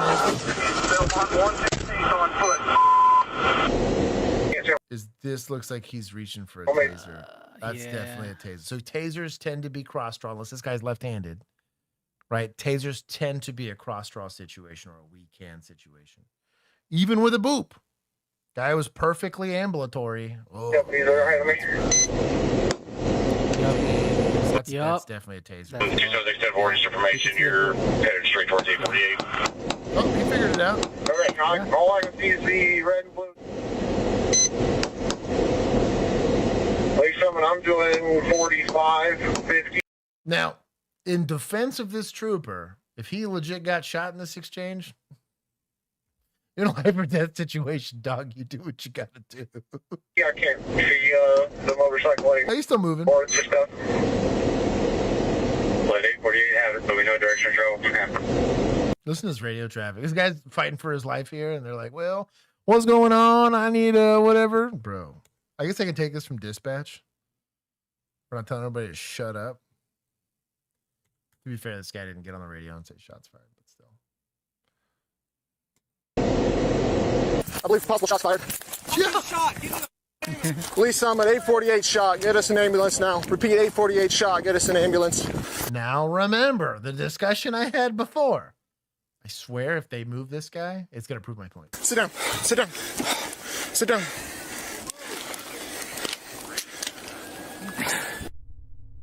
Ooh, ooh. Got one in the chest. I think his vest took that one. But it's close. I don't know. I'm trying to get 848 taken care of. He's Hang on. Let's put him in a car and go. I'm fine. And I'm not even bleeding yet. It's in my vest. See? Put him in a car and go. God bless old boy here. Who's this? Be police. Oh, deputy, my dog. He's like, hey, just put him in a car and go. What are we doing? It's in my vest. I think. It's in my vest. Yeah, I'm in my vest. Check it still. Stopped it. Bro, hang that thing on your wall. Golly. His vest stopped it. Gun secure? Yep. Up. Bro, spirits with God. You guys want to try to start CPR? I'm going to get gloves. Good on him. Do not pull tasers on armed suspects that are wanted for double homicide. What are we doing? Also, when they just try to ram directly into your patrol car, like rule of thumb. Yeah. Not a hard one. Hey, I'm approaching an unarmed like, even if it's unknown. You know how many times I pointed a gun at a person that was unarmed, but I didn't know that? I'd argue that was 60% of the time. That when I pointed a gun at somebody because they were being sussy, violent felony arrests going down, right? And I'm like, yo, show me your hands. I wasn't doing that from the back of a taser. I was doing that from the back of a gun. And we show up. I'm not armed. I don't know that. Go ahead and lay down. We'll sort that out. Bro, that kills me. Bro, shout out to, I don't know if anyone gets points for, Axon doesn't get points for that. They don't make vests. No. He survived the gunfight, booped him. I don't like the taser thing, but results matter. He got lucky here on a bad shot, really. Well, it's actually a good shot. It was an A-zone hit, technically, but the vest caught it. Protective equipment matters. I'm going to give some points to Deputaz for suggesting taking him if he was indeed injured. The vest caught him. EMS can check him for that, right? Probably not even going. He's still probably going to go to the hospital, but let's not like lose an officer while we're on scene for this. Good on him. That was smooth. I understand and I wish to proceed. Jacksonville. They've been on this one a lot today. This is a critical incident briefing by the Jacksonville Sheriff's Office. Our agency has prepared this briefing consistent with this administration's commitment to open. I'm Erica Weber, the Chief of Professional Standards for the Jacksonville Sheriff's Office. The villain. Sorry. I've just seen some stuff from this agency and not an appropriate response by their admin. Today, we're releasing this informational numerous stages to arrest Phillips was 53 years old. An attack. It can be disturbing and difficult to watch. Viewer discretion is advised. The Windhen? The Windhen? Windhen. Scored a 92 on the panel interview. Oh, wow. Needed to share with someone. Well, bro, congratulations. Also, to go be a deputy. I love that he spelled it AH at the end. That makes my day. That's kind of wild that they grade the panel interview. Yeah, I was going to ask, is that a normal thing? I've never known. I would have just thought it was like a... It was like a yay or nay. Yeah, that's what I was thinking. Yeah. They do this. That's cool. Just like... Yeah. They pull the Caesar, right? Yeah. Yep. Good old Joaquin Phoenix. Yeah. I think 3 of those, they just execute you right there with the polygraph. Exactly. That's cool. Alex says that's normal. Yeah. Florida Sheriff, JSO. Very cool. That's great. That's great. 92 is very good. Honestly, especially if you don't come from prior, scoring well in an interview like that, they tend to be pretty hostile to people that don't have any law enforcement experience. They were to me. when I first went in. Every single panel interview I ever did, they were extremely hostile. Versus, it probably helps that I'm reserving, so like I'm not about to cost the county any money outside of whatever. But it's out of the lawsuits. Right. Well, I'm probably the opposite of that for them, to be fair. I am a pretty risk-adverse peace officer. Sometimes these folks sound a little too cheery when they're doing these critical incident report, Virginia. Yeah, I need you to practice your somber voice. That's cool. Congratulations, though. That's good. That's good to see. This officer-involved shooting resulted in the death of Robert Marion Phillips. Whoa. Phillips was 53 years old at the time of this shooting. Phillips had a criminal history that included arrest for domestic battery, resisting a law enforcement officer, drug solicitation of a prostitute. You gotta earn that one. Paraphernalia possession, criminal mischief, and solicitation of a prostitute. Had Phillips survived his injuries, he would have been arrested on an outstanding warrant issued on December 31st, 2025 for theft. In addition to attempted murder of a law enforcement officer based on misconduct before and during a critical incident. Additionally, Phillips was a suspect in a murder and attempted murder that occurred earlier on April 22nd, and he would have been arrested on those charges in short order. JSO policy and training pertaining to the use of force is informed by and consistent with applicable federal and Florida law. Section 782.0 criminal death or action law. Section 7 another state attorney's side in which two people, a suspect coordinated with men, parked at a residence in the 5300 block of Pondview Drive. These detectives continued to surveil the house for several hours until they observed Phillips exiting the residence and entering his vehicle.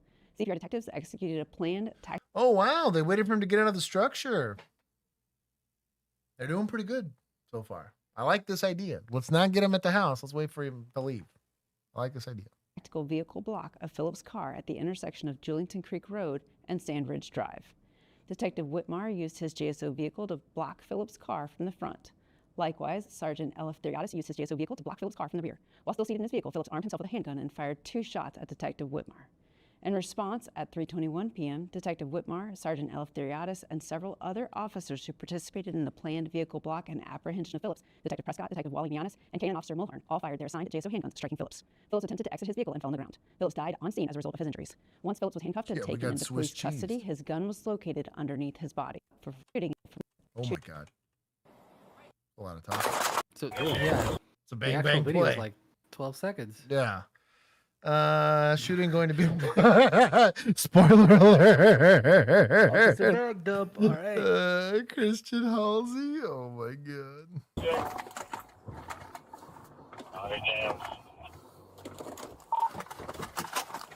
Put it up! Put it up! Woo. We're getting off the X. There, holy cow. Kind of like that car. Like Dark Gray Explorer.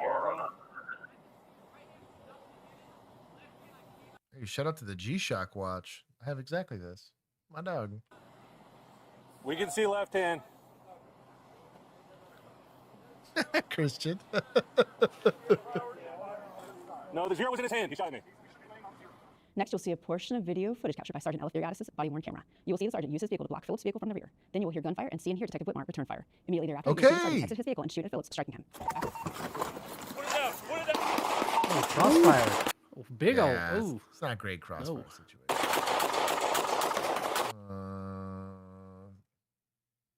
That's like, it was fast shooting, but you do a little bit. Jeez.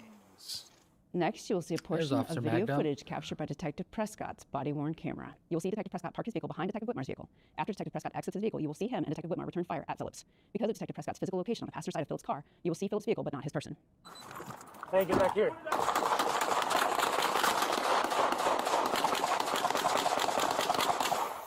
Next, He just donated around. He's like, oh, I want to get involved.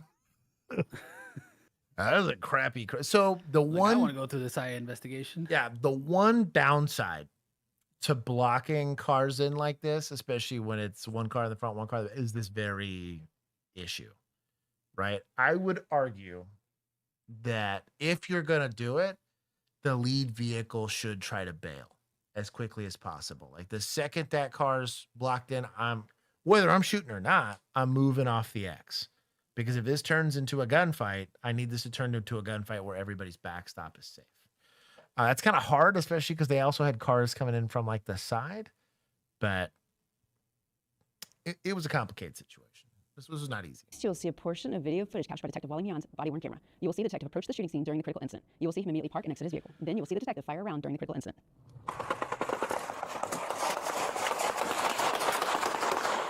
It literally just donated around. Next, you'll see a portion of video footage captured by Canine Officer Mulhern's body-worn camera. You'll see Officer Mulhern park facing the passenger side of Phillips' vehicle. You'll see him exit the vehicle during the critical incident and immediately start shooting. Oh, lefty. Mr. Magdump. So we're gonna have a little discussion here about site confirmation. Not shooting other cops. since we're here. This is about like a 0.2. You're potentially sub 0.2 on splits. So I know, based off of my shooting experience and the shooting experience of much better shooters than anybody involved here, right? That generally once you get outside of about 7 to 10 yards, your shot cadence gets doubled. And by that, I mean, it takes double the amount of time to get a good enough sight confirmation to know that I'm sending those rounds in an appropriate place. If we assume this thing's about 7 feet long total, we're going to cut that in half to about 4.5, maybe 4 feet or 3.5, right? From the B pillar here to the front bumper. Let's say that's 4 feet. How many of these are we before we get to that car? A little bit of fish-eyeing, whatever. But I'm going to easily say 4 or 5. So you're talking easily north of a 15-yard shot. And little to the left is going to be here. I have no idea what's behind this. You can't see because of the A pillar and the windows and all that. Do I think that this officer is capable of putting rounds at that speed into even the passenger door? Not to mention the window, because really we're aiming for the window, right? Like I would say that this size of a target, which is generous. That's a big.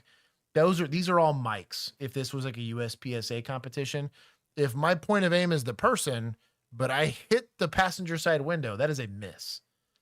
Which means you have to do bang, bang, bang. And that's fast for that distance. But that means I see it, my dot stopped moving, I pulled the trigger. That round should go generally where I sent it. I have to now wait for that optic to get right back on to target before I try to pull the trigger again.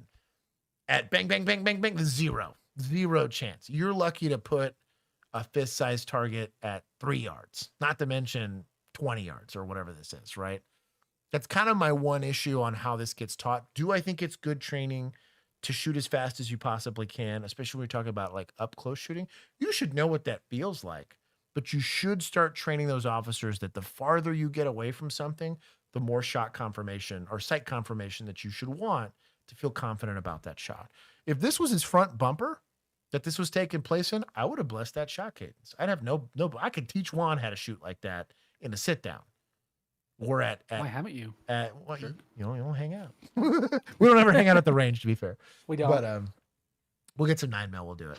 Yeah. But especially, honestly, with the 1911 you got, it would be easy. I mean, that thing is buttery smooth at shooting, and it's 9mm and a very heavy gun, so you'd be shocked at what you could do at those speeds.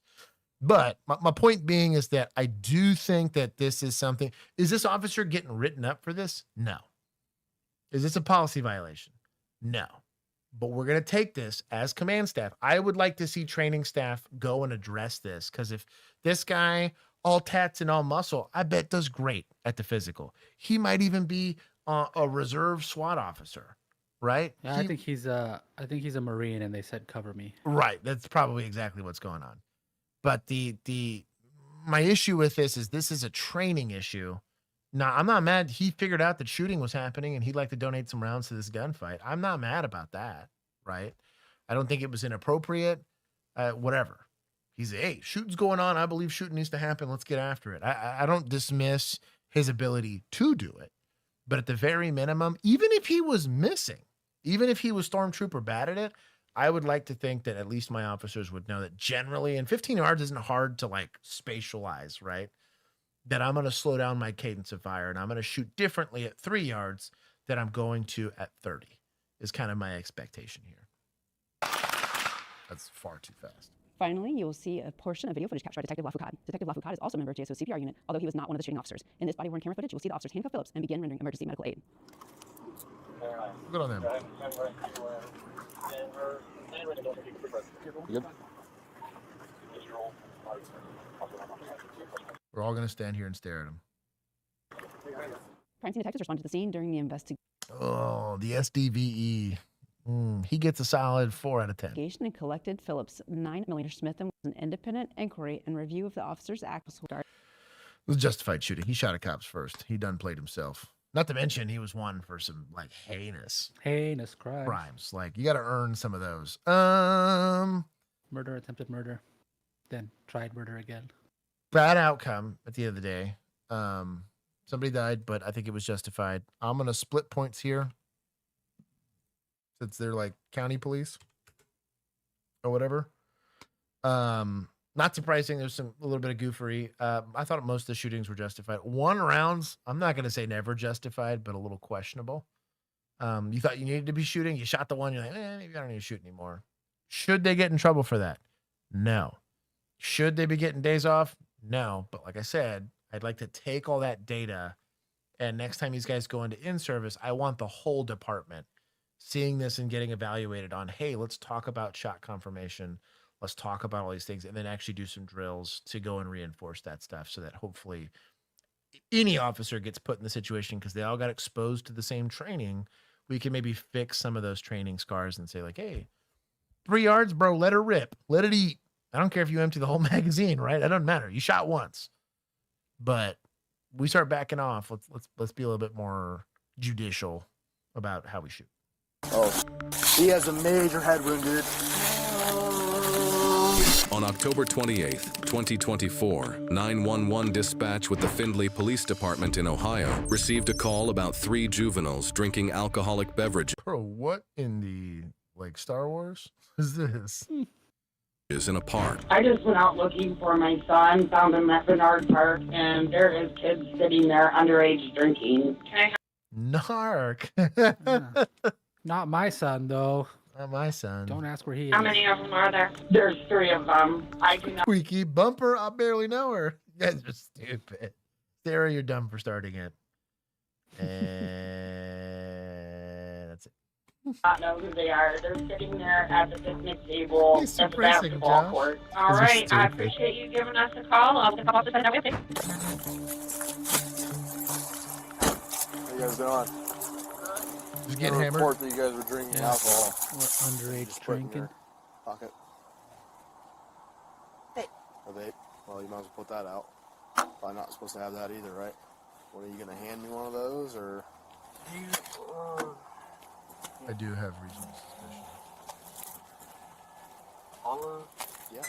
How old are we? I'm 13, but I just got here. Where's the shirt? You're bad at this. You're bad at this. I'm 13, but I just You, got my here. guy. So the charge is minor in possession of alcohol. Mere possession alone, as it's called a status offense. So normally, being in possession of alcohol is not a problem unless you're a minor, right? Now, Texas is a little weird. You can't just go crushing brewskis in the public like that. They have special places where you can do it in your home. Theoretically, if you got a liquor license, you could do it in your car. Have like an open container. Like there is an exemption for prosecution. So like if you were doing if you were doing like flights and you had like a partially consumed bottle, but you're someone who demos wines and transporting, whiskeys, yeah. you could transport. But theoretically, like anytime, I'm transporting it in my tummy. But yeah, like Texas I do is the flights like a mama bird. Yeah, we have dry counties still in Texas, so like you got to be careful down here in the Bible Belt with that. But yeah, Well, you're here now, aren't you? Yeah. With a bunch of alcohol. poured out. Huh? So I'm a crusty beat cop, right? If this is my call and I got dispatched to it, probably just pouring it all out, calling parents, doing a field show up, which basically means a parent has to come and take possession of you. I fill out a field release card. I take a report. I list the kids. as it, right? These kids were in possession or whatever, but I released them to parents, so I don't have to take anybody to jail or whatever. Now, parents don't come out. This becomes a horse of a different color, which sucks because then it's juvie secure and a bunch of paperwork and a pain in the ass. But I do be crusty, Tweaky. I don't know what you're saying, man. I said we apologize for that. Okay. So speak up to me like an adult. Yeah. Okay. Do you want your parents on the phone? Stop on the side, right? Well, I'm an adult, so I can drink. Thank you, officer. Exactly. He's claiming he just pulled up. He really did. We can literally call my mom right now. She knows that I just left. Don't call me bro. Sorry. No. There's no need to get an attitude. I worked with people like this, and I used to make fun of them. Because, like, if that was said in front of me, I would then call them bro. I was a problem, dude. Like, I wouldn't, like, when I was brand new, I didn't do it. But damn near instantaneously, the second I was off probation, yeah, I was like, well, you guys can't hurt me now. So I'm going to be a whole scumbag. But yeah, there's no need. I never understood why officers took that kind of stuff personally. I'm an officer. You're going to treat me with respect. But yo, dog, like, you're the consequence for bad actions. That's all it is. Work the call it a day. Don't call me ma'am. No, look at me. But do I look like your bro? There's no need. Okay. Be respectful. Okay, but sir, What am I supposed to paint this picture for me, okay? I pull up and there's 3 of you sitting here with alcohol This is so beverages common underneath the table in law that you all have enforcement in access to. I'm not saying I'm going to charge you, but you're going to at least get identified. okay, that's And you better that's treat me fine. with respect. Okay. Genuinely, if I was a supervisor and this was my officer, I would ask him, in penal code, where does it say that citizens have to treat officers with respect? Now, do they have to comply with investigations? Damn right they do. You got a reasonable suspicion and a good detention, damn right they need to cooperate. Because guess what? If they don't, they meet the elements of the offense for resisting without violence or interference or obstruction or whatever. But nowhere in penal code, transportation code, whatever, health and safety code, none of those things, does it say must treat officer with respect? What are you going to charge him with if he doesn't? Let's say he refuses. Are you going to escalate to a higher level of force? Are you going to change the way that you're detaining him strictly based off of him not being... Now, threatening you is different, right? He says, well, square up then. And he gets in a fighting stance and he pulls his hands up. Even if he hasn't done anything yet, I have pre-attack cues that my training and Pennsylvania v. Mims is not a traffic stop, but there's a lot of case law that says if I've established a crime scene and I'm investigating a crime, I can control the movement of people within it. I can also make certain considerations for my safety. Someone being disrespectful doesn't fall under that. Where are we at again, boys and girls? The First Amendment. This is like the perfect example of when that is actually protected speech.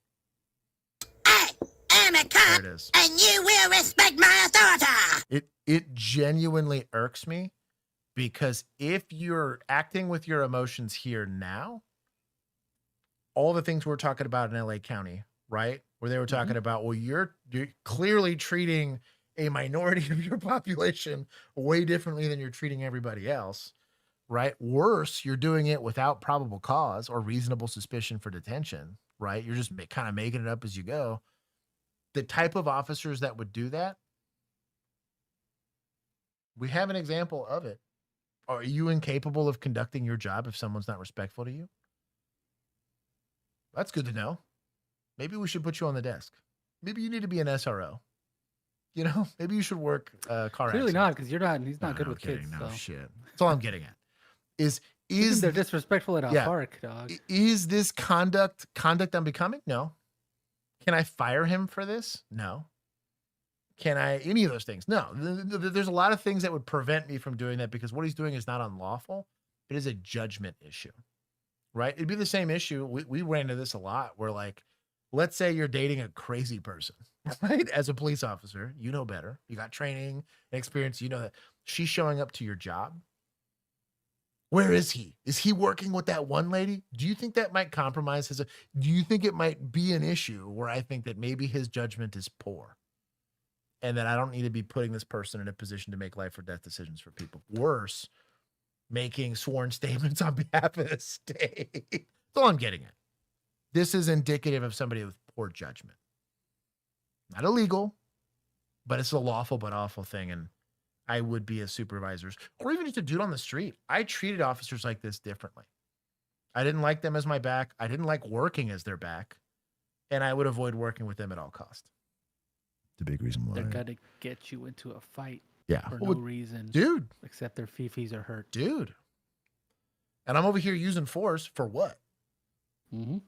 You know? I don't know. There's a reason why I like where I'm employed now. I'm subject to this. Anyways. Because you're going to piss me off real quick. Okay. You got me? Yeah. You think I'm tough? Wait till you see Judge Johnson. I've been off of these, I know. Yeah, then she really won't like you. Wait till your dad gets home. Any more days? We sure? What's up? For later. Hello? Right here. Please, turn this up. Hello, ma'am, can you hear me? What's going on? Yes, ma'am, this is the Ohio Police Department. How are you tonight? I'm out here, I believe, with your son. Okay. They were called in for drinking here, alcoholic beverages between him and a young female, so he's going to be placed under arrest right for that. Taking him to the Ohio Police Department where he will need to be picked up. Does he have The a adult warrant for his arrest too? I'm 17. I'm sorry, what? Yeah, you can still get arrested. The police called his father and said that they. So the direct Is mom's apprehend. snitching? Yeah, direct apprehend in Texas, but it works similar to a warrant does for a minor. But that's hilarious. They should know if they ran his information, whether or not he'd have a warrant, but it is what it is. Yeah. I don't know that they've ID'd him yet. That's my guess. The cuts are... Said what? You cut out there. I might have skipped it. It didn't connect or disconnected. Oh, my hotspot turned off. Honestly, I have a question. Instead of taking me to the jail, Oh, can you come on, take don't me get to the soft. hospital? Why? What's up? Because I need mental help. Hey, this is kind of peak suspecting here. So you have me, please. You have a minor, right? That you got dead to rights on minor in possession of alcohol. Is it a misdemeanor crime? Yes. Is she gonna go to the juvenile detention thing where they're just gonna give her like I don't know, community service or something stupid? Yeah, you can charge minors of crimes. But you say you have mental health needs. You go to the hospital. You get to stay out for a little bit longer. Now you get to leverage that to make your parents feel guilty about it, rather than framing this as I'm being an irresponsible teenager and drinking in a public park with my friends. Like, drinking is drinking. Drinking in the middle of a public park is kind of stupid. Again, poor judgment. That's right. You do it next to a creek. You know what I mean? Like, at least try. That's all I'm saying. I did roast kids for stuff like that. Like, there was dumb stuff they would do. I was like, you could have just done it better, and I wouldn't be here.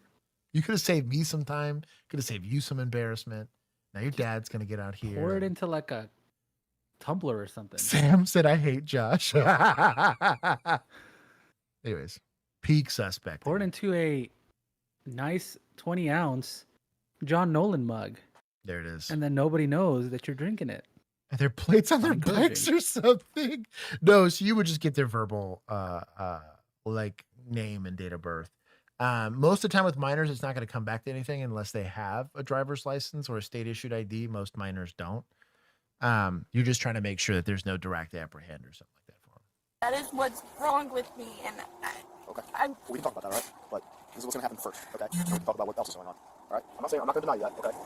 There's a lot going on here, and I haven't got that, but we have to at least do this part first. Are you going to pay attention? Okay. Sorry, so what's going on? Sorry, it was disconnected. Yeah, that's okay. Your son's going to be at the Philly Ohio Police Department where you can come get him. Today, or is he going to stay the night? No, you have to come get him at some point here tonight. Give me about half hour, 40 minutes or so to process the paperwork. Is that the only thing that he's arrested for? Yes. What else, is he charged for?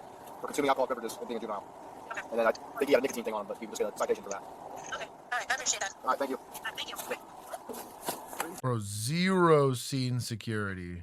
Mm-hmm. At what point did we think he wasn't going to run? Also, mom was like, "Are you sure you're not going to keep him for something else? You sure you don't want to keep him overnight?" There were clues. Something to consider is if I already know I'm going to take him to jail, put him in handcuffs. Like, who gives a... There were times where I would show up. This happened all the time at like the park and stuff like that. I give him the flashy light. I'm like, please don't be making out in this car. I don't want to approach this car and see something gross, right? Flash the light from like 100 yards away so they could unscrew themselves up, right? Give them about 40. Detach. Yeah, literally. Give them about 45 seconds to be like, okay. Do the reverse interstellar. Literally. Detach. I'm like, all right. I think they've had time. They can put themselves together before I show up. I'm like, hey, dude, like, it's 11 o'clock. We're in the park. Park's closed at 9 or whatever it was. And second that window rolls down, smacked in the face with weed. And I'm like, damn. I should have just left this one alone. And here I am having to do a PC search of the car. And sure enough, there's weed and they're crying and whatever. The second I realize that that's what I got, everyone goes in handcuffs and goes into a car. The second I know. The very minimum handcuffs. Yeah, this is Bush League. If you know you're going to take him, Bush League. Back to him. Guy could disarm you and dome you if he was motivated. Here you go. Stay here. Let's see it. Hold on. Sin. What are you gonna do with that? You Ebola wrap him with it? What are you doing, baby girl? I don't like this guy. Officer number 1. You wouldn't like me. I know it just because that's just who we are, but I don't like you. You're bad at this. Pull out the shirt.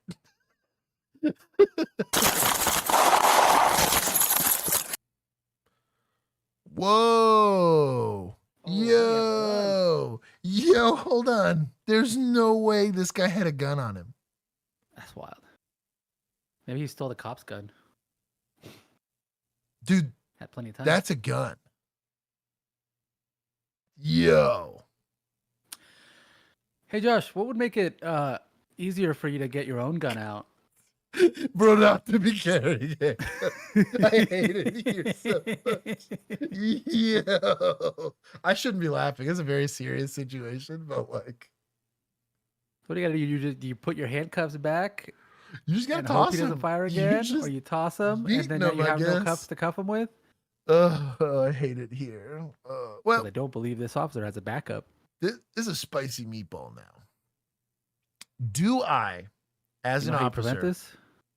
Yeah. No, Put those cuffs on him back at the table, put him in the yeah. car. No Then kidding. call his mom. And you search instant to arrest, and you're like, yo, dog, you have a gun as a minor plus alcohol? I'm probably cutting everybody else loose, to be honest. At that point, I'm 100% cutting. I don't care about any of this other stuff. This fool not only has a gun on him, but this is crazy work. Do we dust this kid here? If he ran and shot rounds at us, you kind of shot him at the ground, but he's shooting a gun, right? You have to now. There's kind of an argument that you might have to. There's a lot of Tennessee v. Garner going on here. There's also like, I don't know where he's going. Was he running to go rob somebody? Is he going to go silence mom? Being a Dude. snitch. All You knew about this? Scene security. It's a thing. Anyways, that's crazy work.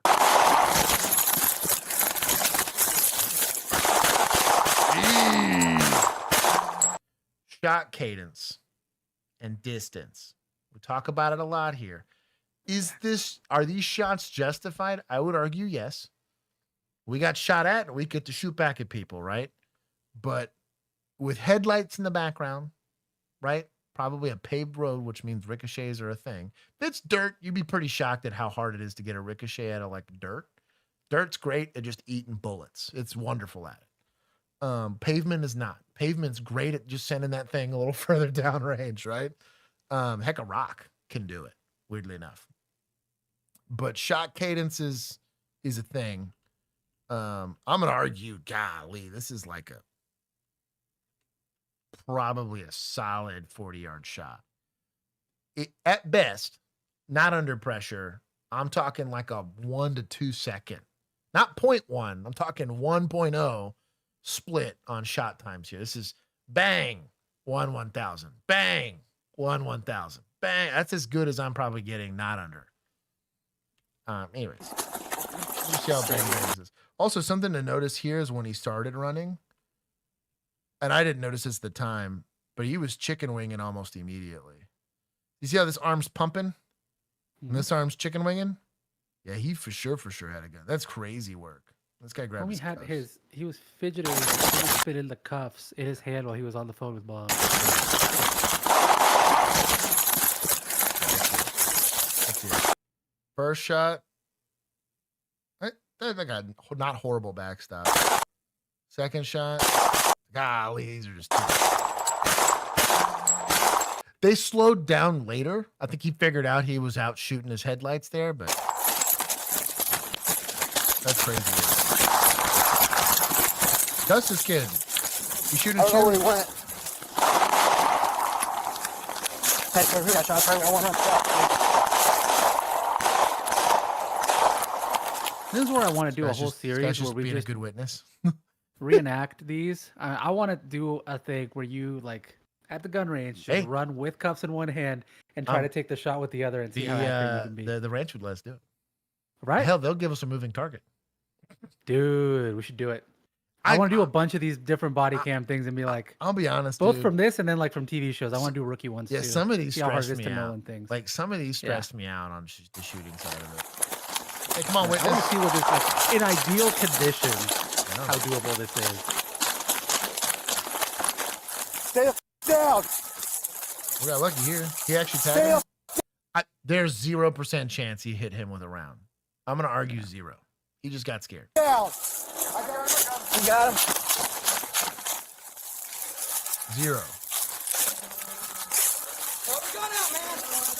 You're No way he hit him. Just try again. Throw it out. That's crazy work. I'll take what I said back. That's incredible. Act of God. If you had any doubts, lock in, chat. If you had any doubts of God's existence, this should have you rethinking things. Legitimate parting of the Red Sea.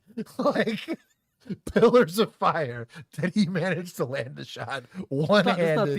This is not the miracle I'd stake my thing on hitting a 17-year-old All with a bullet. All I'm saying is, statistically speaking, this is crazy. Let's go back to the dude on the bridge. Let's stick with that miracle. That's crazy. This one, blind luck. Let's go with that. That is crazy work. Like, you know the fighting style where you just kind of do this? Yeah. It'd be like landing a knockout punch that way. That's crazy. Sorry. Affirmative, we have a suspect who's been shot. Can you see it? I cannot. We're gonna need EMS. He has at least 1 gunshot wound. He's bleeding profusely. Where the f is the gun, dude? I see it coming. I got you. Now, I'll be hyped. I'm not going to be hyped. I need to take that back. I will not be surprised if he didn't accidentally shoot himself while running.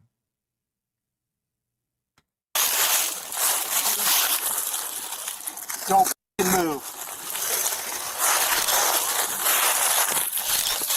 Oh, he has a major head wound, dude. Okay. I'm going to skip past this. Stay on YouTube. Stop there. I got the other ones here, okay? All right. On the back of his head, we've got a gunshot wound. We've got 2 chest seals on. Oh, he maybe got. Definitely feels blood coming out the back. Check his leg. We secured. Smith & Wesson shield, not a bad choice for the suspect here. The suspect, Calvin Darafeth, was taken to a local hospital where he succumbed to his injuries the following day. A slow-motion replay of the officer's body cam reveals Calvin shooting at the officer first before the officer fired back. This isn't Calvin's first run-in with the law, as he was previously placed on juvenile probation when he was 15 for an incident in February 2022, where he discharged a rifle loaded with a .22 caliber bullet in a residence. He's not on a diversionary program. Like, holy shit. Was charged with discharge of a firearm into a habitation with the intent to cause harm or panic, a second-degree felony, if committed by an adult. In the same month, he was charged with marijuana possession, where he was found with a THC vape pen in Findlay High School. In May 2022, he was charged with assault after assaulting another. Bro, bringing a vape pen into a school is a pretty big deal. Like, a felony. Those are 2 felony charges back to back. Other juvenile for allegedly snitching on him. In January 2023, he was charged with assault again after fighting a student at school. In March 2023, he was charged with theft of a motor vehicle and receiving stolen property, where he and... Where's judges? There's probably restrictions on what the state can do. Juvenile stuff. Because he's a juvenile. But still, there's got to be something. What are we doing here? I got to eat shit for making fun of this guy's shot cadence. He actually did pretty good there. And another juvenile were charged for stealing a 9mm firearm and a car from the other juvenile's mother in October 2020. Wasn't bad. I really think he got lucky. He was charged with theft, where he and 3 other individuals were involved in shoplifting a bottle of alcohol from Walmart. As of December 2024, the Hancock County Prosecutor's Office determined that the officers' actions were justified within reason and closed the case. Yeah. I don't take back what I had to say about it being a bad idea to cuffs in the hands and doing the one-handed shooting. I also don't take back what I said about a lack of scene safety. I also don't take back what I said about his attitude on needing to be respected. I don't take any of that back. I mean, this kid would have been in the back of the patrol car if the kid would be alive if he had done any of the above before that. However, that being said, completely justified shooting, doesn't need to get in trouble for it. No charges, no civil liability BS. This kid's an idiot. He shot at a cop. The cop shot back at him. Good with that, right? You think the girl claims PTSD now so she can go to the mental hospital? Should have went for the parents. I have a hard time with that. So from a legal perspective, at what age is it no longer the parents' problem? Right? Is it 18? Is it 21? Is it 25? Because parenting affects them for the rest of their lives, whether we like it or not, right? Or lack thereof. Yeah. You want to get to like an ethical sense, like, does it work conversely, right? My kid pissed me off, so I beat the hell out of my, like, it can't legally. Same thing for spouses, Juan pops off as my boyfriend. Am I not held responsible to keep him calm and collected? I don't like the idea of vicarious liability from a biblical sense, right? Like you're going to die for your own sins, not somebody else's kind of thing. I don't know. I have an issue with going after, but I'm not saying that there weren't times in this kid's life where we couldn't address that the parents were absentee or the parents weren't providing stuff or that there weren't like diversionary programs. I'm talking in elementary school, probably, where we could see and recognize that behavior was bad. If you were going to say that, I think you got to hold teachers accountable. You got to hold principals accountable. You got to hold school nurses accountable. Like if you're going to go that route. Parents are the easier ones because they have the ultimate authority on what does happen with these kids. We give parents a lot of leash on what they're allowed to do and not allowed to do. And ultimately they're held responsible for it. But I don't know that I'm charging a parent for murder, and like, it would be hard to prove from the state standpoint that their negligence led to that. Because how many kids are neglected and don't turn into scumbags? How many kids are parented perfectly well and turn out to be scumbags? Right. Because there's no accounting for genetics and predispositions or just bad friends. influences. Yeah. Bad friends that you find get you into trouble. Dude, so I don't know. Some kids learn, some kids don't. Like you can't control every variable. Yeah, there's too many degrees of separation for accountability, especially when you start to talk about culpability, which is I knew a crime was going to happen if I didn't step in, or I knew a crime was happening and I did it anyways, or whatever. Even if it's mom's also, gun. are you going to hold city councils accountable for not providing the economic conditions for this mom to not work 3 jobs? Like, at where does that line end? So it's a. I know there's certain places, to Frag's point, where they're going to say, well, mom should have secured the firearm better. I feel really uncomfortable about safe storage laws because, like, where's that line at? Right? Well, does mom know he has a firearm? Or does she just know about his prior convictions? Well, and can a poor person afford a gun safe and afford whatever? Like, they barely afforded the gun, probably. You know what I mean? Not to mention everything else. Do I have the same criteria for a fork or a knife or my car keys? You know what I mean? A kid could do more damage to the city by clogging some pipes, by shoving a bunch of, you know what I mean, stuff into the water system or something like that. Like this is expanding vicarious liability, especially criminally speaking. I think is a very, very slippery slope that has and will create side effects that you won't intend. Because eventually, if that mindset is what people feel like is the only way they're going to get justice, I think you'd be really scared about how far that could your neighbor. Yeah. You should have It said just becomes something. mob justice. Yeah, you might should as have said well something. just He was your neighbor. You know, create a posse. dude, Start that's taking everybody out. yeah. I think you should hold people accountable for their actions. And if there's a conspiracy, mom buys the gun for the kid, and you see text messages where it's like, my kid needs to stay armed. I could see some problems with that, right? But that's a federal set of problems, right? Not necessarily something that's going to happen. Or on like the state one we saw where mom was warned multiple times that her kid Right. was a problem. Then he was doing stuff, then refused to do anything about it. That's different. This mom tried to tell you. Yeah. Lock him up. Because the situation was merited in the sense that this kid earned deadly force, I'm going to give points because ultimately the right thing happened. He didn't choose to pass the buck or whatever.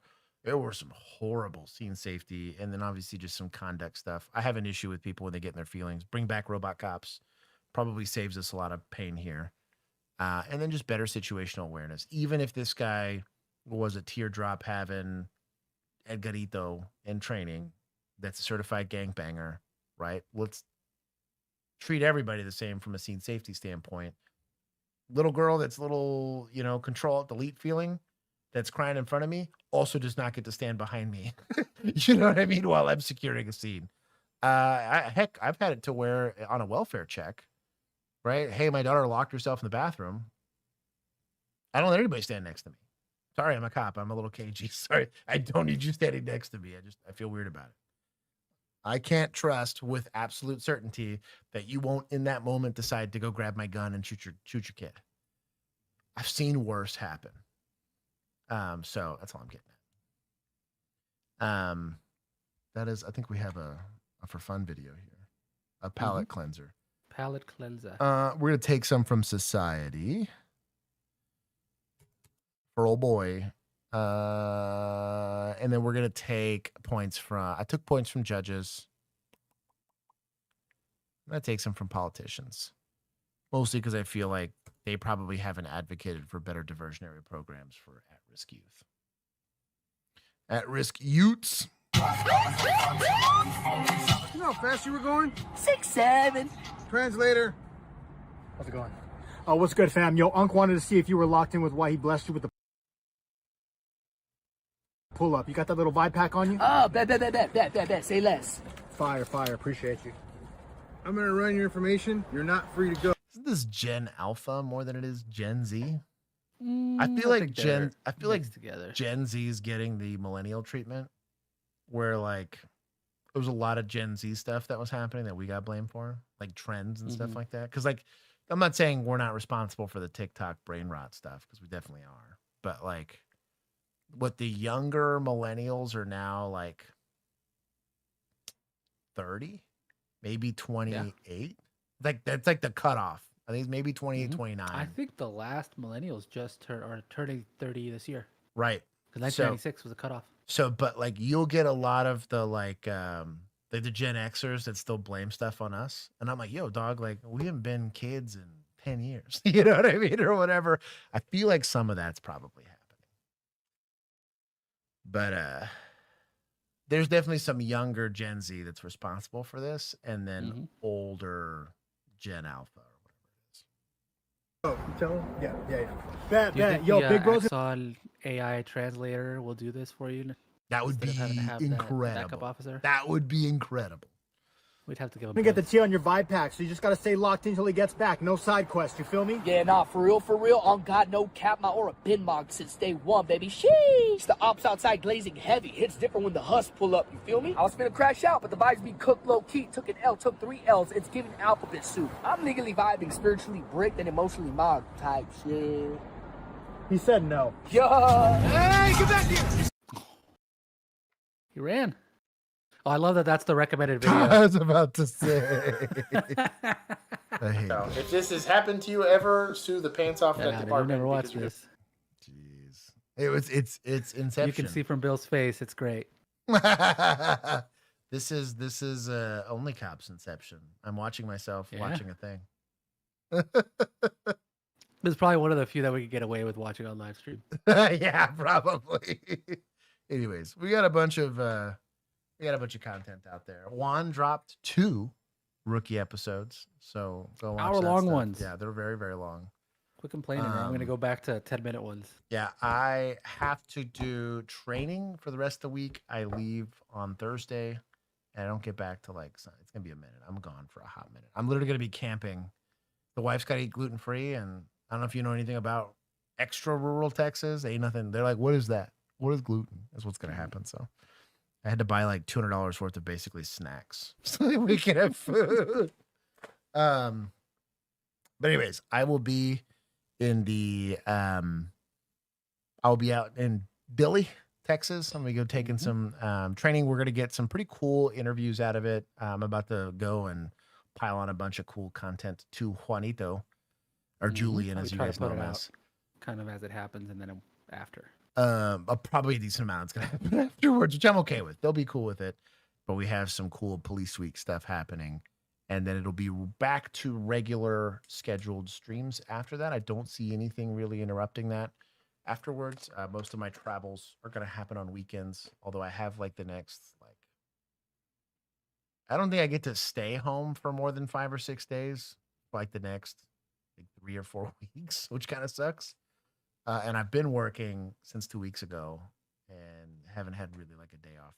So we'll see. I'm tired. But we're not missing out on content. We're going to support you guys with stuff. We got a bingo. Finally, damn. Oh, nice. Nice. What am I missing? Sarah, happy birthday. Everybody tell Sarah happy birthday. I'll also ping this here. I'll ping it in the Discord. Hold on. I got to at everyone.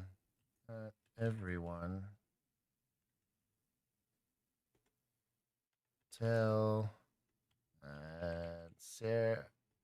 I forgot I changed her name to not having hot water. Happy birthday. It was Dog Sled. And it was Dog Sled on the bingo? Yeah, we got the bingo. Dog Sled. Based. Okay. Dog Sled. It was spelled weird. Nope. Sheriff. Sharif. There it is. Dog Sled. Oh, it's a capital S on sled. Dang it. You got. I did get got. Well, congratulations on bingo. That happened like he slid in there for bingo. Anyways, everybody tell Sarah happy birthday.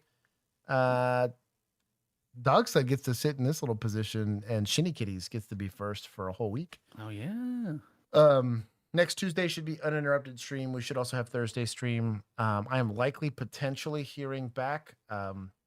This was about the time frame I was given for my psyche eval. They get to find out whether or not I'm crazy. I passed everything else for good old TCSO. You're gonna fail just for wanting to go back. They're gonna say, "Wait, excuse me, you want to go back for free? Are you dumb?" Yeah, are you dumb? Well, I proved I wasn't dumb. I did pass the baby ASVAB, basically. I did pass the civil service exam, so I'm at least not unintelligent. That doesn't mean I'm not dumb. There are doctors that are stupid. That's right where they want cops. That's kind of perfect, honestly. You need to be just a little, just a touch of the stupid. Just slightly not dumb. Yeah. So I fit that relatively well. So anyways, we will see what that looks like. I'll give you guys updates if you want them. But the fastest way to get those updates is by being part of the Discord. There's 2 ways you can get there, either by being a member of our YouTube channel or a member of the Patreon group. That gets you direct access to the Discord and direct access to us. You can go ask questions. I typically answer them. I answer DMs. I've gotten now, I think, like 9 officers hired on. One, obviously they watch this content, but then I help with like answering questions, doing mock panels and stuff like that. Talk to a few slowly infiltrating all your departments. Hell yeah. We will be the winds of change, hopefully. For the better, hopefully. We'll see. Anyways, I hope you have a wonderful rest of your evening, and until next time, peace. Stay uncrusted. Stay uncrusted. Okay, done.